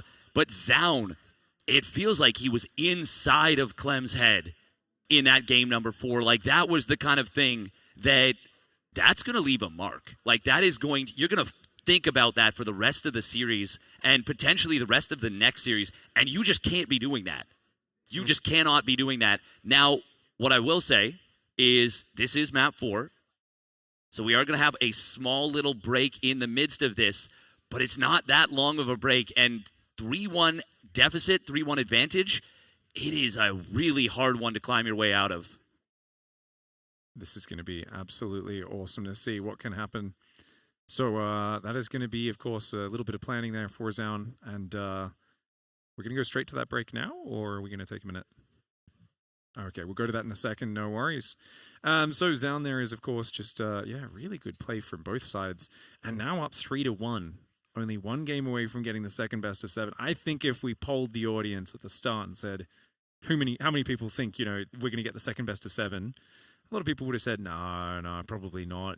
Clem's such a favorite here against, everybody in the world right now. Who really is ever a favorite against Clem? There's very few names, and only occasionally. But this has not just been, okay, Zoun's managing to get through. It's Zoun's kind of dominating this series so far. Yeah, and it's that lower bracket momentum that is carried through so hard. Now, I got to say, to even extend on your point, I think I was a little worried that the series might already be over by now, that the tournament might already be over. So the fact that the script is flipped this hard is hype. That is really cool. And I got to be honest, I'm rooting super hard for the bracket reset right now. 100%. Yeah, I mean, I think it's really good as well because what I enjoy is we're seeing strategy wins, we're seeing interesting build order interactions, good kind of preparations for what he's expecting Clem to do as well. But he's also holding his own in the micro. It's not just strategy. It's like every moment, once he does get control, he's blinking forward and picking off units, and he's kind of bullying Clem. You can feel Clem feels a bit claustrophobic almost when he's playing. I was thinking in the middle of that last game, I'm like, do we need to start sneaking drops out or something like that? Like, do we get a double drop and get out? Like, normally I think of Clem games and just how he creates movement and he kind of out-positions people because he's so fluid at being able to micro in 3 places at once. And I have seen him drown pretty much every Protoss player in the world. Even I think of the hero match with him at the World Championship in the previous year. Pure multitasking the entire time around. And we're going to come back to us here on the couch. Really awesome play from Zone so far, I have to say. I did not expect 3-1 at this point. I don't think most people did. But he just didn't make many mistakes so far at all. And, well, Harrison is doing some signatures right now. But once he's done, I think I'm going to swap out for him and let him cast the rest of the finals. Until maybe a bracket reset. I don't want to jinx it. But yeah. I mean, this series could go for a couple of hours. So yeah, I mean, we have a potential of 14 maps. Maybe someone will bring me some food at some point. I'll swap out, get someone else in here. Yeah, it's like swapping spare tires onto a car. You're like, yeah, like just wild switches. So yeah. As Clem clutches it up, I want to thank everybody for having me on here. It was a pleasure, not only playing but also casting. So shout out to you guys, and maybe I'll see you guys later. Thank you, Burmeister, the 3-time champ, for such a great week, dude. Give it up for Lambo, everybody.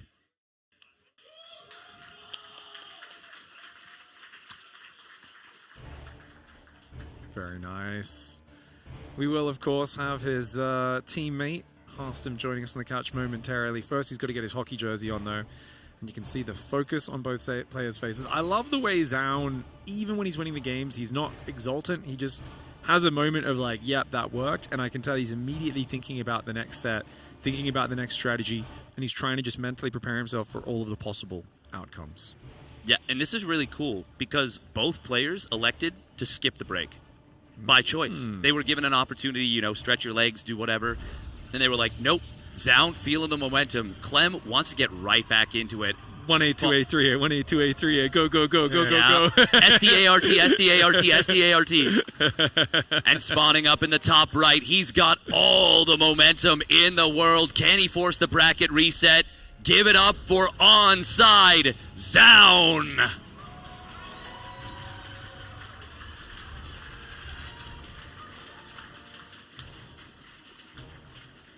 And down here in the bottom left side, he finds himself deep in downtown. He's got to find a way to work it back into Clem's neighborhood in the bottom left side of the map. Representing Team Liquid, he needs to win 3 games in a row to bring this series back. It is Clem.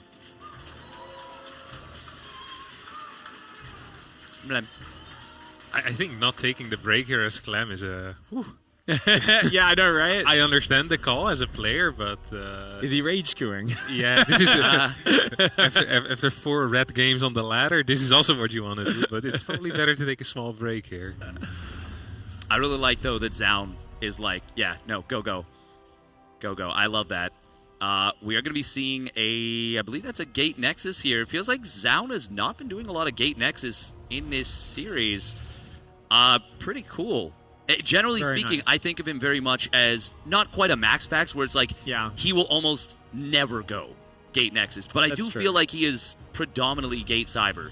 Yeah, no, it's been mostly. I do like it. It's a pretty big map, right? To get it all the way into the main base and try to harass does take a bit of time. So I think it's also just good to mix this into a series. I think when I look at the best Protoss players, strategically, I always feel like they mix it up, do a core first. Sometimes you do a zealot pressure. Sometimes you send the probe across at the very start to harass and be annoying and obviously catch any proxies very early. Sometimes you do a greedy Nexus before Cybercore. And I do love the mix-up because it just gives you a bit of a better start and much quicker tech. You can see the Twilight down 222. Your blink is going to be so much earlier, and that really limits what Clem can do.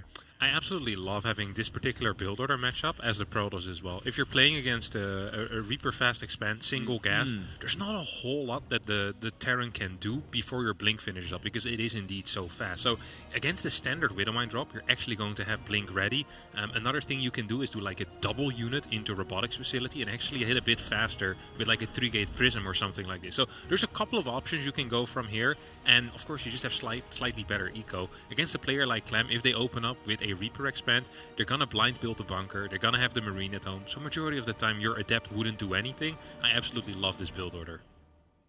Now, I will say, if we do see the end of the series here or in the next couple of games, despite potentially both players' wishes, We will go to a significant break.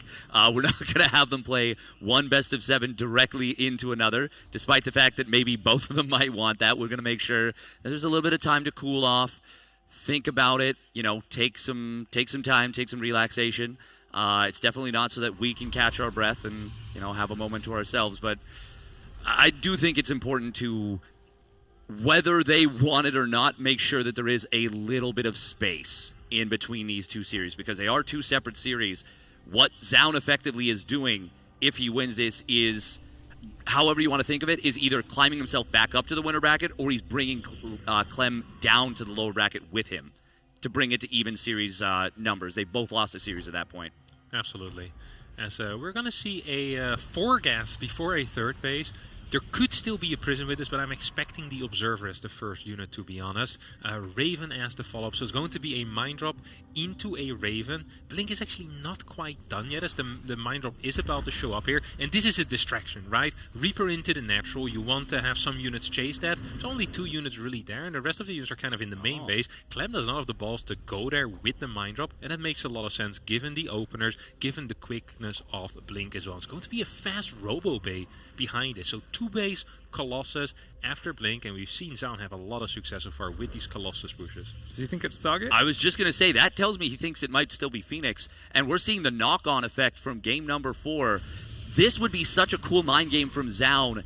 Clem might be thinking, my opponent went fake Phoenix in the previous game. Now, with me seeing nothing, what if they went real Phoenix?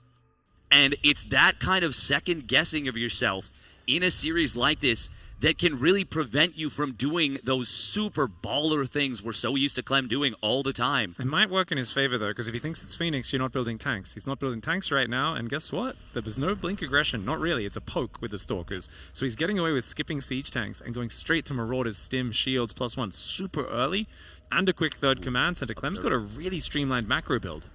Yeah, absolutely. Of course, there's the one downside. If you're being all in, it would be nice to have some tanks against the Colossus Stalker attack as well. This Mind Drop's actually dealing quite a bit of damage for how late it's hitting. Oh. I've seen a lot of people make that mistake there for Zaun, where they're like, hey, I'll drag the shot with the Stalker, and you're like, don't stand next to the gas probes if you're going to do that. It does go down there. Hey, that's a good cleanup. That's better than nothing. It's still really good value for a late Mind drop from Clem, but could have been a lot more annoying if that does get away. So nice job from Zaun to get the chase down. He's got Clem contained, which is very important. Did it see the timing of the third base is my only question with that medevac. Oh, the medevac. Oh, the medevac. Clem know about the third nexus? He doesn't know about the third nexus at all. I think we can kind of assume you can assume. because he scouted out front a bit earlier and there wasn't a nexus yet, so he's probably, he kind of knows that Zaun's not too far ahead. The Taunt Observer. Ooh, love that. First-person view, Zaun. Oh, it was a bad Blink there. Could have chased it, maybe got a couple more shots off, but instead the Raven's going to keep full HP. Let's see, what will we do? Double boost towards the far right side, as the main army is going to most likely move towards the middle. Oh, he's trying to capture the Stalkers here, and he might just succeed. We see a couple of Stalkers are over there. He's going to make a circumventing motion with his main army, see if he can catch these 4 Stalkers. But the Observer, Zaun wasn't born yesterday, he was ready for this, and the 4 Stalkers are going to escape. They still delayed the push out a little bit for Clem, because he really wanted those Stalkers, and didn't really get what he wanted. I really love the first-person view. I feel like I've been glazing hard, but I don't care. The first-person view is so cool because we get to see what is Clem thinking, and we get to infer what maybe is Zaun thinking. I saw those Stalkers, did he see this with the Observer? Is he trying to intercept that drop? And that's something Clem has to wonder about too. It really reminds you that StarCraft 2 is a game of imperfect information, and I know that myself, all the time, it's very easy to forget that and very easy to, kind of lose that. Lose the sauce, I guess, in the middle of the action. Absolutely, as we're already building a couple of Vikings. Clem's supply looks pretty decent over here. There are a lot of gateways behind this, though, for Zaun, as once more is going to move across the map with a Prism, a couple of Colossus, and a bunch of gateway units. He has the Observer, can clear the mine on this side.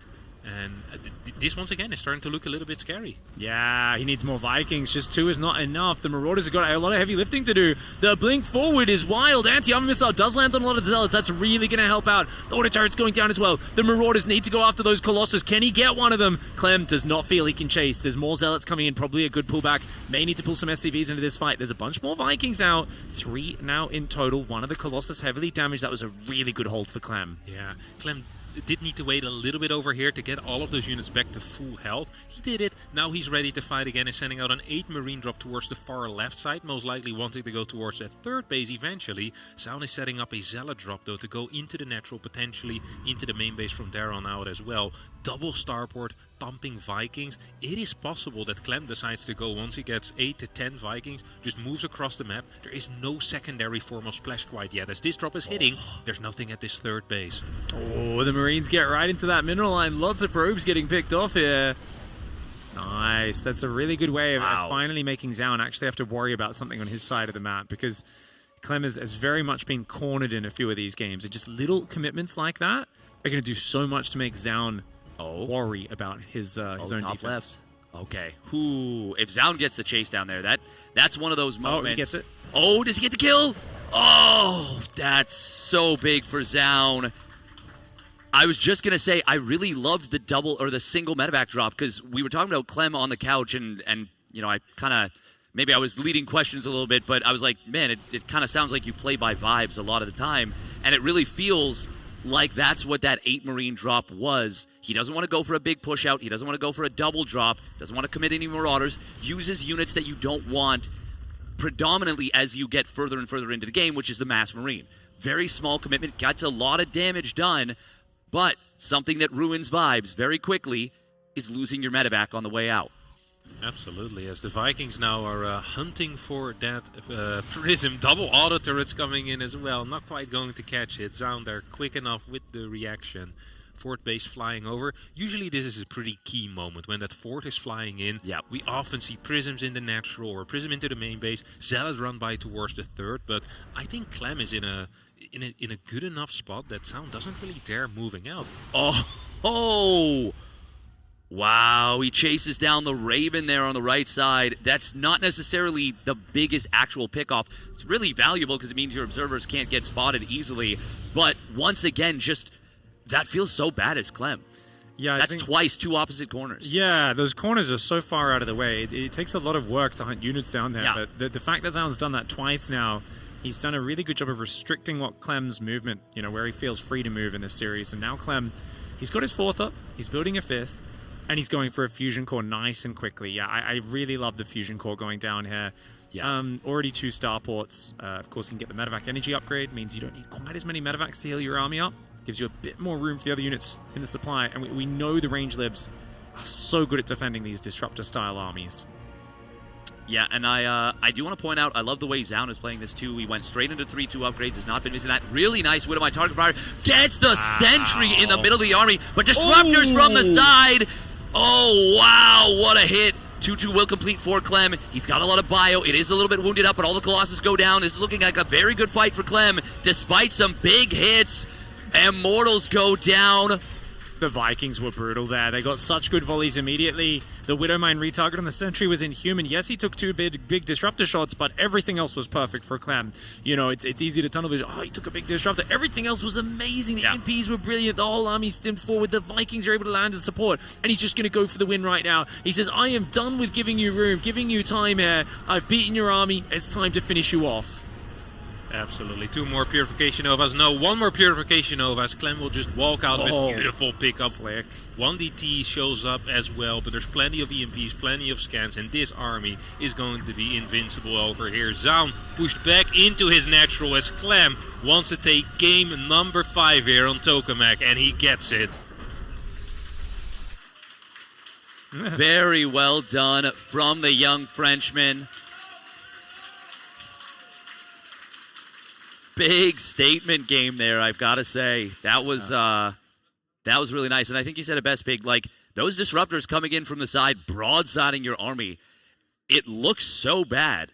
Yeah. But everything else about the engagement was picture perfect. Yeah, Clem had so much surface area. He's kind of coming in that wide front, down the big wide ramp as well as the left side. The Vikings like shooting the Colossus. They're trying to like kind of run around a corner to get out of there, and suddenly the Protoss army does crumble. And it wasn't a full disruptor force yet. It was like, it was basically a Zealot Stalker Colossus Max with 2 disruptors. Yeah. If you've got 4 more to cover your retreat, then maybe Clem can't chase you and you can rebuild. But very good capitalizing from Clem on top of that. And I think the previous hold against the Colossus was actually quite a scary moment. I think 2 Colossus, the War Prism, you've only got 2 Vikings.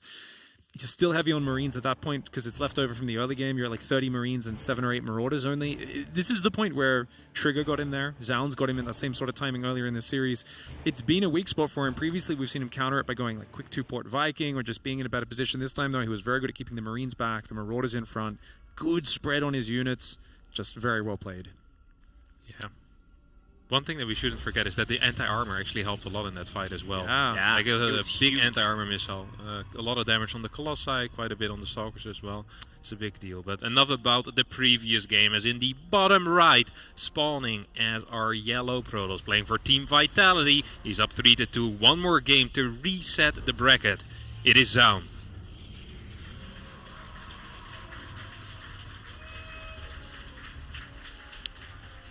And his opponent riding the wave of momentum after a brilliant engagement and a brilliant Game 5 for Team Liquid.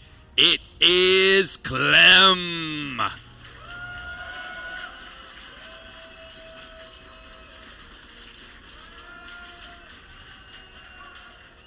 At this point, you're going to be sweating a little bit as Zaun, no? Like, you were in such a comfortable little position. Now you're playing on Pylon. Often not the Protoss' most favorite map. There's a lot of space for maneuvering around in the early game as well as in the mid game. It's not easy to defend chokes either. There's a nasty tank position near your third base if you take the line. And Zaun, he's shown a lot of different build orders. I wonder what else he has up his sleeves. Once more, we're opening up with that Nexus into core with a Probe Scout, and he gets a block off on the other side for at least a little while. Look at that, 141, 142 on the command center, where usually it goes down at about 136, 137. It's a nice 5-second delay as an early game. I'd be very happy with this if I were Zaun. I like how you say about 136, 137. 136 is like the Terran players like perfectly, I guess it's Clem, so they will be, but they're like perfectly microing the SCVs. They're boosting like 15, 20 times. Yeah. But, I mean, it is worth noting that's Clem. That's what is going to be happening, and that's what Zaun is playing around. He's not looking for the the NA command center timing of, let's say, like 139. The NA command center is faster. The NA command center is faster. You guys try hard over every second. We just build the command center before building a Marine or Reaper. Get it down to like 133 every game. It's fine. Yeah, Kier loves doing that. Actually, Beyond too. I love that. It's a really cool little play. That's a snipe, isn't it? No, it's not. Was close though. Cute little move there. It's so scary against these very high-level Terrans. When you're a little bit lazy, you send the probe down like 2 seconds too early and you lose. You feel like such an idiot. Oh, Chrono into no probe production for a second there. Oh well. Yeah, Twilight comes once again very fast, so it is going to be Twilight once more. Clem did not see that, right? He just went to the ramp and then...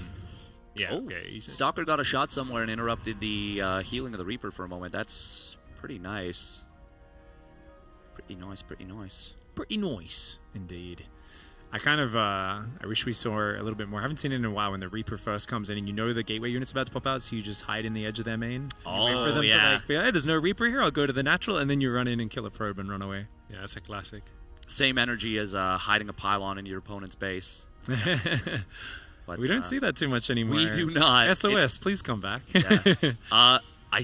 Somebody did it recently, and it got scouted like immediately, and it just looked...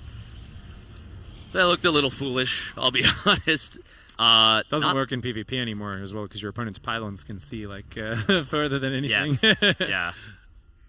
Not looking foolish, though, is the nice little snipe on the probe there. And actually body blocked the gate, which means it's not the biggest of deals, but it will mean there's a little gap on the left side. Maybe that Hellion can run through where it wouldn't have been able to before. Just small little things that Clem is starting to do again. Now, second Hellion is kind of wild, no? Yeah, that is a rare opener here, especially from out of this opener. Reaper's going to go down, Hellion is going to go down, but I think this is completely fine. This is fairly early damage, and you get at least a little bit on, what was it, like 2-3 probes, get a bit of a worker cut overall as well. I love this instant Nexus though. I am a huge fan of this. I do not think that Clem has the read on that. And especially when you take a little bit of damage, you can just recover so fast. Yeah. Zan, he does sometimes, skip a few probes here or there to get his gateway timings just as tight as possible. We are seeing like his production tabs often only being one probe here in the early stages, but when that third comes up, it's going to be chronoing probes all the way to 60. Adept spotted that Raven, and it will get tracked a little bit here. Blink forward going to come in. If he can get the snipe, that would be amazing. Oh, he needs one more blink. Is there enough space to get it? Hey!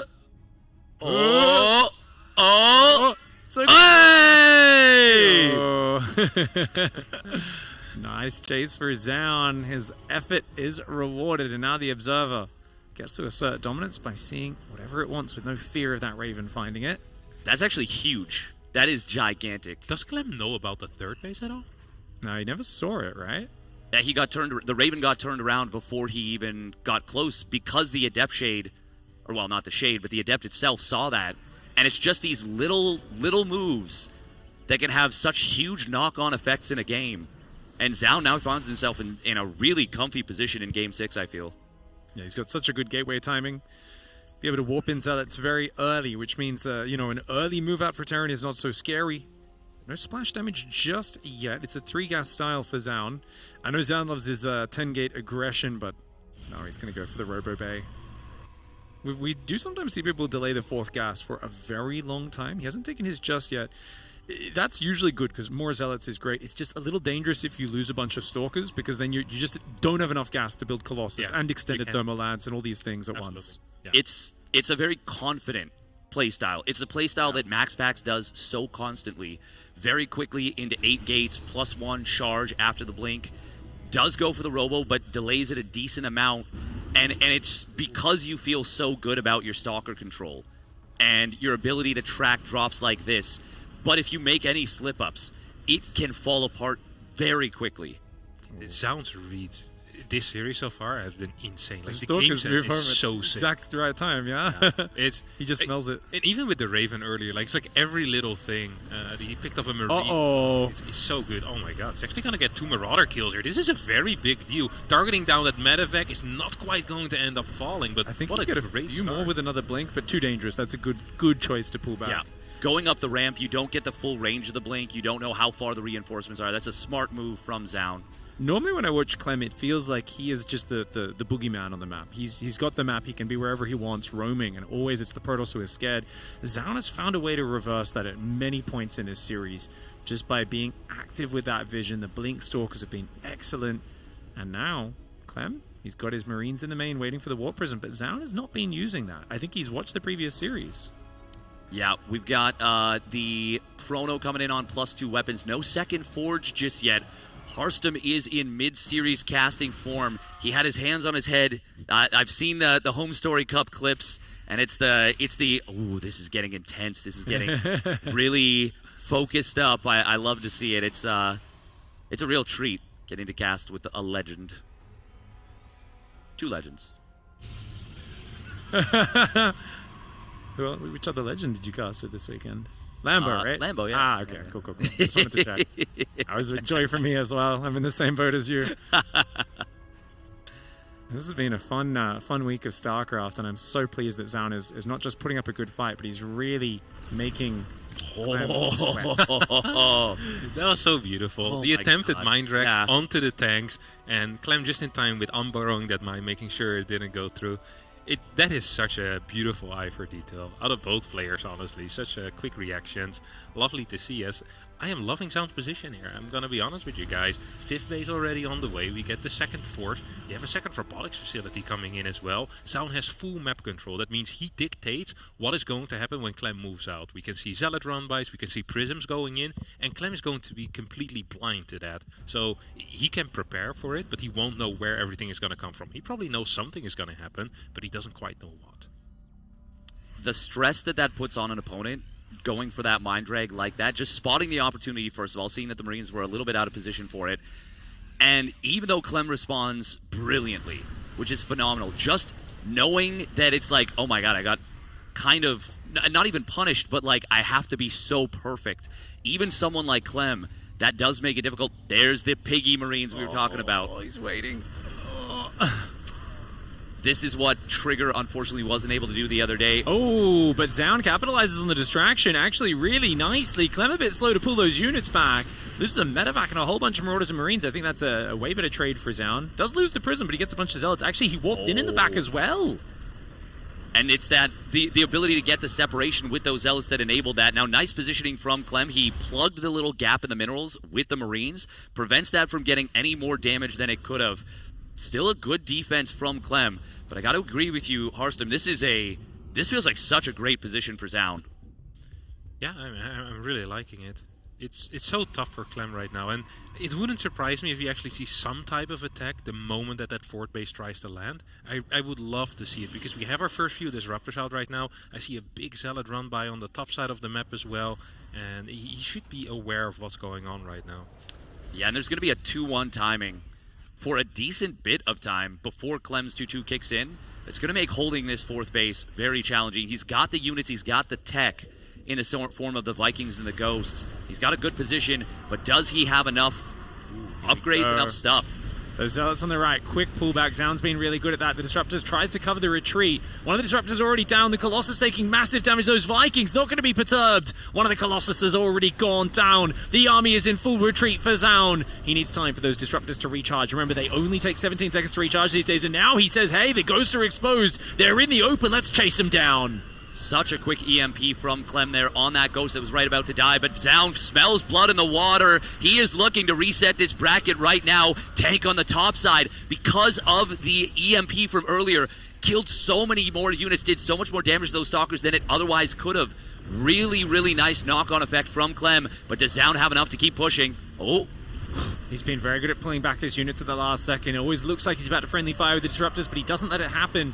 Bio Army still trading pretty well against those Zealots, though. They've only got the +1 armor, but 2-2 has now kicked in. Can the Bio hold on? The third base is still defending itself somehow. I think there's maybe a bunker on the far side of that mineral line that's keeping the SCVs alive. It looks like it. Did the planetary complete at the fourth base? We'll see a look at this after. Zealots are going to get on top of that. That bunker you were talking about is going to help a lot. Zealots coming in from the right. Disruptor shot fired out. Clem going to try and split. It's a decent last-second split, but it still gets a couple of kills. Zound is ahead in army supply, ahead in economy. He is looking to close this game out now and reset that bracket. Disruptor shot, center mass, huge hit. Wow, that is insane. Zound just playing out of his mind today. Whoa! What? And Clem, for the first time this tournament, is forced to taste the bitterness of defeat in a series. Yeah, Zound has dragged him to the lower bracket. And it's Clem's first time there. Zound's been there since the start. And this is huge. 4-2. What a dominant victory there. That last game, it was a really nice attack. That did Clem just chase too far? Because it felt like he kind of stimmed his own army down. Yeah, I think there were 3 stims in the entire fight. It's difficult to say, though, because honestly, when he was chasing, I was like, oh, this is such a win for Clem. Yeah. Like, these 2 Colossi were pretty much there. I was like, this feels so freaking good. And then at some point, like, 50 new Zealots show up. Like, where did these guys come from? Yeah. Didn't know he had that many gateways. Like, what's going on? And he just had to stim another time, and then once more in the natural, and his entire army was just red-orange. And honestly, credit to Zound as well at that point for moving towards that left side. It's very scary in this situation to split off your army like he did. But he did, and he still managed to hold that middle area as well, kills 20 SCVs, and Clem needs to hold that third base. Zound knows that, he eventually goes in there, and phenomenal gameplay. Really, really well played by Zound. Yeah, the reads on that situation were outstanding. And I think if at any point 2-2 finishes up in the even 10 seconds earlier, it might make a difference. 20 seconds, 30 seconds, it's a completely different scenario. Because those Zealots are not getting the trades. The Stalkers can't blink forward knowing that the Zealots are going to rip into any bio units if the turnaround happens. Because there's a moment where you blink forward, and if your opponent turns on you, they can snipe down like 3-4 Stalkers. But if you do that, the Zealots are swiping away, making mincemeat of the bio. Yeah. And that much more so when it is that big difference in upgrades, being behind an upgrade versus being up an upgrade. And Zaun, I mean, I truly thought there was no way, not only that he wins the game there, but that he even wins a fight when he was getting pushed back. But the read and the ability to have such a solid grasp on the situation, oh my God. It's actually nuts how well he is playing right now. Yeah, Zaun is, I think, outperforming our expectations in different individual areas of the game, right? It's not just build choice, it's not just the decisiveness with the Stalkers, it's multiple times Clem's tried to chase him, and he's got punished for it. And that's kind of annoying, because Clem's whole thing is, hey, you wasted your disruptors or your storms, now it's my turn, let's go. He's tried that on Tokamak as well, and he's you know, that time, of course, you know, he had some more success there chasing the army down, but there have been multiple moments where he oversteps and the disruptors land and the units turn around and the Zealot Reinforce comes in, and you've got to be careful about that stim management. It's so dangerous. I got to say, I'm feeling something exciting that I normally don't feel when I'm casting a Clem match. And that is fear for Clem. Yeah. I normally never. What my fear is when I'm casting a Clem match is that he's going to destroy the other guy so hard that it's going to be boring. What I'm feeling right now is actually like, can he recover? Yeah. That's so unfamiliar, and I love it. It's cool. It is indeed very cool. This is actually really exciting. I mean, I love seeing as well, Clem watching the replays there. We saw the tussles of the hair, the frustrated talking to yourself, trying to just process what went right, what went wrong, and deal with all of that. The players are going to have a very quick break here because obviously we're not going to make them play 2 best-of-7s back-to-back. We'll be back in just a few minutes with the bracket reset. Do not go everywhere. Do not go anywhere or go everywhere. Stellafest is coming back in a couple of minutes.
Welcome back, everyone. Look at the snow coming down. A beautiful picturesque scene here as we get back to the bracket reset of Stellarfest. Reminder that this is a double elimination format. And what that means is that if you only lose one series in the tournament, you cannot be eliminated. That is why Clem, despite losing the series in the grand finals, he has to lose another one. Zaun already lost his series. That's the advantage of being from the upper bracket, is you have to get, knocked down to the loser bracket before you can actually get eliminated. So you're saying double means 2? Okay, I got you. All right. Sorry, I'm not too good at numbers down here. But yeah, that does seem like it sounds right. You know what's funny? We saw very little storm in that last series, and yet I don't know, do we call it I guess it's not really a storm, but it is snowing a lot outside as well. I wonder if this is part of Zaun's plan to trap Clem here in the venue with him, drop all the disruptors on him, and maybe in the second series we're going to see a pivot over to some Psy Storm strategies, or do we stick with the disruptors to try and finish it off? That's a really good question, because it's honestly been such great play from Zaun. I feel like you don't want to deviate too much from it. Like, the game plan has been so sharp. But at the same time, that is the kind of thing that if you bust it out in game 1 when you haven't been playing it this whole time, it could completely throw Clem into it feels like after that series, it's hard to say you wouldn't be tilted. But if you lose game 1 to a bunch of massive storms, that's going to be really difficult to recover from going into the rest of the best of 7. Yeah, absolutely. I think the only thing that might change here is that if Clem gets a little bit more control in the games, I feel like it's more likely to see Storm. Yeah. But 100%. yeah. First of all, we got to take a look at what the vetoes are going to be, as it's a new best of 7. We're also going to have a new set of vetoes over here. I still am surprised at how we found the budget to get Keanu for the vetoes, but it's nice. Shout out to Last Fantasy once again. That's a big moment for this map. God, I love the crowd. It's the most fun. This should be awesome. Good to see the live vetoes up here as well. It is going to be very interesting to see which way this one goes. I think Last Fantasy coming out first, and then Persephone being vetoed by, I believe that's Clem Veto, and Ultra Love, of course, for Zaun. Yeah. So pretty straightforward there. Of course, the only flip around was the Ultra Love Last Fantasy was swapped last time, right? Yeah. Clem lost Ultra Love, was like never again. And then he picked Last Fantasy first instead. And then he usually goes Ley Lines, I think, is his next map favorite. It goes Torches this time. Okay. This is kind of what I thought was going to happen, is that he probably wants to play a little bit more for the late game, potentially. Yeah. A little bit more campy is what I would expect. Although it really has been Zaun that's been pacing this series so far. Yeah, he's kind of been picking and choosing where it goes, right? There's been really good contains on him, good forwards pressure, shutting down the early aggression. I think one of the things that Terran players struggle with, even if they do want to play late game, is they still want to figure out what the Protoss is doing so that they're kind of making an informed and safe path towards that late game, and finding your way there can be a bit of an issue. Leylines does come in last there. Torches twice should be fun. Yeah, a bold strategy. Playing the same map twice. I'm actually not sure which map is missing. I am thinking, yes, good job. So yeah. I think Tokamak would be second last probably then. Yeah, should be, yeah. That would be really funny though if you just snuck it in and nobody noticed. It's oh, this feels familiar. It's weird. Playing the same build again too. It's production's very so quick. They already fixed that. I swear this is the best production team we have ever worked with. I think they're so quick. Nuts.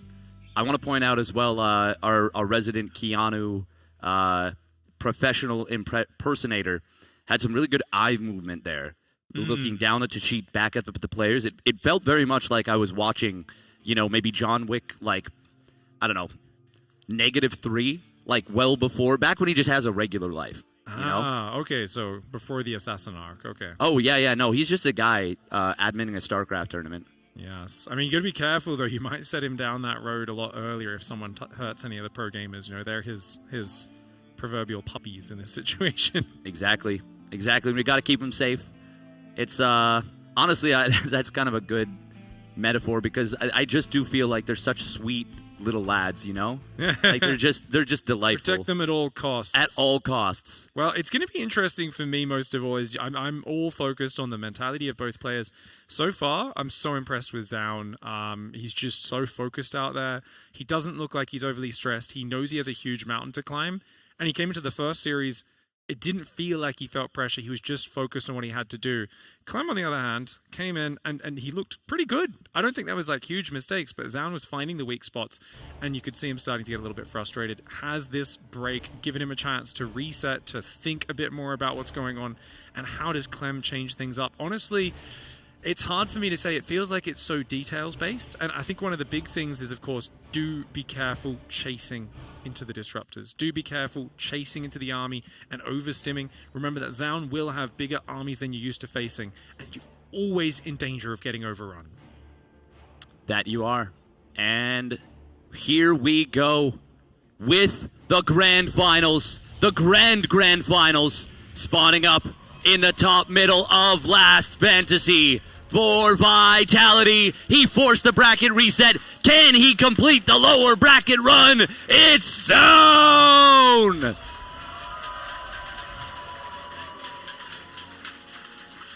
He pulls it off. It may be one of the most heroic efforts we've ever seen in the finals of a tournament. Yep. His opponent in the bottom right side of the map, part of the reason why that would be so epic is because he is hard to put down. A young Frenchman with a massive career and legacy.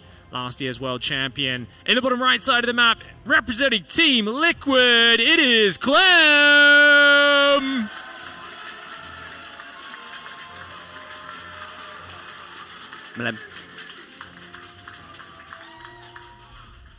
All right, as we get started here, Zaun with a fortunate scout. We've got a couple of shout-outs for the charity, !donate in the chat if you want to do that. First and foremost, Chandler Bing, donating 10 buckies and saying, shout out to the amazing production crew for not missing a beat the entire weekend. Let's keep StarCraft 2 tournaments going forever. Hey, that's Could awesome. I be any more of a tournament? And Mars Bar for the 50 buckies. Thanks for the cool event. Amazing charity too. And then we've got Login with 2 N's asking for the casters to roar like an Ursa with 102 buckies. I think we should once again get the audience to count us down if we're going to do this one. All right. Yeah. Yep. All right, audience, time to count us down. Give us a countdown from 5.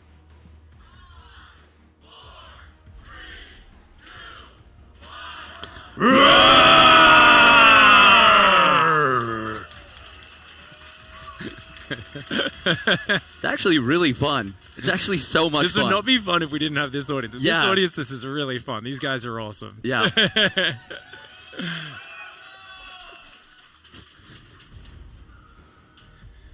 Clem, not getting the scout to begin with. This is very nice for Zaun to start off. Oh, man. I really feel like this map is so important in setting the tone of the series. Because if something goes drastically wrong for one of these players, that's going to stick with you potentially for the rest of the series. They are both professionals. But in particular, Clem right now feels like he needs a bit of momentum. And he does get that early probe pickoff. That's a great start. A lot of worker mining and the probe, yeah, really good. Hellion's on the way, so he's going to have that for a little bit of paired-up aggression, as well as the attempt to deny the third base from being taken. Feels like Clem's leaning back from the last time we saw his last fantasy strategy was a bit more of an in-your-face shove. This time it's like, hey, get a Widow Mine, have the Hellion in the Reaper for map control, do a little Widow Mine droppy poke, probably go for 3-Rex behind it. I think he's going to play a bit more standard and just try and take advantage of the fact that these bases are hard to defend. You know, it's going to be hard for Zaun to defend a 3rd and 4th, and it's going to be uncomfortable for the Protoss player worrying about what Clem can throw his way. This is a little bit of an uncomfortable spawn location as well for Zaun, by the way. I much prefer playing the other side. Because right now your main base is pretty vulnerable to drops at any point. You probably want to take the line base, and that means if they attack towards your natural, they can quickly drop into your main base as well. You just have these very awkward army splits, and on top of that, it also feels like it's a bit harder to attack when you're doing your own 3 or 4 gate blink stuff. So yeah, I'd not be super happy if I was Zaun necessarily. First medevac is flying across the map here. We have the Reaper and Hellion still alive. They could be used to deny a 3rd base, or they could be used to try and go in right now, see if they can deal some damage while the mine drop is on the way. Yeah, this is a nice little wall at the natural to deal with this, and a great bit of positioning in the main. Good start from Zaun on this defense. That is, top marks. No notes, you know? This is kind of wild, by the way. He's playing triple gas, so no forward gas here. Oh, we have a mine drop coming into the natural. Stalker's not in position. Blink not done quite yet. As this mine can potentially even unburrow. No, we're not going to see the unburrow. No retarget either. Oh, I think he got back into the gas. I think he might have dodged the mine on the second shot. Very slick, yeah. Very Does lose cool. the probe at the third base, but he got the Nexus started, which is the important thing. So I think this is very good hold for Zaun. Nice for Clem to find his way in after the initial pushback, but I think Zaun handled it nicely, and it's not too bad getting that mining time denied. But Clem's macro is always so perfect behind it. Other players make little slip-ups when they're microing that. He doesn't. What is the follow-up plan here for Zaun? Because, as I was saying, he is on 3 gas right now. No real tech structure yet. He has a bunch of gas in the bank. He's playing pretty low Stalker count, but we don't have anything here extra yet. We're going to get a fort. Is this just going to be 6 or 8 gate Stalker Zealot Sentry? Like we saw on Island, potentially? With a late Robo Bay? Yeah, it looks like a pretty standard build. Add the Robo Bay later. Definitely feels like that max pack style. Raven's right there. Observer's off to the left. Hasn't seen it just yet. Hellion Reaper rotating around the backside. The Nexus doesn't have vision until it's finished. He was hoping to catch transferring probes was Clem. These little details. I love that he's just kind of digging for advantages where he can. But Zaun only up 2 workers right now as he starts adding sentries. It is worth noting that the positions on this map, it's always a little bit weird because it feels like those speed zones really come into play in the fights. They don't necessarily have to. You can push along the edge, but there's not necessarily going to be the greatest pushing path for Clem coming across the map. Hellion on the left side will be able to grab, nothing. Nice defense. Very good probe pull. Yeah, Zaun doesn't seem to race ahead in probes very often, but his defense is so clean anyway, and he kind of picks up a lot of these harassment units for very little cost. So still often finds himself in a good spot. The supply right now looks very scary, but the 8 gates is going to come in. The +1, the charge, the Robo Bay is on the way. I don't think Colossus will be ready for Clem's first push, though. So Zaun's going to have to do it with like Stalker harassment, then Force Field, Guardian Shield, Zealots, and try to find a good angle. You know what actually would be really strong out of Clem against this particular style is an SCV pool. Because the splash is always too late. We haven't seen a single SCV pool yet, and I feel like Zaun might be catching on to that. He's kind of delaying this Robo Bay, making it simple to fight against this type of tank push, but if there were SCVs with this, I think it would be extremely tough to fight. Oh, tank drop. He's going to try and put those right up on the ledge just so that he can get real close, real early. Sieging over there. Very conservative siege up location. It's going to kind of protect the elevator, but only partially. Oh, nice blink forward. Gets the Raven. Clem can't be happy about that. No, and that is going to force a big stim. Nice force fields catching a couple of units. Not expected maybe by Clem, but if he snipes +1 weapons, which he will, that is a huge move from Clement. Having the Forge and the Robo so exposed in the main base in this spawn location is so dangerous, but he gets the meta back. Such a bold blink forward into those tanks. Such a dangerous play, but it ends up working out because, as you mentioned, the tanks were pretty far back. Yeah, this is such a tough thing to deal with as a Protoss player. These tanks on the low ground here, you need to definitely come from 2 sides. We have a bit of a force in the main base here right now, but there are 4 tanks out. Liberators are being added into the mix as well. Ooh, Clem is committing hard with those Liberators to this position. The Colossus is so important. You needed to be able to keep the units from just poking away at you, but without that extended thermal lance, you still don't have a ton of range. Clem keeping a lot of units on the low ground to protect against what is going to be a Zealot flank eventually. Yeah, 2-pronged attack to break it, but the thing is Zaun's so outnumbered, it's going to be really tough to make that work. The low ground's a little under-defended. I almost wish Zaun would cut off the rally and come from the right side with Zealots as well, but it's hard to set that up. Oh, he's going to dive on top of the Colossus. Zaun was not prepared for that. Now he's going to pull the trigger on the bottom side. Does he have enough units? The positioning from Clem says absolutely not. And Clem, with a calm little nod right there, tells us all you need to know.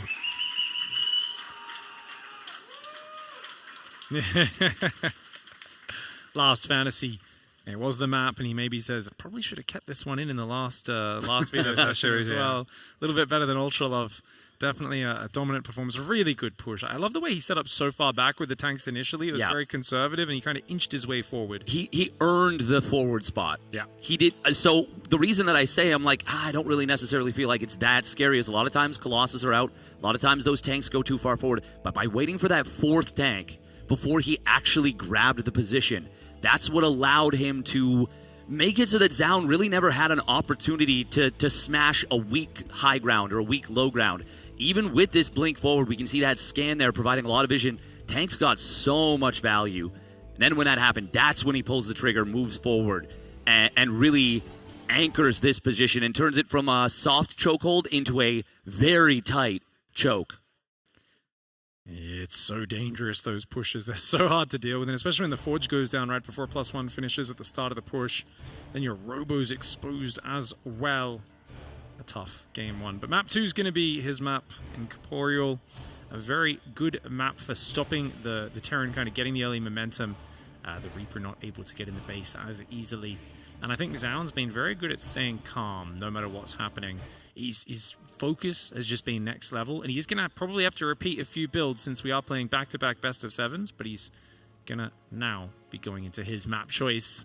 All right, the momentum cannot stop here. He did such a good job to win 4-2 in the first series. Now going into game 2 of the second one. Can he bring it back? In the bottom right for Vitality, it is Zaun.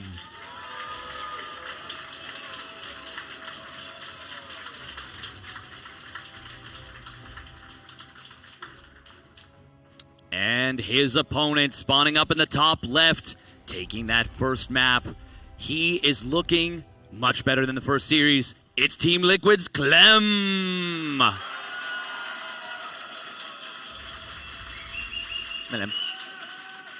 Got a little Team Liquid jersey there in the crowd. Very cool to see. A lot of fans of every player, but it's very cool to see even when it's like, you know what, I was rooting for the Canadian player. Yeah. We still have the crowd giving a lot of love to the opponent. In this case, it was Zaun. And, I mean, he's earned it. This lower bracket run has been phenomenal. Yeah, it's been very impressive. The past few days, Zaun has really shown that he is capable of fighting off some of the best players in the world. And now, this would be the crowning achievement, of course, taking out Clem. He's already done it in one series, as he opens up once more with that Nexus before core without a scout. Love to see it. A little bit of extra cash in the bank.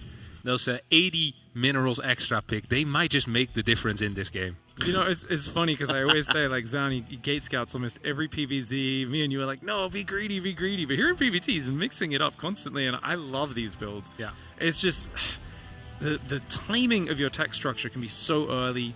You've just got such a smooth transition onto the second gas starts mining so very fast as well. It's a brilliant build order. I really like it as well for things like Stargate because you can get it going just so early. And normally that's an expensive tech where sometimes you're like, oh, this should be good, but then you don't quite have enough Phoenix and they still do damage or they escape with their drop. With this version, if you do decide to hide like a Phoenix build or something, or even just a quick blink, you can often slap down the first medevac pressure completely and then take the momentum from there. Yeah, and then Phoenixes with control are such a dominant play. It's a sentry. Oh. Dude, I freaking love this build so much. Stalker Sentry, Blind Battery in the natural. He didn't do it at all in the first series. And it's funny because, like, I think last patch, Zaun was one of the first guys who was, like, always, like, hallucination scout. He would deny scouting. I remember Clem lost him in a few tournaments in a row quite a while back, and he was complaining. He's like, playing Zaun is the worst. Like, he blocks your scouting, and he does one of, like, 7 different build orders, and you can't figure out which one it is. Yeah. So you have to kind of gamble a little bit when you play Zaun, whereas Zaun gets to see everything. I remember Clem actually talking about this in an interview, that Zaun was very annoying to play against, and good to see him bringing that build back again. This is impossible to be a real Oracle, by the way, and Clem is aware of that. Yeah. That's why he's not cancelling the Hellion and turning it into a mine. He's not going to be afraid of this. If he pulls the SCVs away, then Zaun is in his freaking head. But yeah, there's absolutely zero chance that that is real.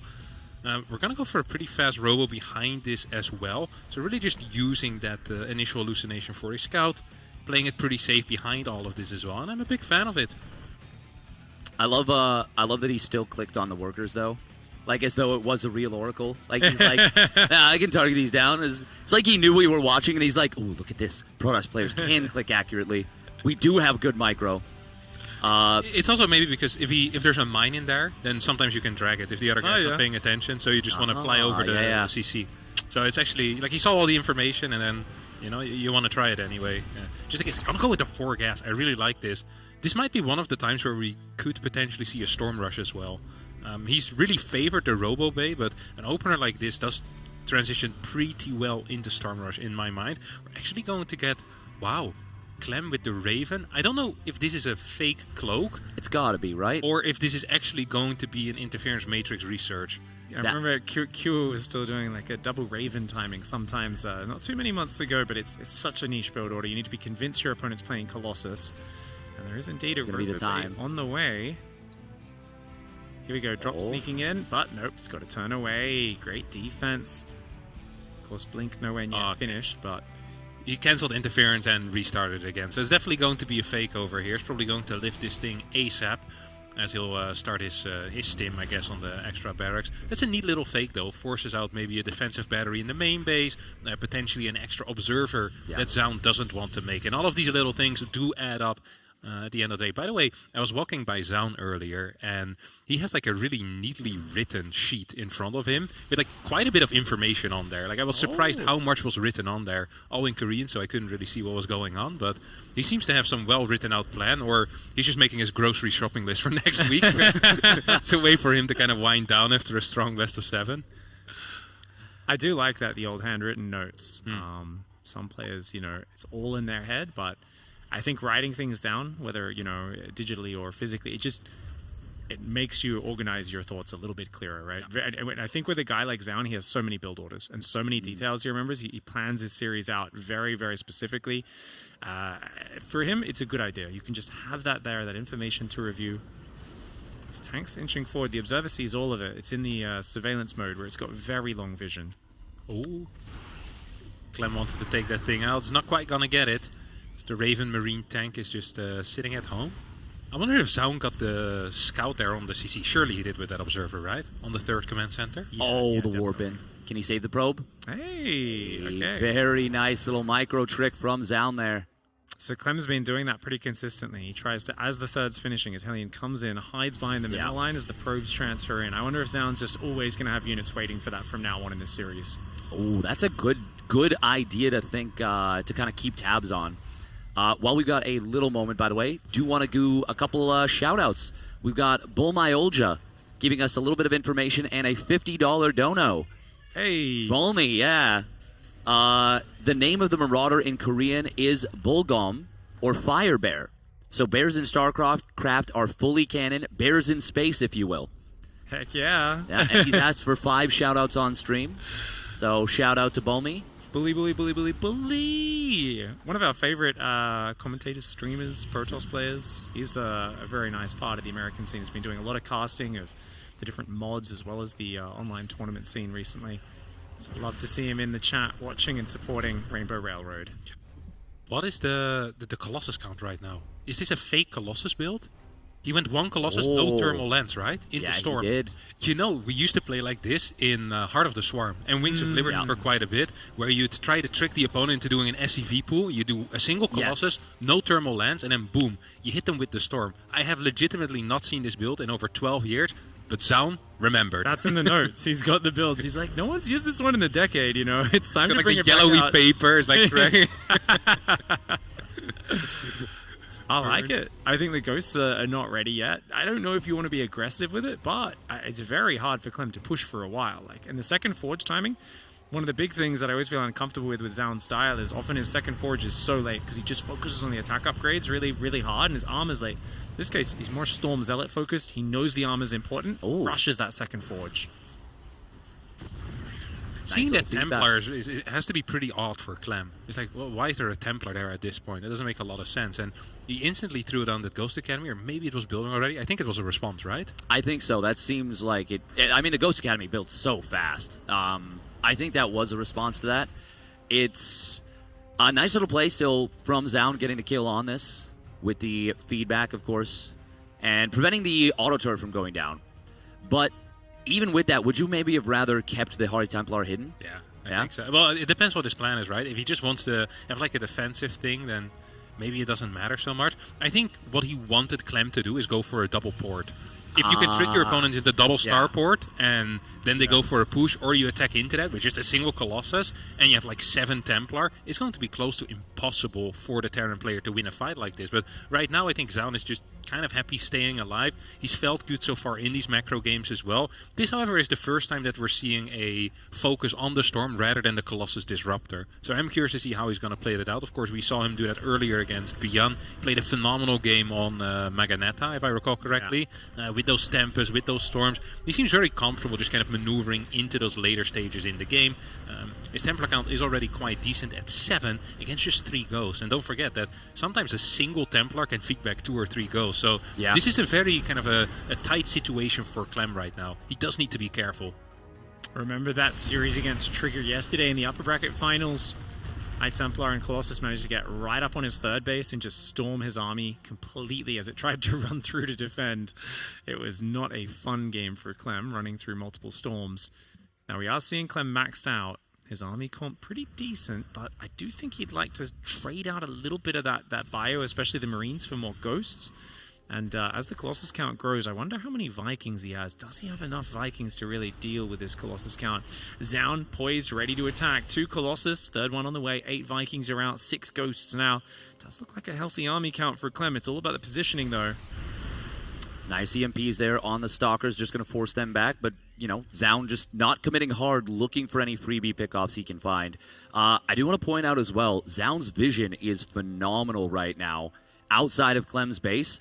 And he's been constantly repositioning the observers, despite the belief that you can't use observers because of the new siege mode. You actually still can. You just need to be really good at the video game like Zaun is doing, and I love that. The random High Templar on the right side, with all the vision that he has, that could be one of those dream scenarios where it's either a storm that hits so much army coming through, or you do like the double, triple, even quad feedback on some ghosts. Is this just Marines without a medevac? Yeah, he ran some Marines down the left.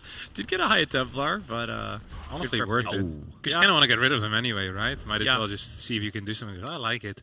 Not wanting to commit the 100 gas of the medevac towards that as Clem is. Dude, he's going full Beyond over here. 4 command centers coming in. Fusion core on the way. We have the double Stargate transition as well coming out of Zaun right now. Observer speed, second cybernetics core. Both of these players are setting up for the late game.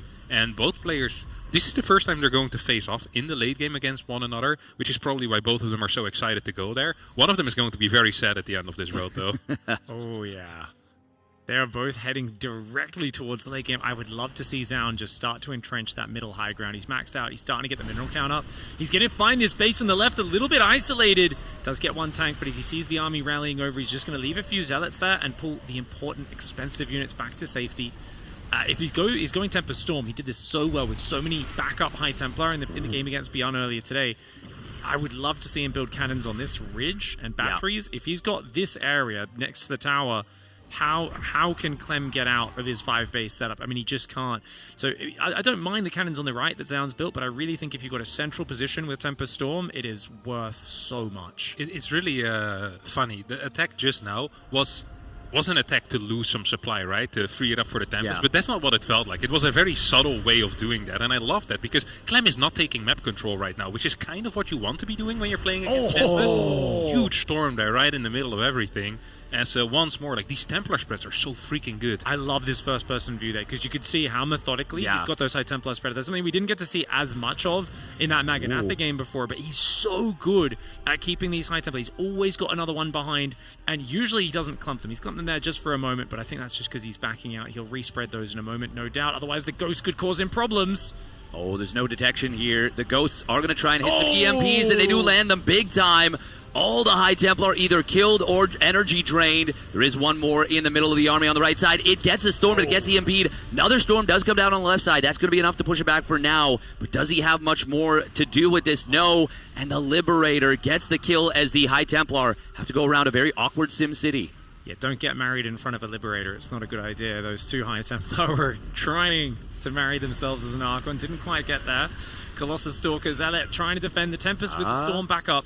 is going to force Clem to retreat. Very wise to get out of there. You do not want to stand on the edge of range with these Tempests. They will wear you down. They will chip at you, and that's the whole way this style works. This is really cool because this is a whole elaborate game plan from Zaun. We're going back way to the early stage of this game where Harstum, you were talking about if it was maybe Pig was talking about if it was a double port Viking, it would have been really good to go for that quick Templar Archives. Because it wasn't that, Zaun has now gone into a very quick fleet beacon, and there's not the double star port, I should say, for the quicker Viking transition. Of course, he's going to be able to add those on, transition now, but it's a kind of interesting 1-2 punch, the way that the strategy early on complements something that was missed from Clem, because it was just a part of his setup. Now, there are, of course, the 3 starports, but it's just a neat little wrinkle. Oh, no High Templar down here. Normally there'd be a Templar to storm to defend, but great move for Clem. Gets him out of position. And now the Vikings jump on top. Oracle goes down. Tempest takes a lot of damage as well. He did not recall to the bottom left. Zaun getting bullied a little bit out here.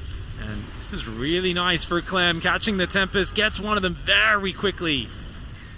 This is kind of interesting because we saw Beyond opt for like a one army approach, not really splitting up, and Clem immediately goes for a pretty major split off towards the bottom side, takes out one of these side bases, and pretty much taking initiative while staying close with the main army as well. Like, neither player really has 100% map control, but it feels like Clem has a little bit more initiative on his side. I like the way Clem's defending on the right as well. He's got to get out of there right now. He's got to pull out. The Ghost and Bio taking big damage. The Tempest and Colossus jump on top. Clem stayed too long in that low ground, does lose a lot of units, but the Ghost's cloak, and there's no detection left, which means they are able to push back that Protoss force. Zaun is remaxing, though. You've got to be careful chasing here with overstimmed units. This has got Clem in trouble earlier in this series. Is it going to be a mistake again? I think it might be. He's a bit far down on supply.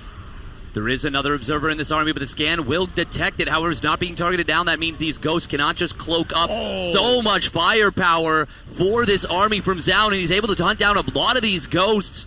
Zaun is looking so primed in this game number 2. Clem should not have chased that army. His army got caught out on the right side. It was a small section of it, and yet he keeps on chasing down these ramps. The Tempests, of course, are scaring him, but as the High Templar come forward, Clem has taken a lot of losses. He does manage to survive for now, but that was a scary moment for Clem. Absolutely. 2 carriers on the way already. What is the gateway count, by the way? Like, every single time I think a fight is going horribly, we just get these massive 15-gate warpins, 6 stargates behind this as well. There is so much production here for Zaun. He can swap into different armies at the drop of a hat. Drop of a hat. Yeah. And very interesting on the left side, neither player has been able to secure their next gas base. They're both on 4 base gas. They're both taking the mineral base, but that could be what this comes down to. However, they are fighting on this side. Cloak is going to get activated. Scan needs to get dropped pretty soon. There is a time warp looming as well. This is huge. The Mothership Cloak, very annoying. Archons are coming forward. There's no EMPs to clear those right now. The High Templar as well. EMP on 3 Templar, but there's still a storm available, and that's a big one. It will act as a zoning tool. The Templar are out of juice. There we go. The Archons are coming in along with the High Templar. A few Archons do get taken down, but Zaun's still got a big scary army here. The Viking count, though. Look at that Viking micro. Oh, Clem's so good with his Vikings. Mothership cannot retreat. She goes down. The Archons come forward. The EMP Bio Ball hammers through it. There is a massive reinforce for Zaun, but Zaun is starting to bleed out. I think the Viking count has grown here. That emergency production, so good. Clem 16 Vikings making it work. One more good zoning storm, allowing the Tempest and Immortals to retreat right now as Zaun tries to once more take this bottom left side base. I wonder what type of army he wants to go in, because it feels like this isn't really working for him. He's adding in the Disruptors, going back into Colossi. That seems like an optimistic thought here with the 18 Vikings that are already out. We're going to get a nuke over the Watchtower. At the same time, Zaun decides to kill this planetary, and it was a decision that worked out. I'd like to see him escape, though. There's an army coming in from behind. He's got to get out of that corner right now. Oh, the recall. Really wise decision. His Stalkers, can he blink them? He's already used it. Oh, High Templar trying to cover the retreat. He needs another Storm or Disruptor. There we go. Does manage to get some units out of there. Clem punishes quite a few of them. Another Disruptor comes out. Oh, man. He stops the Disruptor shot. The Zealots come in from behind. Clem is overstimmed on the other side of the map, but his Bio army stands strong, and the Vikings dominate the skies. What an absolutely ridiculous game. We've been fighting non-stop for the past 4 minutes. These units have seen more stims in 4 minutes than in the previous 15, as the Vikings are still ruling the skies. Tempest count is pretty much disappeared. Clem is only at 56 orders. Holy crap. He has no gas. Yeah. Yep. He tried to nuke the middle base, which was mineral only, and he lost that gas up in the top right. Still hasn't secured that 9 o'clock position, which is such a problem. He has so many minerals in the bank, even on a super low worker count, but without the ability to reinforce those high-tech units, eventually it's going to be Zaun that may be able to contest him once again. This game is neck and neck right now. Remember that Clem spent a vast amount of resources building orbitals, building gases, building these buildings and infrastructure. This game is going crazy. If he can push through these middle bases, it's going to be a massive turn in his favor. The Viking micro has been so on point. Another big storm right there. I just saw Harstem's shoulders kind of hunch up as he felt the power of that storm. Zaun has rebuilt the base on the bottom left. He's got to save these probes, but the Liberator's making it very uncomfortable to try and come from 2 angles. He's still going to try, though. Or not. I don't see many High Templar anymore. Disruptor unable to get its shot off by the looks of it. That one, oh! Nice clip. Does get the edge of the bio. The bio army's got to be careful.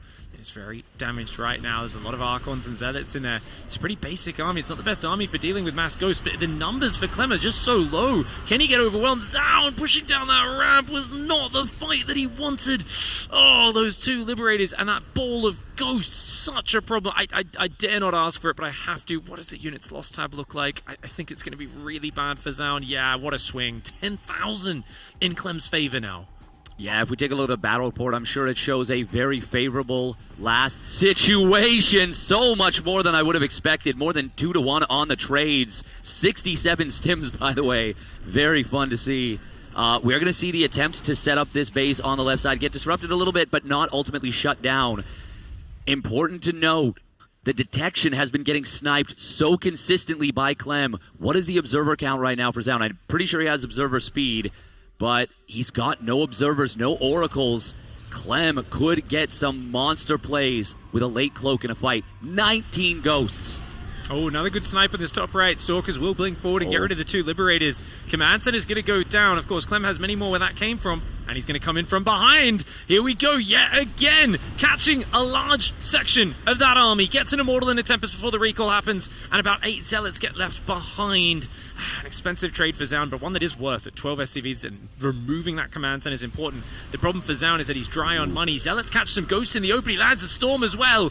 This is a bit of a madman's engagement for Zaun, but he does manage to skirmish 4 stims, waste a lot of the energy of those ghosts on cloak, but the ghost count is just wild. 21 ghosts, and they are the frontline soldier that dominates, because once you've got this Viking count, you can't really have Colossus anymore, and there is no direct answer to the ghost. They are such a well-rounded core to Clem's army. Very expensive to get here, but now that he's there, he will not be stopped. No, he will not. Vikings in the sky come to the ground, and they will secure game number 2 for Clement.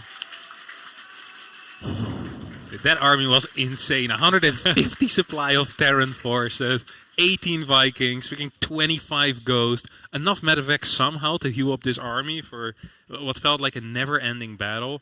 A phenomenal play out of Clem. Very, very well played. And we saw the difference here between Bjorn and Clem, right? Yeah. Where Bjorn was a little bit more passive, like moving everything in one big clump a lot of the time. It really felt like Clem wanted stuff to happen, and he made sure that the Templar count actually stayed low. Like he managed to whittle down the high Templar numbers, and the storms were running out at some point. Definitely. And it's always those moments when the storms run out where the Terran army just takes an insanely good fight. There's only one High Templar coming in from one angle. That's where you see Clem go, nah, EMP you out, take out the bases, take some gases, drop some mules at the same time. And anytime the Zealot Archon, the Stalkers tried to close the gap, they just couldn't get on top. No, they couldn't. There were so many moments during that game that were so scary for Clem. The push into the natural, the overcommitment kind of on the right side the first time where he got chased back super hard. And it felt like Zaun was moments away from ending the game. And Clem barely held on multiple times, got up that ghost count, got up the newest bases, got the snipe on the bottom left base, kept himself in it, and manages to find the momentum once again. Torches, game 3. This feels like a must-win for this man, spawning down in the bottom right. For Vitality, the yellow Protoss player from South Korea, it's Zaun!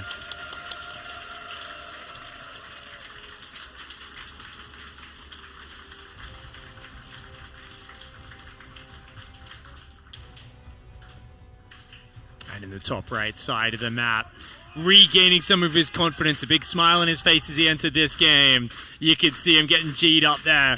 Representing Team Liquid, it is Clem!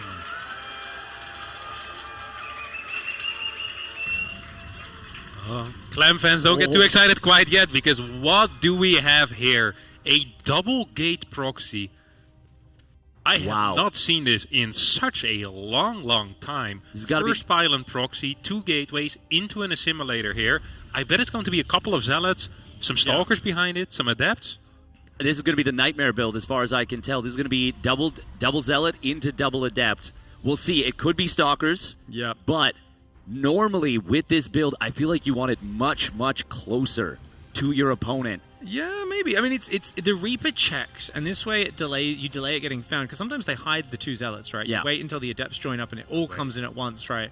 So I've seen someone did this on Mothership recently as well, where they do it in the middle of the map on the 3-player map. So it's an interesting build. It's going to be hard for the Reaper to scout that early, even if he checks around his base. However, with an SCV scout, I think things are going to become quite clear quite quickly. Maybe you can fake Clem into staying downstairs with the worker. It just That's what I was thinking he was looking for, yeah. But he's got to check the main. Do you cancel your command center? Yes. Cancel command center, bunker on the high ground, or you're in so much trouble. Yeah, or you're screwed if you try to defend the low ground. He's bunker on the low ground. He thinks it's 1 gate proxy. Yeah. Now he sees that it's 2 gate, or maybe like the. He might not still think it's a Max Packs build, right? Or he does build a bunker on the high ground right now. We're on Clem's point of view. He does crack the probe. Reaper's there as well. Starts up an early Marauder. It is going to be stalkers, by the way. They do build faster than the adept now. That's still kind of crazy. Bunker.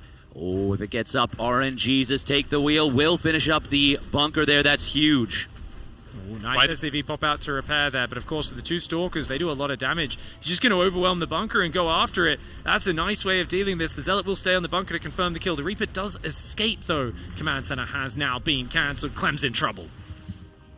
I will say the high ground bunker is a big play. That is something that helps a lot. Clem, actually, if he sneaks out with the Reaper, that is so nice. This is something Zaun was not looking for. It's such a wide route to take. If he slips across the map completely uncontested, this is really nice. It could force a recall.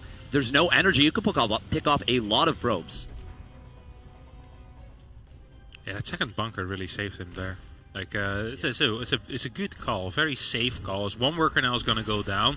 Depot's actually under some heavy fire here as Zaun tries to break. Might just be capable of doing that. What does he do with it, though? Nothing. He's just going to recall. Supply blocks his opponent, which is something. But losing 3 workers here is extremely painful. Is he going to get a Reaper in return? Oh!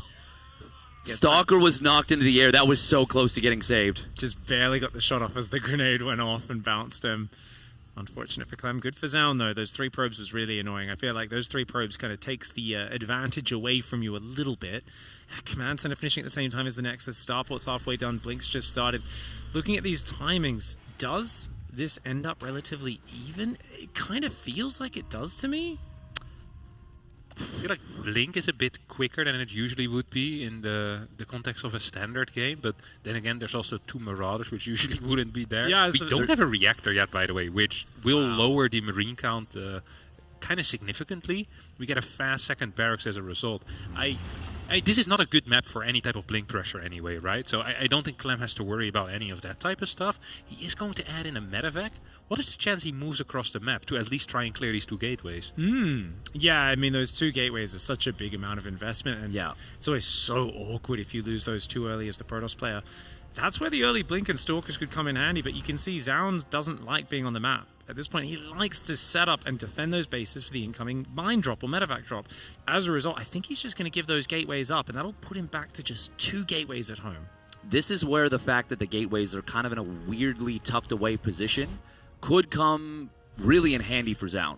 So maybe he was thinking that far ahead, thinking, hey, this might not kill my opponent.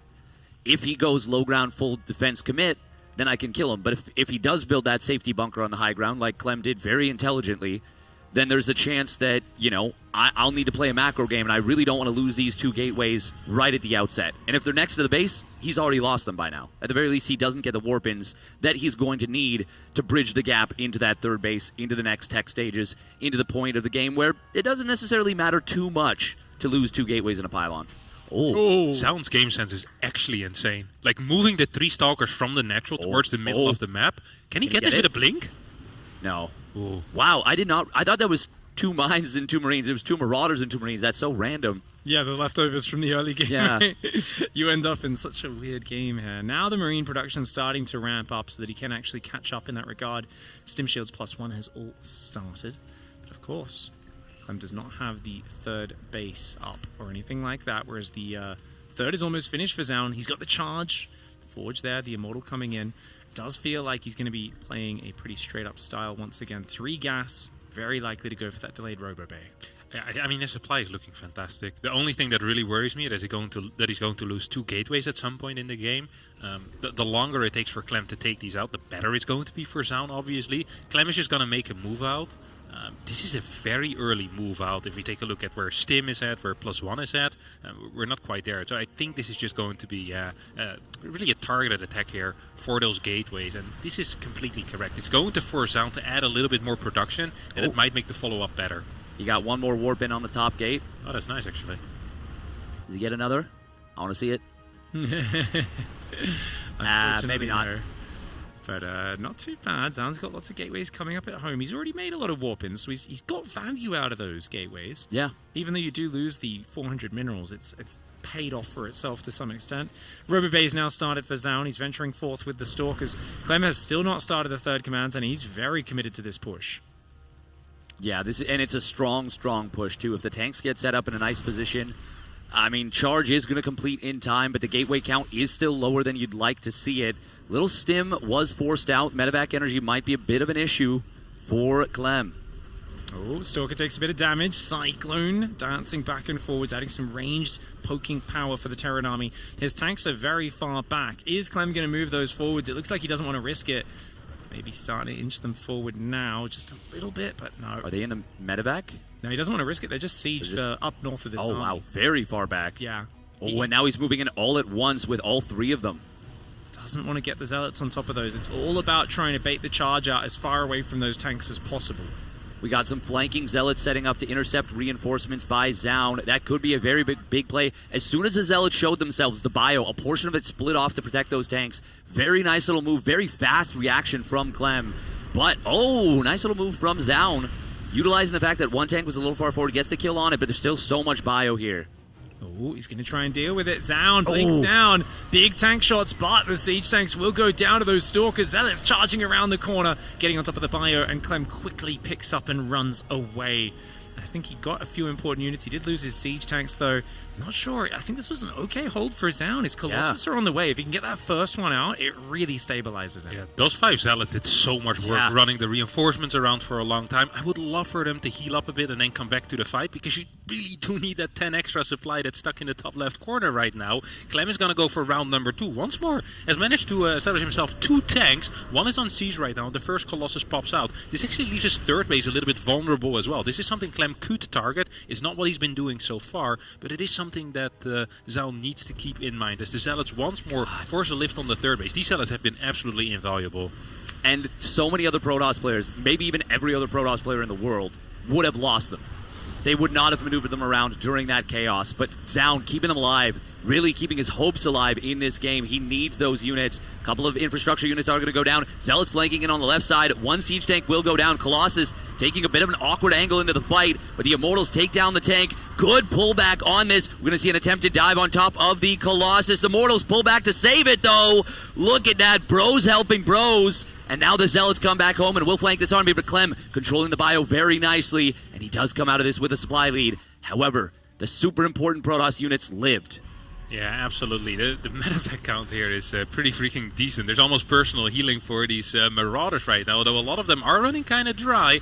First few Vikings now showing up, still a tank in the back as well. Thermal lens not quite done yet, and there's no battery to help out. This is going to be very painful for Zaun right now as he's dropping further and further in supply. Clem on the bottom of the ramp with some good stims. And this is looking bad for our Protoss player. The Marauders finding the Colossus there. Yes, the tanks went down to the Stalkers, but what a clever style. I love that Clem has chosen to play this siege tank style. He doesn't play it very often, but on this map we saw how difficult it is to fight around this ramp, around this corner as the Protoss, into the extreme range of those siege tanks. It's a strategy he picked for this map specially, and it's given Zaun so much trouble. Wow.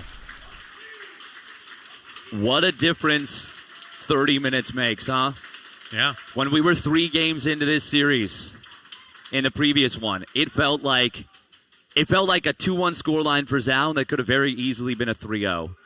Now Clem has looked fully recovered, fully back in the driver's seat, and it is Zaun who is, I mean, he needs to win 4 maps in a row.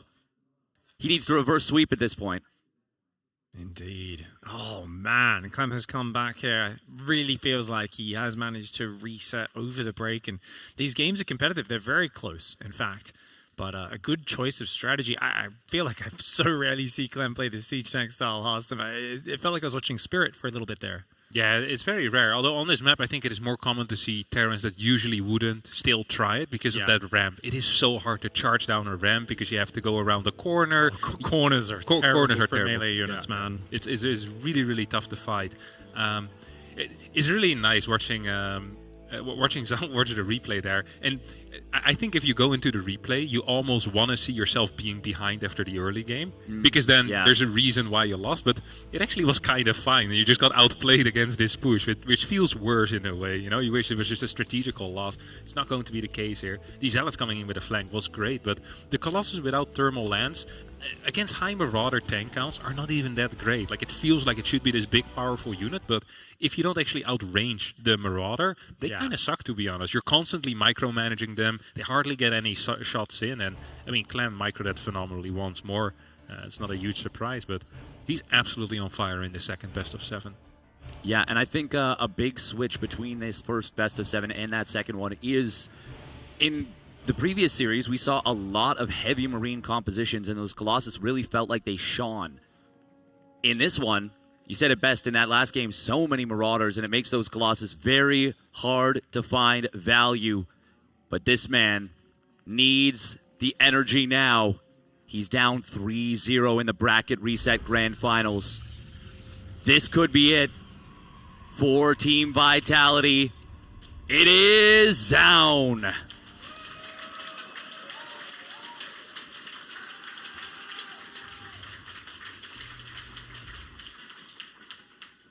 And his opponent in the top left side of the map, he's got a second lease on life. He is smiling. He looks cheery. A complete demeanor shift from the first series. Can he keep it going? Can he finish it off with a final clean sweep? In the top left side of the map, representing Team Liquid, it is Clem.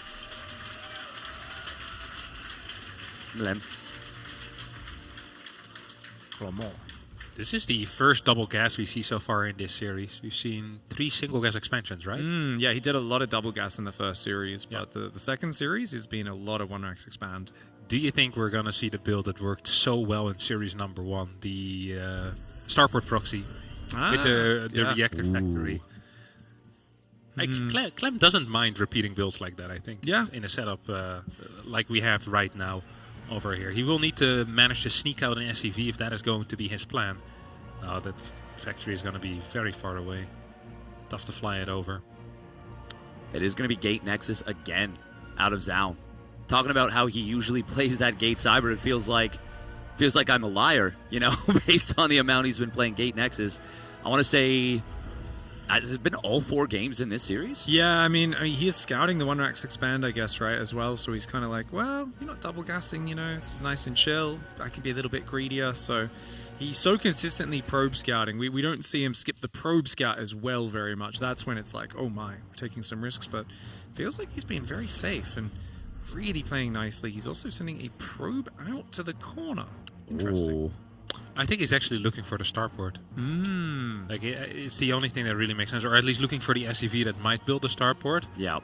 is probably not super confident after the previous time he played against it on how to beat it exactly. And then a very simple solution is just to not let the starport go up. And I really like that type of mindset where it's like, I don't know 100% sure what I did wrong. I don't have the time to test it. So I just make just 100% sure that it won't happen again by finding the SCV or killing a potential starport. I think that is often the simplest solution often is the correct one. All right, while we've got a little bit of time before this gets too underway, I do want to say a couple more shout-outs.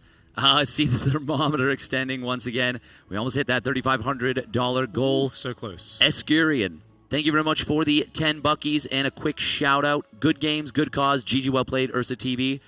Calamity Thrill. Good job, everyone, from the casters to the organizers, the observers, the volunteers, and the players. It has been such a joy to watch. Thank you very much for the support. 5 shout-outs there. Calamity Thrill. Calamity Thrill. Calamity Thrill. Calamity Thrill. Calamitous Thrill. Ooh.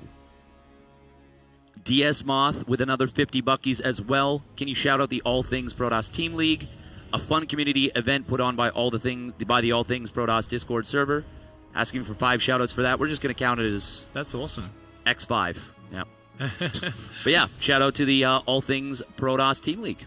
That's cool. Great. Is it only PvP, or do they let Zergs and Terrans in the other only PvP? Team League? The All Things Protoss Team League is just people proxy roboing each other for 5 hours you straight. You should sign up. You'd love that.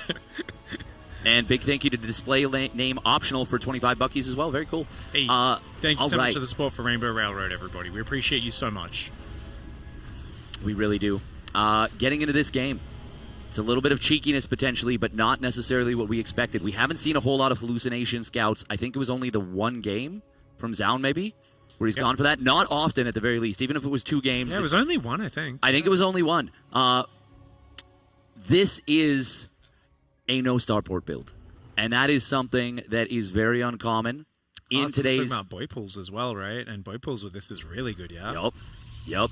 And if you don't see it coming with that hallucination, it can be very challenging to deal with. The most important thing is to have your stalkers on at the other side of the map. And it's a 2-base Colossus opener from Zaun. Oh, there we go. The boys have been pulled, at least a few of them. It's already 2 tanks, a bunch of Marines and Marauders, Stim and Shields. We'll finish with this very early. It's an incredibly fast push. It's only 5 minutes, and the Stalker's already getting bullied back. Very few kills for them as the army comes across the map. You want to get as much done as you can before it arrives. He doesn't seem to realize what's happening. Yeah, this is not decisive enough at all. He needed to cancel the Robo Bay, get an Immortal out ASAP as well. Like, this is looking very tough. Big blink forward here. Zaun wants to clear that. Cyclone barely doesn't get it. Does have a battery in the back, but now is pushed back, and these tanks are going to siege up. Stim is about to finish up as well. The Robo Bay is done, but what is the point? Perhaps a Disruptor would be the correct call here? Yeah, that's the only choice. This is such a committed attack. This is basically a 1-base all-in in terms of workers. 26 SCVs right now, and a few of them are on the other side of the map. Zaun can actually give up his natural as long as he keeps the probes alive, because he has that 3rd base that's about to finish up as well. I'm not sure if he knows, though. He probably wants to hold this base. We have a couple of Stalkers in the back. Big blink forward here. Stim gets activated as well as the Guardian Shield plus the probes. Does manage to clear all of the tanks, but the supplies are falling so low. Wow! GG! Clem is your Stellar Fest 1 champion. After being defeated in the upper bracket, he comes back with a straight sweep in the bracket reset. Wow. What an absolute beast. Brilliant play from Clement. Fantastically well done. And that was absolutely awesome. Yeah, absolutely phenomenal here from Clem. We're going to get an interview very shortly with him. Man, that is... And hats off to Zaun. What an impressive performance there from Zaun that has allowed this young man to show his absolute mettle. You really got tested there. You're up against the wall, but at the end of the day, you came out on top in the rematch. How are you feeling, mate?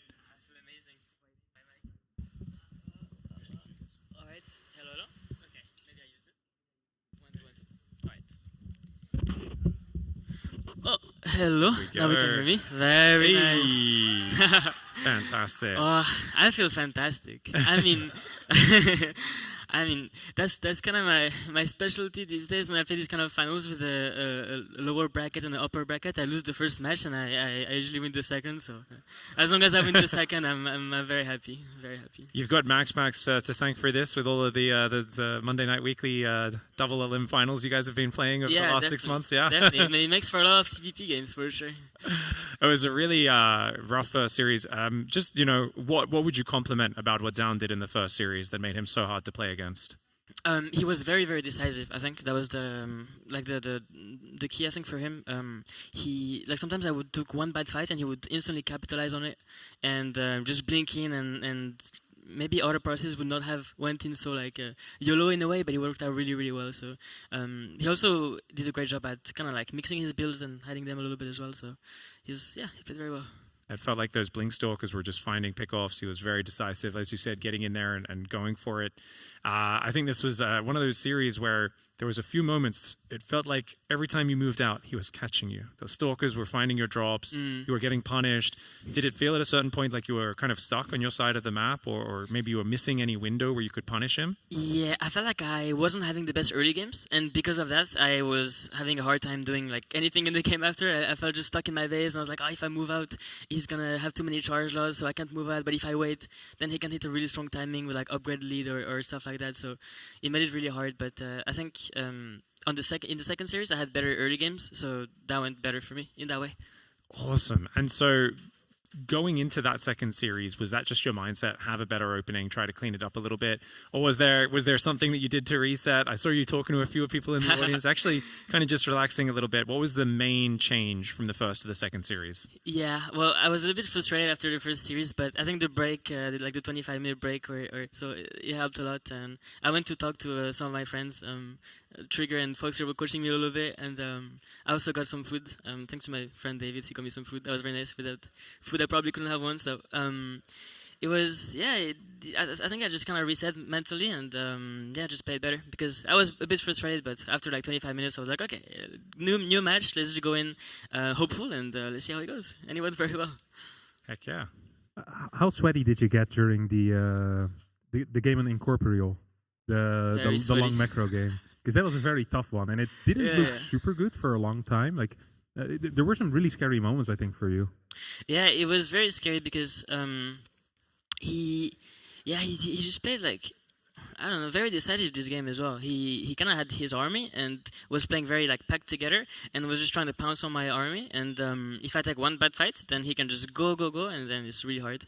But that was a hard game to play, and he had so many cannons everywhere. Sometimes I would just step right, his storm cannons hitting at me. I would go to the left, and then more storms. And he did that very well. And I also had a bit of an issue with my macro this game. I think a little bit some of my gases were not very all taken, and the base that I took in the center had no gases. I kind of forgot that base had no gas. Yeah. But I was like, okay, I have a lot of minerals and no gas. Usually Terrans are the opposite. They float 3k gas in the late game because they just don't know how to spend it. But that game for me was the opposite. So it was a tough one. How did it feel to have an army with 25 ghosts and 18 Vikings? The more the better. Very nice. Awesome performance from you, mate. And I think it is now time. Unless you have another question, Steadfast, before we get over to it? I do. Okay. Game number 3. So you saw, obviously, at the end, Proxy 2-gate, in double Zealot, double Stalker. Mm-hmm. The bunker on the high ground, without that, I think you're dead. What? Because you started trying to defend the low ground. You didn't cancel the CC right away, which, with perfect information, that's the right call, but you can't really make that call right away. What was going through your mind when you dropped the second bunker? What was the read? Because you said play by vibes, and it felt like the vibes were super on point in that last series. Well, so I started with my SCV that he had no Nexus. So at this point I was like, okay, he either took the gold or is proxying me. So then I clicked towards the right side to see if he mined the minerals or took the gold.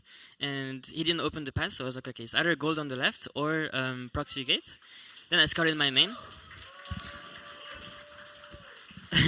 And I scouted his main, sorry. And there I saw no gate at all, so I was like, okay, it's probably a proxy to gate. And at that point, I already put the bunker on the low ground, but I knew I couldn't defend against proxy to gate, so put also one on the high ground. So, yeah, I think that was a good call this game. Yeah, absolutely it was. And, I think that will wrap up the questions for now. It's time to claim your trophy. Let's go. As the champion of Stellarfest #1. Gonna bring it in now. Very nice.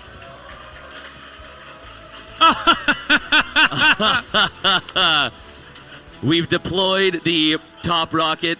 First separation complete.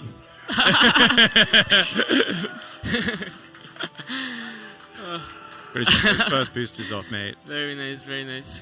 That rocket kind of fell apart a little bit, but it's all. That's okay. It's meant to be modular. It deploys into space. You know, it goes back to Cape Canaveral, whatever it is. That's how it works. Yeah, exactly. Nice. Thank you, everyone, for watching. This has been Stellarfest. Congratulations to Clem. Thank you very much, Ursa TV. We'll be back with another one. I've been Steadfast. This has been everybody else. Have a wonderful rest of your day. Thank you, everyone.